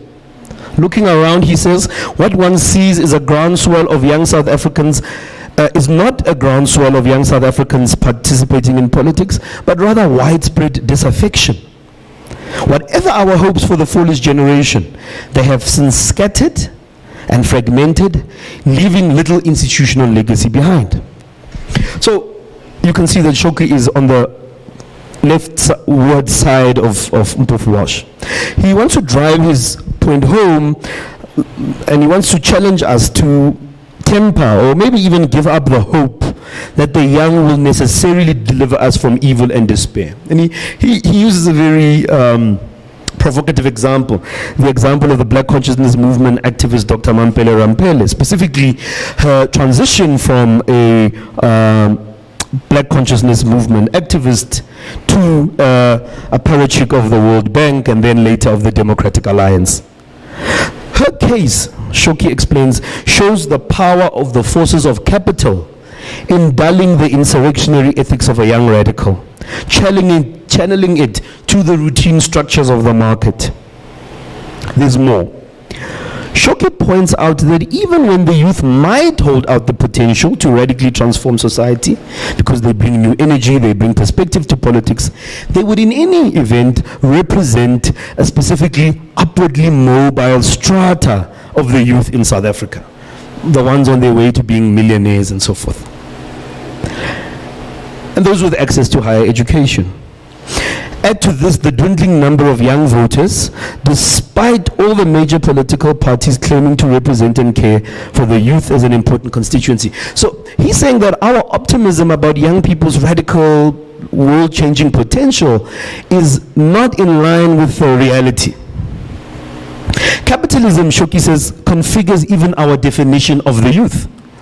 When we speak of youth, we often think of it in terms of the image of a middle class, hardworking, industrious, productive, talented, credentialed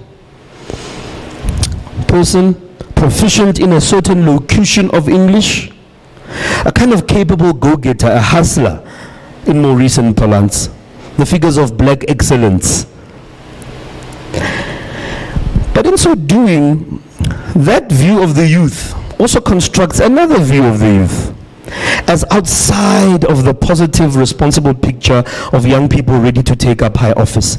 Those are the young people who are caught up in the webs of violence, of drugs, alcohol, general demotivation, and what we might call social uselessness. This thinking about youth, with its calls for greater youth participation and representation in politics for Shoki, then actually signals the continuation of a belief in elite-led social progress. So he's saying there's an elitism behind this argument. I've pointed out that there's a Eurocentrism. He's saying there's also an elitism, which of course are connected. And he says that this belief comes from the fact that we are working from an uncritical understanding of the workings of capitalism and the workings of racial capitalism. One need look no further than the so-called influencers to see why those people should not be in charge of anything. Okay, and they're young people. So when Mpofu Walsh calls for electoral reform, an electoral system that will allow more young people to have a voice and a place in politics, Shoki calls for class struggle. Class struggle that will eliminate the conditions that are hemming in the life worlds and the life chances of all young people across the world. These conditions that are generating fatigue and hopelessness and restlessness and isolation and black tax and more, these are the conditions Shoki suggests need to be eradicated in politics. To quote, "The total crisis of society now afflicts us all," close quote. Even if the youth feel its effects most acutely, they are not the only ones shouldering the burdens of the crisis. And it is to this crisis that political struggles for a more just future should be directed. Okay, so Mpofu Walsh on one hand, Shoki on the other. I want to say that these two young intellectuals represent an interesting cleavage, of course, between liberal and Marxist analytics and visions in the public sphere, with respect to the place of the youth in politics. I'm reading them as a disinterested Africanist, so I'm not expressing my own differences with their positions, nor am I taking a side. I am concerned about Mpofu Walsh's liberal faith in representational politics, and also his faith in state bureaucracy. But I'm also concerned about Shoki's orthodox class reductionism. Despite all of that, I think that they represent among the best and brightest thinkers of South Africa's political futures. They are knowledgeable, they're engaged, they're articulate, they are vibrant, they are thoughtful, and most importantly, they have a conscience. We should pay attention to them and others like them, not primarily because they are young, rather because in their own ways, they take seriously the need to fundamentally reorder this society into a more just one. They have different views and visions about how that's to be done, but they are committed to this as a starting point. In this respect, I am persuaded that chronological age is therefore the wrong place to start the discussion. We should be asking, at this moment, in this juncture of South Africa's political life, what are the political values and virtues and visions that are held by those governing our societies? Ethical, capable, and committed political organizing and leadership within a collective, with a keen, broad-minded, critically literate, and imaginative sense of history, of politics, of economics, and culture, deeply rooted to their home cultures, wedded to their communities, but also claiming world citizenship, properly skilled in the technical work of governing a changing society and world, committed to the work, not the positions, not the power, but the work of making our societies and the planet better, safer, more just, more free, more livable, conducted with the right kind of sensibilities and temperament is important for leadership. I hope you know what I'm talking about. With principle, with consistency, with accountability, with humaneness, with honesty, but also the right level of charisma. Deeply humane, radically imaginative. These are the capacities that we need to nurture and cultivate and recognize in those who lead us, not only in politics, but across public and institutional life in South Africa, including universities. And I want to repeat that, including universities. So the issue of overrepresentation of senior citizens in political office or public service raises important democratic concerns. I've already pointed them out. The people who run the country must be composed of the people in the country.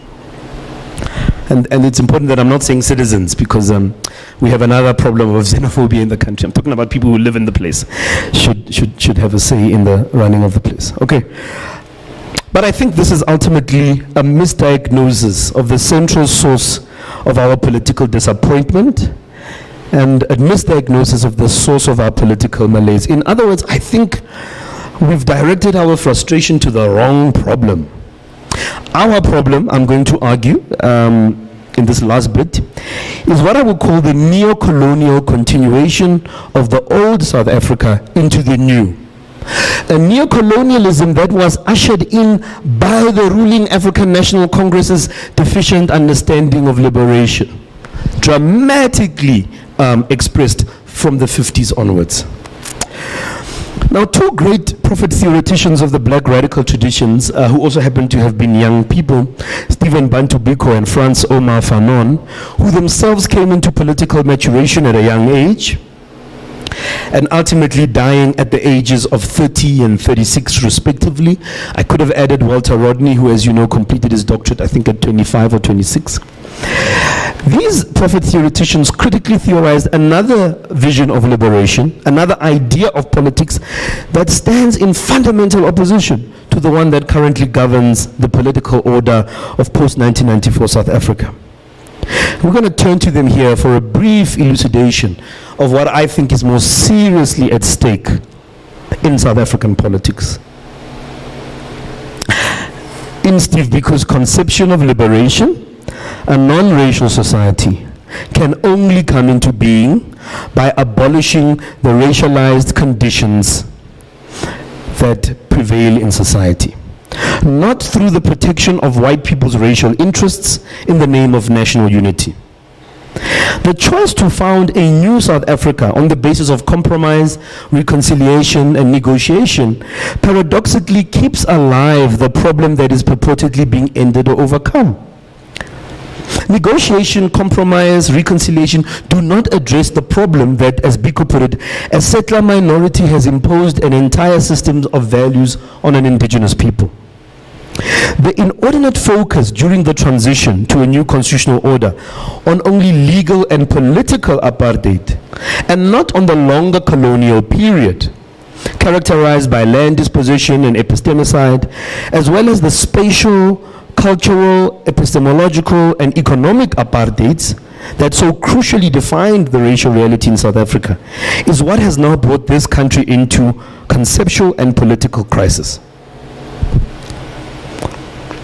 To quote Biko, the myth of integration, as propounded under the banner of liberal ideology, must be cracked and killed, because it makes people believe that something is being done when in actual fact the artificial integrated circles are soporific on the blacks and provide a vague satisfaction for the guilty stricken whites. It works on a false premise that because it is difficult to bring people from different races together in this country, achievement of this on its own is itself a step forward towards the total liberation of black people. Nothing, Biko says, could be more irrelevant and therefore misleading. And this is one of my favorite lines. He says, "Those who believe in it are living in a fool's paradise." Integration for Biko, which is really the constitutional compact of the new South Africa, integration for Biko is not a workable path for reconstruction of a society, because it has a built-in Manichaean asymmetry to it, where there is an integrator, white South Africa, and the integrated, the black majority. In this arrangement, blacks, marked as previously disadvantaged, are the candidate for integration into the largely white created society, while white people set the standard for integration, even in their absence. Their languages, their epistemologies, their cultural forms, their economic priorities predominate. Because it is itself an expression of domination and inequality, integration for Biko cannot result in substantive change across the public and private, cultural, socio-economic, and psychic landscape of South Africa. Because the transition to a new South Africa was also an elite-driven one, this also means that black people did not develop fully the trajectory of their own struggle, something which Biko thought was a precondition for true social change in South Africa. If one thus reads the present South Africa through Biko's looking glass, it should come as no surprise that the power relations and the governing paradigms that were produced through colonization and apartheid have remained virtually untouched in the post-1994 period, even if now shepherded by black faces, young faces, women faces, intersectional faces, diverse faces, and so forth.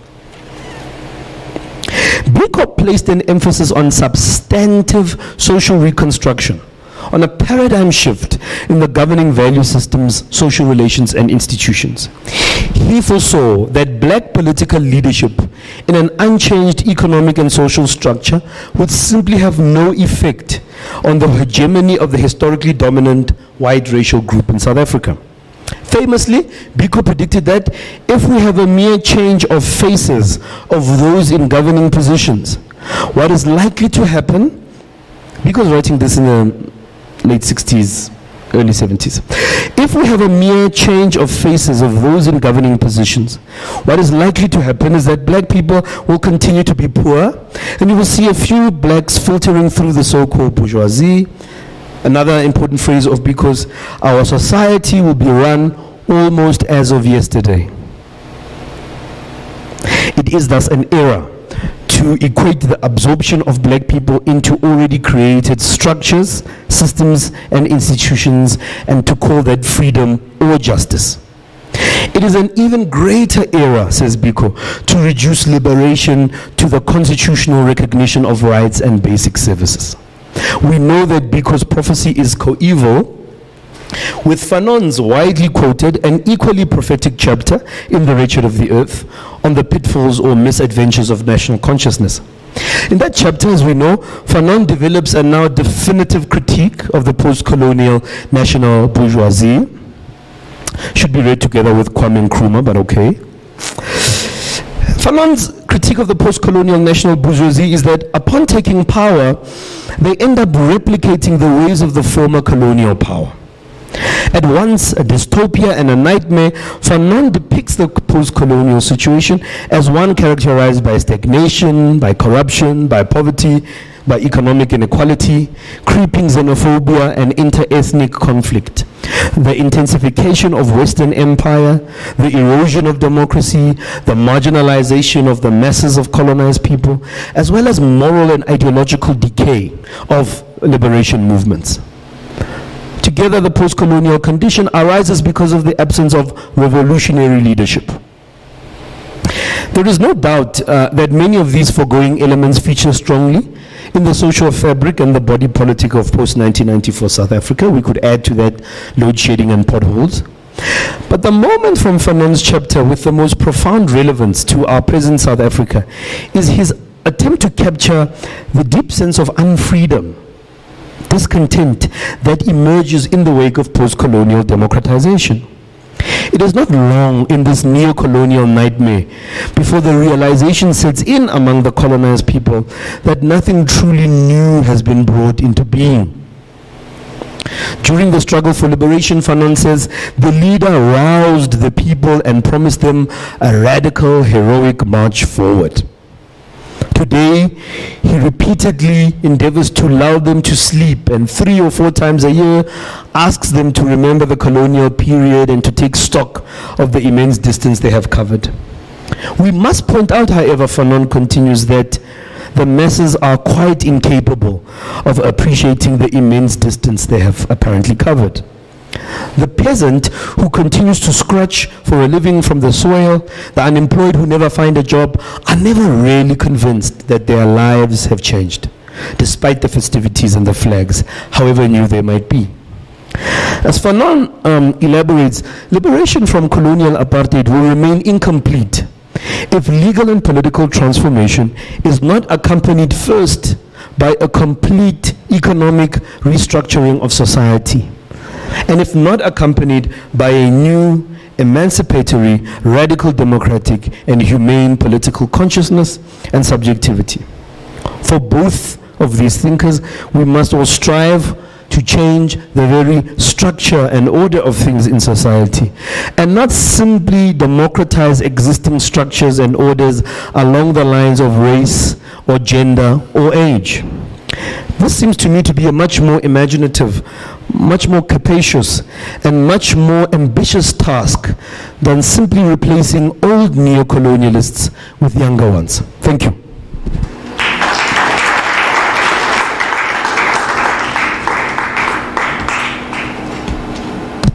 Thank you so much, Prof. Joel Mariri. Thank you so much. I mean, when you were starting off and talking about the ages of our leaders in power, you mentioned my grandmother's age, and I'm like, but this is my Gogo's age, you know.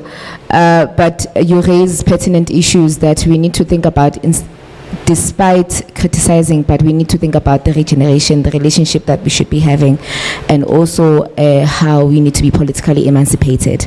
Right now, I would like to invite our speakers, Ms. Duduzile Dlamini and Prof. Joel Modiri, in order for us to have a conversation and ask questions and comments. If you guys can come in front.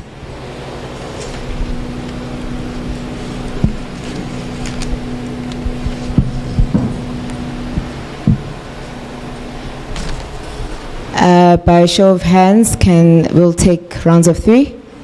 Gezandla, bazalwane. I'm seeing the first hand. Okay, let's get on first.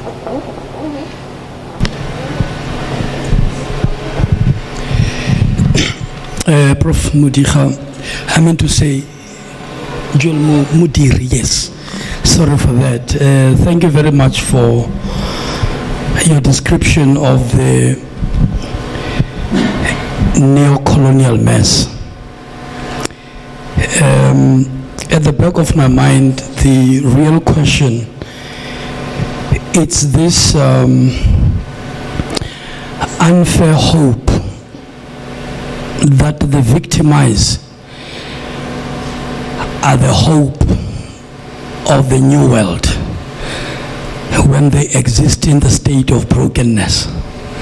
But somehow we have this unbelievable hope that they could lead this horse, but without deep reflection of whose horse is it. Between the debate of changing the jockey, when the horse, similarly to the car, which is still fitted with the GPS, and the direction is not changing. So we, when Nkrumah wrote on in 1965 on neo-colonialism as the last stage of imperialism, African people within this post-Berlin mess manage business borders called nation states, but fundamentally they are about European nations that met in Berlin to excavate Africa. Now, if those who are in decoloniality today seek to argue that the fundamental problem is coloniality, the metaphysical existence of colonialism, which merely shifted the administration and a blame to so-called black leaders, then the dream of the anti-colonialist has been deferred, with them now being appropriated by the same system.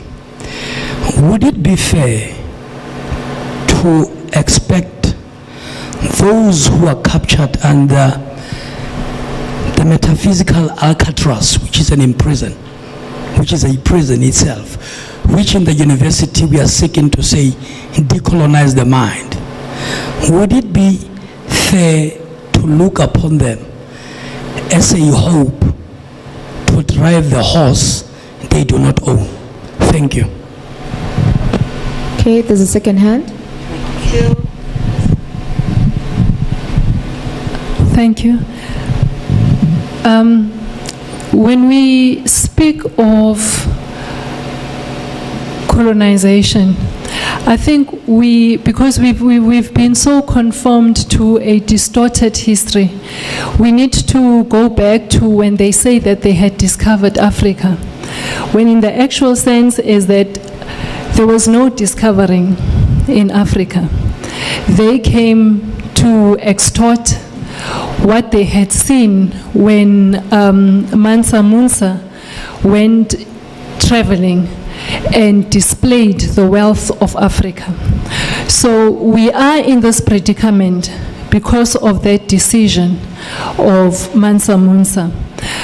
In 1994, what happened was a shift of government in the naked eye, but there was no shift in the government. I say that black power has not yet been brought home. And when power was shifted, when management was handed over, what was brought to life was, instead of being colonized through slavery, we were still colonized through mental slavery, and class struggle was brought into life, because now we've got this drift amongst ourselves that you need to have a certain you need to reach a certain level to have a certain popularity in order for you to matter. I am saying this because we'll go back to the grassroots, where you see how despondent the youth is, how hopeless the youth is, and this goes both ways, black and white. Poverty has played a huge role in who we are as a people. Poverty has measured who we should be. So the youth, it cannot lead, because firstly, we are operating from a distorted paradigm that we should not shy away from.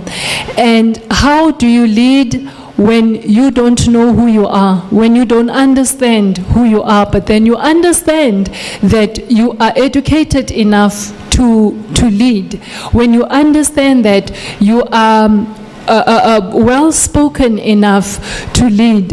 When I was growing up, there were these classes that were given by your non-educated people. You know, there were political classes that they would tell you who you are in not so many words, but in so many ways. They would demonstrate to you who you are, and mostly it was your Rastafarians that was bringing that notion as to who are we. But now we are scared to even bring that, because when you start bringing that up, then you would be known as an illiterate, because you want to know who you are.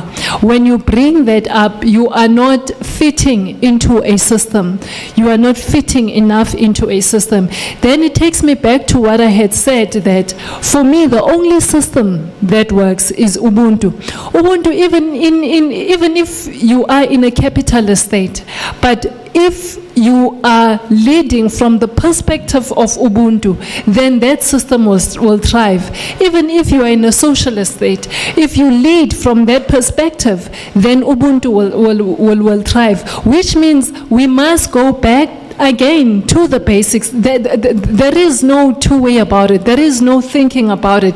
It is now we need to implement it, because we have thought about it for a very long time, and we are talking about it. It has been spoken about in a very long time, but the problem is we are not implementing. We need to implement as for us to know that this is our system that works. This is the system that Ubuntu is actually the solution to all the problems that we are facing, to the problems of our economical sphere, to the problems of our political sphere. The Ubuntu is the only system that can do away with everything. That Ubuntu is the only system that can bring back manpower home, because we cannot say we are leading and yet we are still in leading with a foreign context. That is why we are stumbling, because we took upon what is not ours and we made it ours. We took upon what is not from our ancestors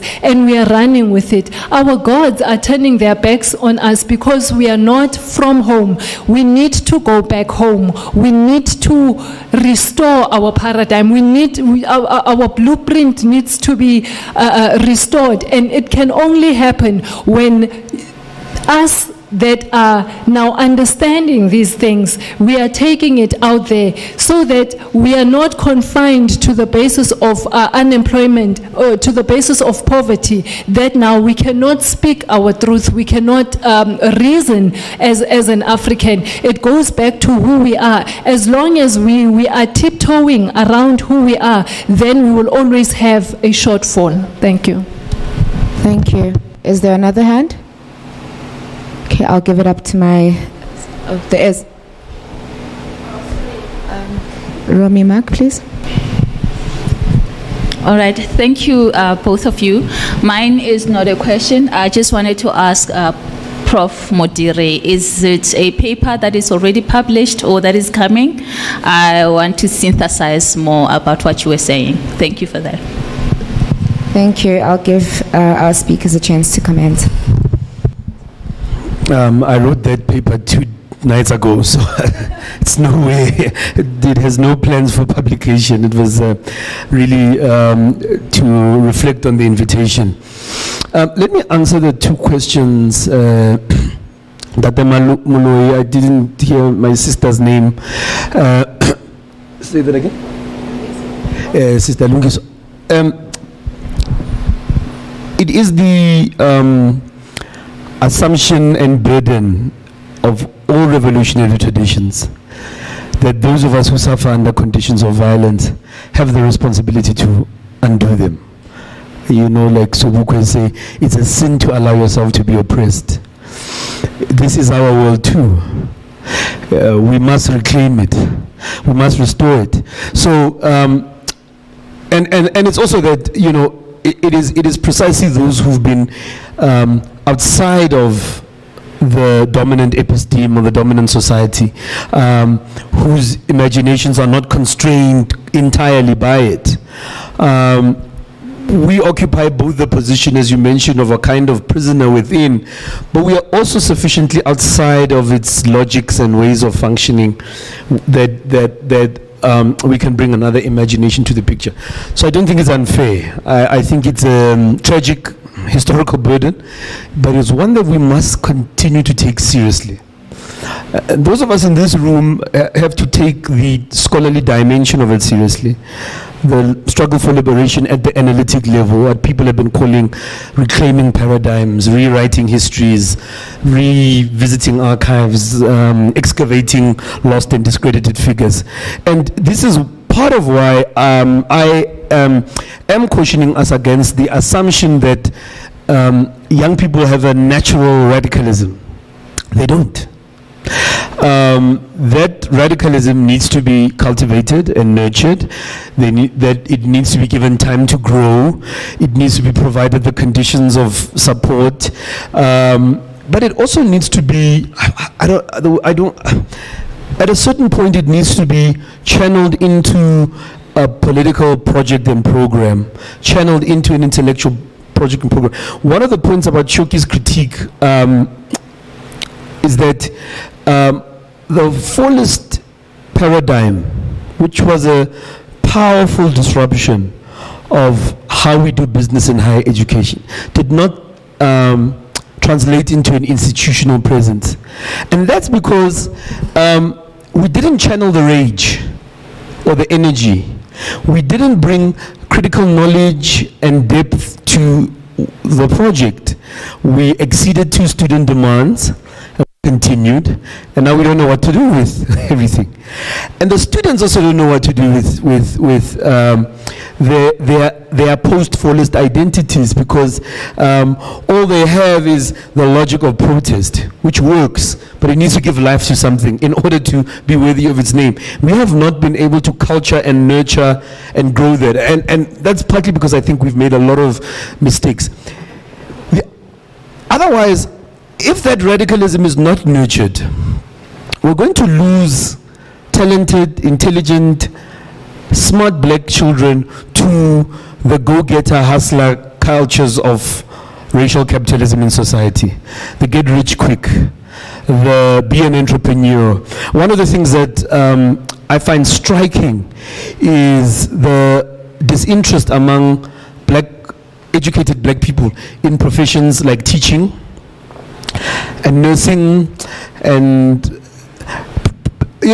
professions that in our communities were sites of authority. Our parents still remember their teachers. Their teachers were neighbors and so forth. They don't want to do that. They want to be lawyers and doctors and so forth. So if we don't nurture a sense of community in young people, we're going to lose them to to the celebrity culture and to the millionaire and billionaire culture, and that means that we're going to have to wait a few more decades for revolution. The ANC Youth League, even the EFF, they are examples of what happens when unnurtured youth are led into politics without the right kinds of training of their sensibilities and their spirit for work in a community. And I think we're going to lose young. If we tell young people that all they need to do is talk about how old these ministers are because they also want a chance, I think we're going to destroy. And I think that's what we have done. We've created the myth of accelerated upward mobility without any of the grounding. And that's where we are. Part of the mess is that we've encouraged people to assume positions of power with no sense of responsibility, with no skill and with no training. And when we talk about being skilled, being trained, knowing what to do, some people now call that Eurocentric or Western. You have to be serious, you know. We have to get serious. So, I take the point about how a very rigorous understanding of Ubuntu philosophy can help us redirect young people to a much richer concept of politics. But we're not going to do that if our starting point is to heckle our elders. That's what I meant. Yeah.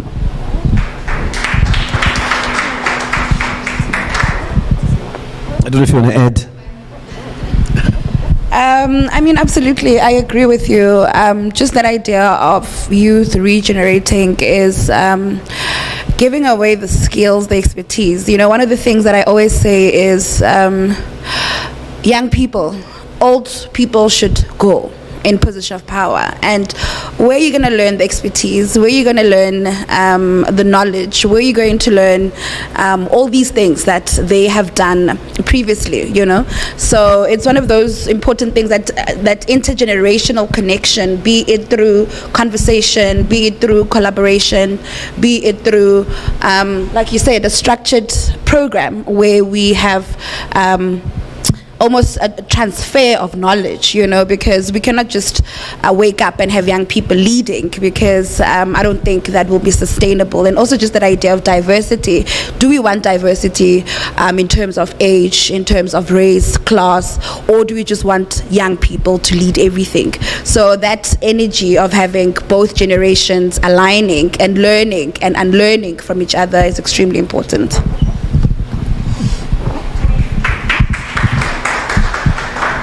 Nkosi, do we have any other hands? Comments, suggestions? Okay. Thank you, guys. You can sit down.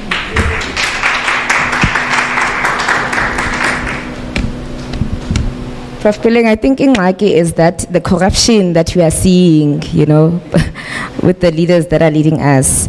Sorry, I just need my program.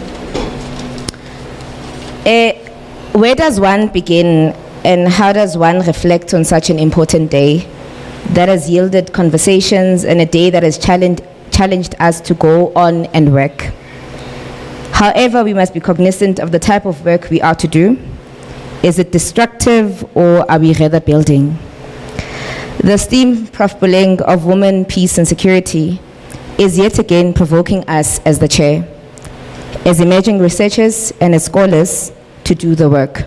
The fields are calling us to excavate, to write, to show up, and to humanize and dismantle the schemata. We are challenged to be eagles, to fly and be wild, and be okay with being wild, and not to change who we are. We are called to bring the grassroots community members of society in our spaces of academia, to bring Umakhulu into the space and for her to tell you her story, and not for us to use them as methodology tools, but for us to co-create with them and for them to be knowledge producers. We are challenged by how we think about regeneration, by protecting and preserving our communities. We don't have to be millionaires, like LUTHULI has said, but let us do the work. We are challenged to think about the data we are fed. Black women's bodies have been dying, are dying. They are living crops, as my sister had said. Our black brothers are falling from the rooftops of Mendian Mall because they are depressed, because of how patriarchy has socialized them to be providers, yet they are unemployed in our societies. We are challenged to think about leadership positions in which young people should be policymakers and decision makers. We need to start talking about intergenerational relationships and not throwing stones at each other. But yet again, we need to also challenge the politics of how we are doing things in South Africa and the politics of corruption. We need to eradicate the class struggles amongst the youth, us and them, the middle class, the lower class, the working class. We are all young people of South Africa, and we need to join up in hands. We should stop being silent on the nightmare we are in. Our country is in darkness, and we need each other to fight for political emancipation, to fight for mental emancipation, to fight for what is right and just, to fight for Ubuntu as a system that is to decolonize us in our ways of doing, to fight for the generation that has died, to fight for the generation that is alive, and for the generation that is yet to be born. I thank you.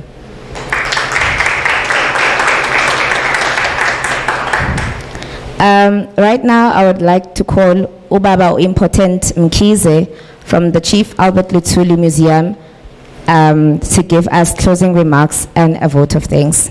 Inkosi.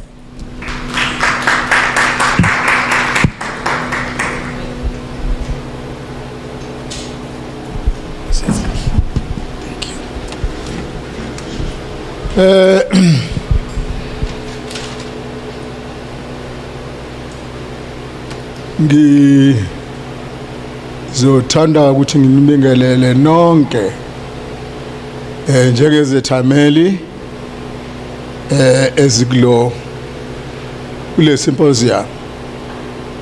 I must say that it was quite a very powerful symposium.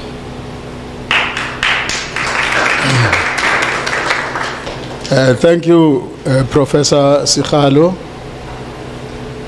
When we started this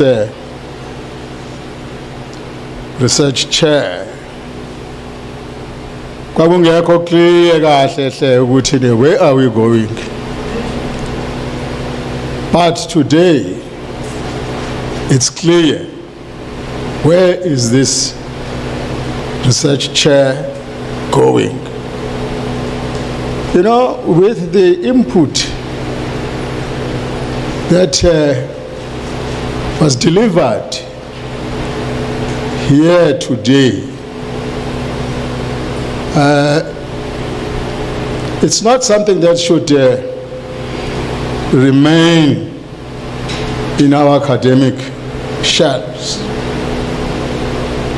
You know, the last paper that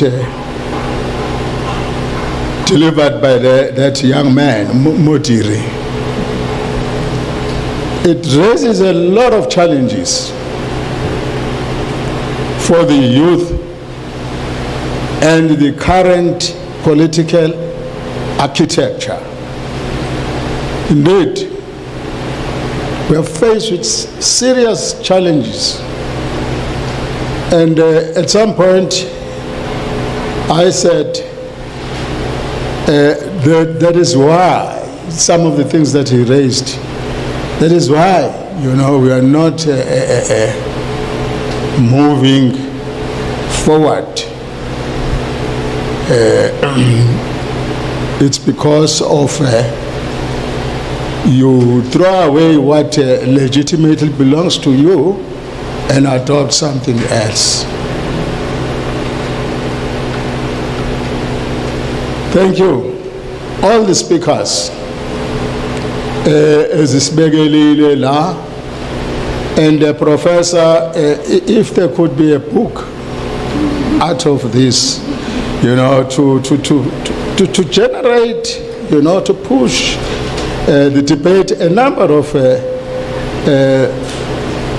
issues were raised that could be the basis of a dynamic debate, you know, in our communities, in our society. There. I think it's a wonderful work that has been done. Also thank the arrangers, the organizers of this. I think also with the technology that you spoke about, Professor, when you open up technology, we really need it. And this occasion we will remember and we will see it. Ngoba kuzobe kukhona ama-video akhona.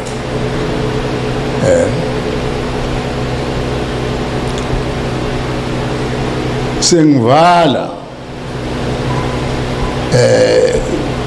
Thanks to all of you, the attendees. Without you, this would not have been an occasion that what it is. A occasion ebenje because of you. And I think all of us, we will be moving out and we will be thinking, we will be raising some of these issues with the people who are not here. We will have conversations. Thank you very much. And if there are those that I have not extended my gratitude to them as LUTHULI Museum, my apology. You all work well. Anyone who had a hand here, siyabonga kakhulu. That was great, a great occasion. We need more of these, Prof. Thank you.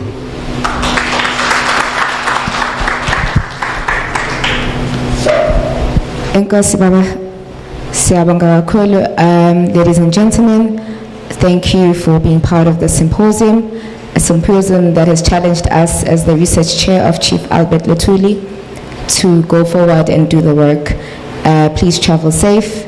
As we go home and we do our work, we will collaborate more further some other times. Thank you so much.